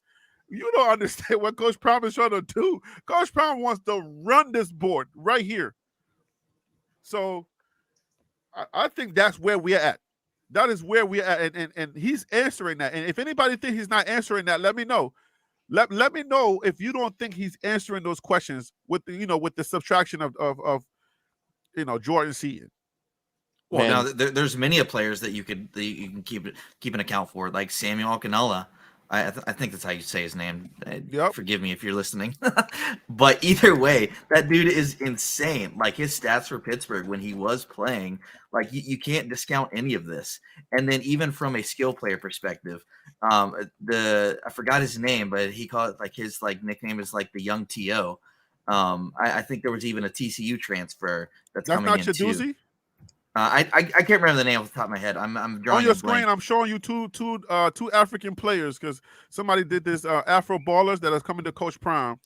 No, it's a different one from this, but either way, from the list of players that are joining, from a skill player standpoint, from a defensive standpoint, and then what's backing the defensive standpoint, you have Warren Sapp, and then the offensive line or the offensive coordinator with Pat Shurmur, and then the additional resources, and there's even talks of TO, the actual TO. Having some type of influence. So I don't, maybe that's just rumor and hearsay, but either way, like no one can possibly look at what they're doing and say, nothing's really going to happen, or the first season was a fluke, or, the haters like I said, yeah, it's just, there's so much credentially, empirical data is the best way to put it. There's so much empirical data that you can put forth moving forward that you can say, wow, this is really going to be something different.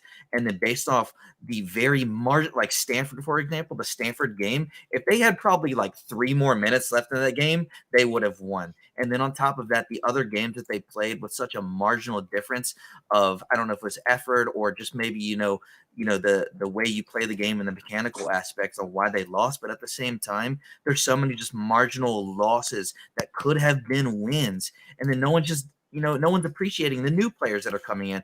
They're just saying, oh, this is just like another Prime thing and Kool-Aid or whatever nonsense. It's just, people are just genuinely and willfully ignorant to the credentials of these players that are coming in, because they didn't have this energy when they were playing for the other teams. And now that they're under a Colorado name, they call that the prime tax.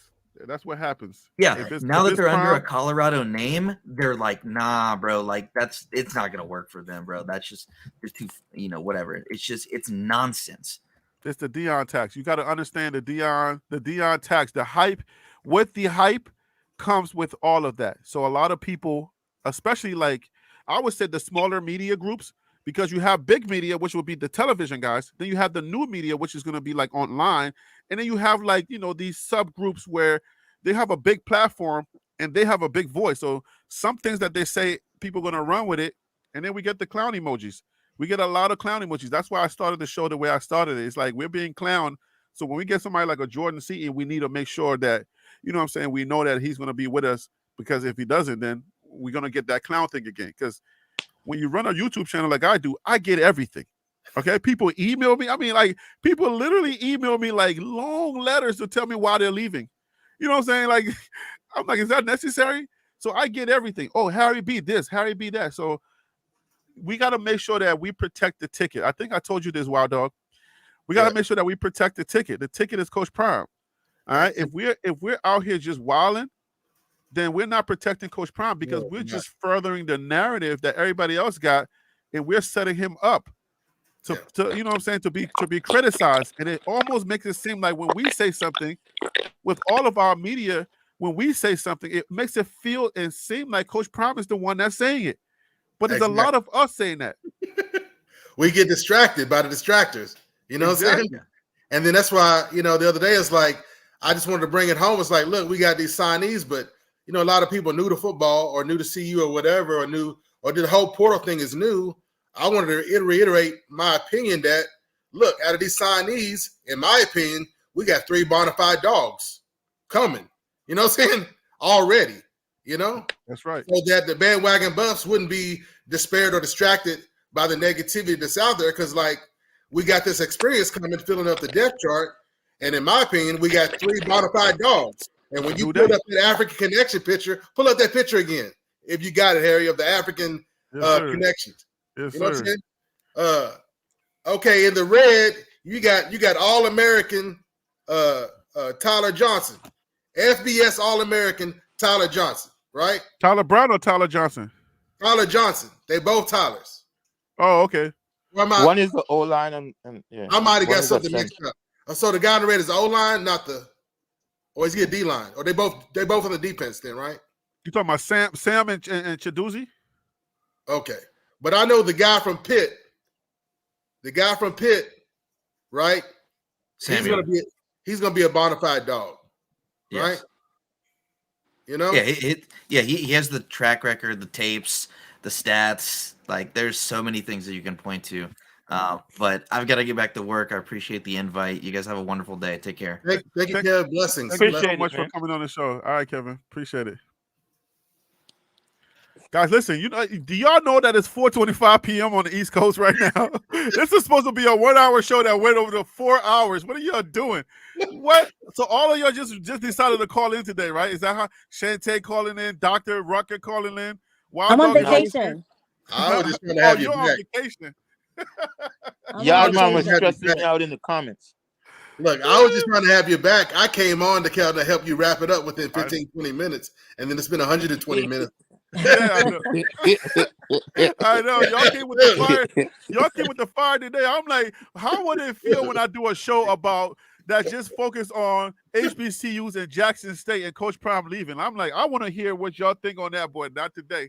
What? Man, we could do some time just covering the SWAC, man. But I know, man. Yeah. I know, but I gotta let y'all go, man. This is that's gonna come with heat because a lot of HBCU people are split. Oh my gosh, I would probably get like swamped, because I get people, hitting me up. I would get swamped if I bring up.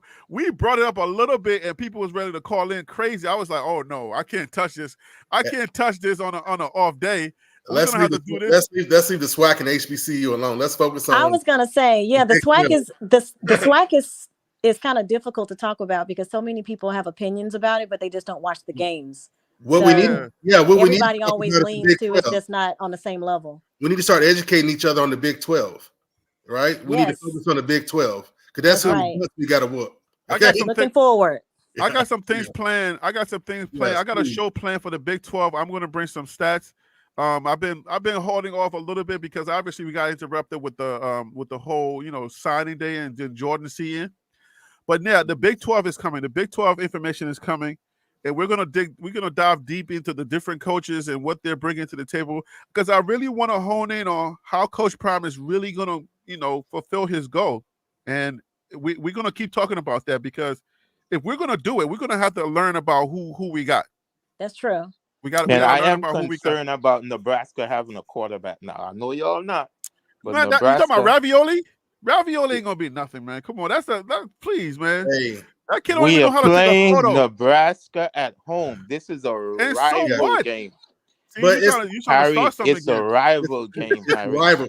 Okay, look, we got to do a show just about rivalries. Okay, because rivalry games are just totally separate. People don't understand. It's a different intensity. I don't care if Nebraska sucks. I don't care if Nebraska is at the bottom of the bowl. CSU was a problem. But when you have a rivalry game, that's when you get punched in the mouth, and that's the one game they have to win the whole year, right? Because with CU fans, right, long-term CU fans, I joined the bandwagon in 1989, right? Beating Nebraska and beating Colorado State made the season for old school Colorado fans. That's right. They didn't care what happened after that. Yeah, exactly. Everything after that was great. But this is what I'm telling y'all. This is what I'm trying to tell y'all right now. This is going to be different. What y'all saw with CSU giving us a problem this year, what I'm trying to tell y'all, please take the narrative of the young men that are coming here, they got blood in their eyes. I want you to understand it's a different ball game now. This is not your 2023 Buffs team that you're expecting. This is going to be a different day. And Kevin trying to let us know Colorado State to play dirty though. Listen, I don't care if they want to play dirty. We're going to be ready for that. We should I'm telling you, it's a problem. When Tyler Brown comes back and he's the general on that line and he's playing center, and then these African boys, they look like they haven't eaten in 10 days. I'm telling you, this boy's about to eat. They're hungry. I'm telling you, these African boys are hungry. And I'm trying to let y'all know when we do have that show, please expect. This is not going to be like a rivalry game. It's not going to be close. CSU is not going to be close, and Nebraska is not going to be close. These boys are coming in with bad intentions, and that's what I'm seeing. I want to beat Nebraska, but I want to ruin CSU season like they did. We're going to ruin both of their seasons. CSU. I want the whole rest of their season to be wrecked. So when this whole Christmas thing is all over and all these pagan people start talking about prizes and stuff like that and start focusing back on Jesus, I'm gonna be pagan. This Christmas stuff gets on my nerves. Okay, Don't get me started. I know, right? It's a pagan holiday, when all this pagan, yes, sir. When all this pagan stuff is over and I can focus back on my Jesus, I got some heat coming for us to talk about because we got to talk about the Big 12. The Big 12. Yes. There's some stuff that we got to talk about on the Big 12, and I'll leave it at that. But what did you want to say, Panda? So please don't talk about the pagan stuff. What's up? No. We on the same page on that. We under the same umbrella. Okay. I'm a volunteer chaplain and a fundamentalist. We're on the same page there. Thank you. I guess I'm trying to figure out. Do you think that Colorado should go to a pro scheme? Oh yes, I'm hoping that's what Sherman's coming with. You talking about? Wait. Please. That depends on the new OC. All right, forget about the new OC. RPO, get rid of RPO. Please get rid of RPO and give me a simple NFL scheme, just like Arizona runs.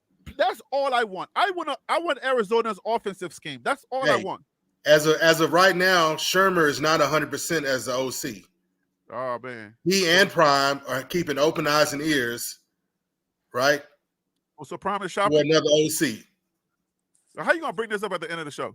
Right, that's a whole nother. We know he be knowing stuff. We know you be knowing. We know how I We know you be knowing. At least I gave you that much. At least I gave you that much. You know what I'm saying? Like, you be knowing. You're gonna be the resident prophet on this show. You're gonna be the resident prophet. I gave you that much. That's the cliffhanger. Hi, Harry. You were the one that said Jordan Seaton is not signing, and then you ain't right. Problem. You ain't right, man. You ain't blessings, right. PWV. Blessings, bandwagon nation. Bandwagon. Blessings. Don't do that. You're not right for that. You're not gonna do like we're on some type of a game show where you leave us hanging. You know, this is no cliffhanger. I agree with the comments. I do believe that Shermer is I think he's the OC. I think that it's a little bit late in the game to try to bring in another OC. He's interim. Relationships are important, yo. If you're bringing somebody on, I hope it's somebody from your high school. Like, don't bring nobody else on that we're gonna have an issue with. You feel me? But this is a whole nother show you're trying to get into. It's not gonna be that. Trust me, it's not gonna be that. All right, so expect next show. We're good with Shermer, but yeah, they both shopping. Okay. Wild Dog. Shermer is shopping, right? Shermer is shopping, and Prime and Sap are fishing in Texas. Okay, tomorrow we're talking about that tomorrow. Let's talk about that tomorrow. All right. I was not gonna do a show tomorrow, but I'm coming on. Man, you made me have to come tomorrow, man. I'm coming tomorrow. We're talking about this tomorrow, so y'all better be ready to come back on as a panel to talk about this tomorrow. Shantae, I know you're on vacation, so don't shade me. All right, Dr. Rock. Wow, you just booked me for tomorrow. You wrong for that. It's always noon. The show is always noon. I know that. I know that. I'm just saying it's the holiday. But noon what coast? Because I'm in Las Vegas. Eastern time. East Coast. so 9 o'clock in the morning. So oh my gosh, that's right. Well, I'm in Texas. 9 a.m. It's 9 a.m. on the West Coast, and it's East Coast noon. But you can come in like hour. If I do 2 hours coming on the second hour, if you got to sleep in. And for all my Texas You folks, need to send I'll us. be up. You need I'm to send us fine. topics so that we can be prepared. that's y'all 11 now a.m. y'all want topic. I thought y'all was gonna be off the cuff. Now y'all want to be all professional. No, I need to bring my nuggets. I need to bring my nuggets to the table, and So Man, we it'll need be to best dig if it. I'm prepared We need to dig so into that I the can Big drop these 12. facts on y'all. All right, so tomorrow we're gonna be talking about the OC and how the I need an OC. email, sir. I need All an right, email. I'll Just email. like you have to have an email when we sign in. Hey, Harry. Yo, Hey, Harry. Y'all not gonna give me no homework on my show, okay? Hey, Harry. After the bowl games, it's just not gonna be players in the portal. It's gonna be coaches in the portal. That's It's right. not He's right. just gonna be players. Yo, I didn't think about that. That's another It's not gonna be segment. Players. Oh, That's another Wild segment. Dog, why you doing that? I know. Why you doing that, bro? Oh, He's right though. Woo. And remember, Coach Brown kind of left that window open also. Why? Ooh. That ain't what he was talking about, though. Yes, it is. No, but I Okay. think he's trying to get. Nah, he was talking about job, he was in. You talking about when he was on Shannon Sharp show? Shermer's shopping. Shermer's shopping. No, I don't think that one Yeah, I was think he's Shannon. trying to get him a job because he was giving him like there's no reason why he shouldn't be a head coach. I think you're right. He's definitely trying to get Shermer a job. Sherman's shopping for OC. Sherman wants to go back to the Okay, so he wants to go back to the I thought you NFL. were talking about something else. I thought you were talking about Sherman's shopping for an OC.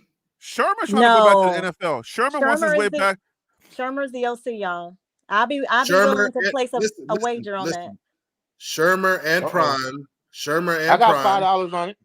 are good. Who said Wait, that? Jamaican I'll dollars? take that bet. What is I got Jamaican? $5 on it. Shermer and Prime are good with Shermer being the OC, but they both made a wish list. Hey man, you better stop doing that, man. Wild Dog, stop playing with me, bro. You can't. After the bowl games, it won't just be players in the portal.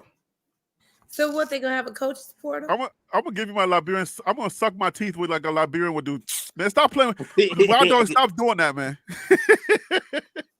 Yo, I will see y'all tomorrow. Tomorrow we go deeper. Tomorrow we're diving deeper. And come with your stuff. I'll email y'all. I'll let y'all know. But that's what I'm talking about. See, I need some Harry topics. B. I'm gonna Google some stuff. Okay. No, I said before you do that, can you make sure you add your Instagram so we can follow you there as well? Yeah, I you need to keep that up on these graphics as well. With Instagram, I think I can actually stream on Instagram and YouTube as well now. So I might be able to do that tomorrow. So, and then I gotta get your names on these on the plates. I got your names in front of me, but the names are not transferring on the screen. So I don't know why that is. No. I gotta do some research on that. Yeah, StreamYard is capable of that. That's what I'm saying. I thought StreamYard used to put the names on the screen. I don't know what happened, or how I even took them off. But anyways, I'll figure all that out. If anybody get any answers before I figure it out, just email me. All right, guys, get off my screen. Go home. Go enjoy your vacation, Shantae. I'm so glad you finally came on. Doc, I appreciate you. Wild Dog, you know what it is. Panda, come on, man. Yard man. Yes. Yard man, you are the resident troll, but keep trolling. You got to keep trolling for us because you got to keep us on our pivot. Yardman he's a good guy because he took a lot of heat from a lot of people. Yeah, today. man. Yardman is my brother. Yardman not gonna hook up. It's all good. It's all good. That's right. Don't get it appreciate twisted. You, Yardman. Don't get it twisted. Yardman and I are good. We're gonna be hooking up, eating barbecue, and doing no and telling what else. Yeah. Hopefully you could convert him. Hopefully. No. I like him just the way he is. Don't convert Yardman because we need him to keep us on our pivot. So don't convert Yardman. I need him to be a sinner. Yardman, you stay a sinner because I need to be you keep me a good Christian. Harry B don't like yes men. Harry B don't like yes men. You gotta. Keep talking about the Christians, Harry B. Now. No, it's an analogy. If he stays hating the buff a little bit, then he keeps me a good buff. That's what I mean. Like, a sinner Christian. Come on now. I'm just joking. Y'all man got what I'm saying, right? Y'all man? No, I know. I'm just giving you a hard time. All right, guys. Y'all have a wonderful day, man. Thank you for making this a wonderful show today. Well, thanks for having us. Thank you. Bye. All right, guys. Take care. Peace out. Wow, that was a wonderful show. Peace out, everybody. Thank you so much for watching. I appreciate you.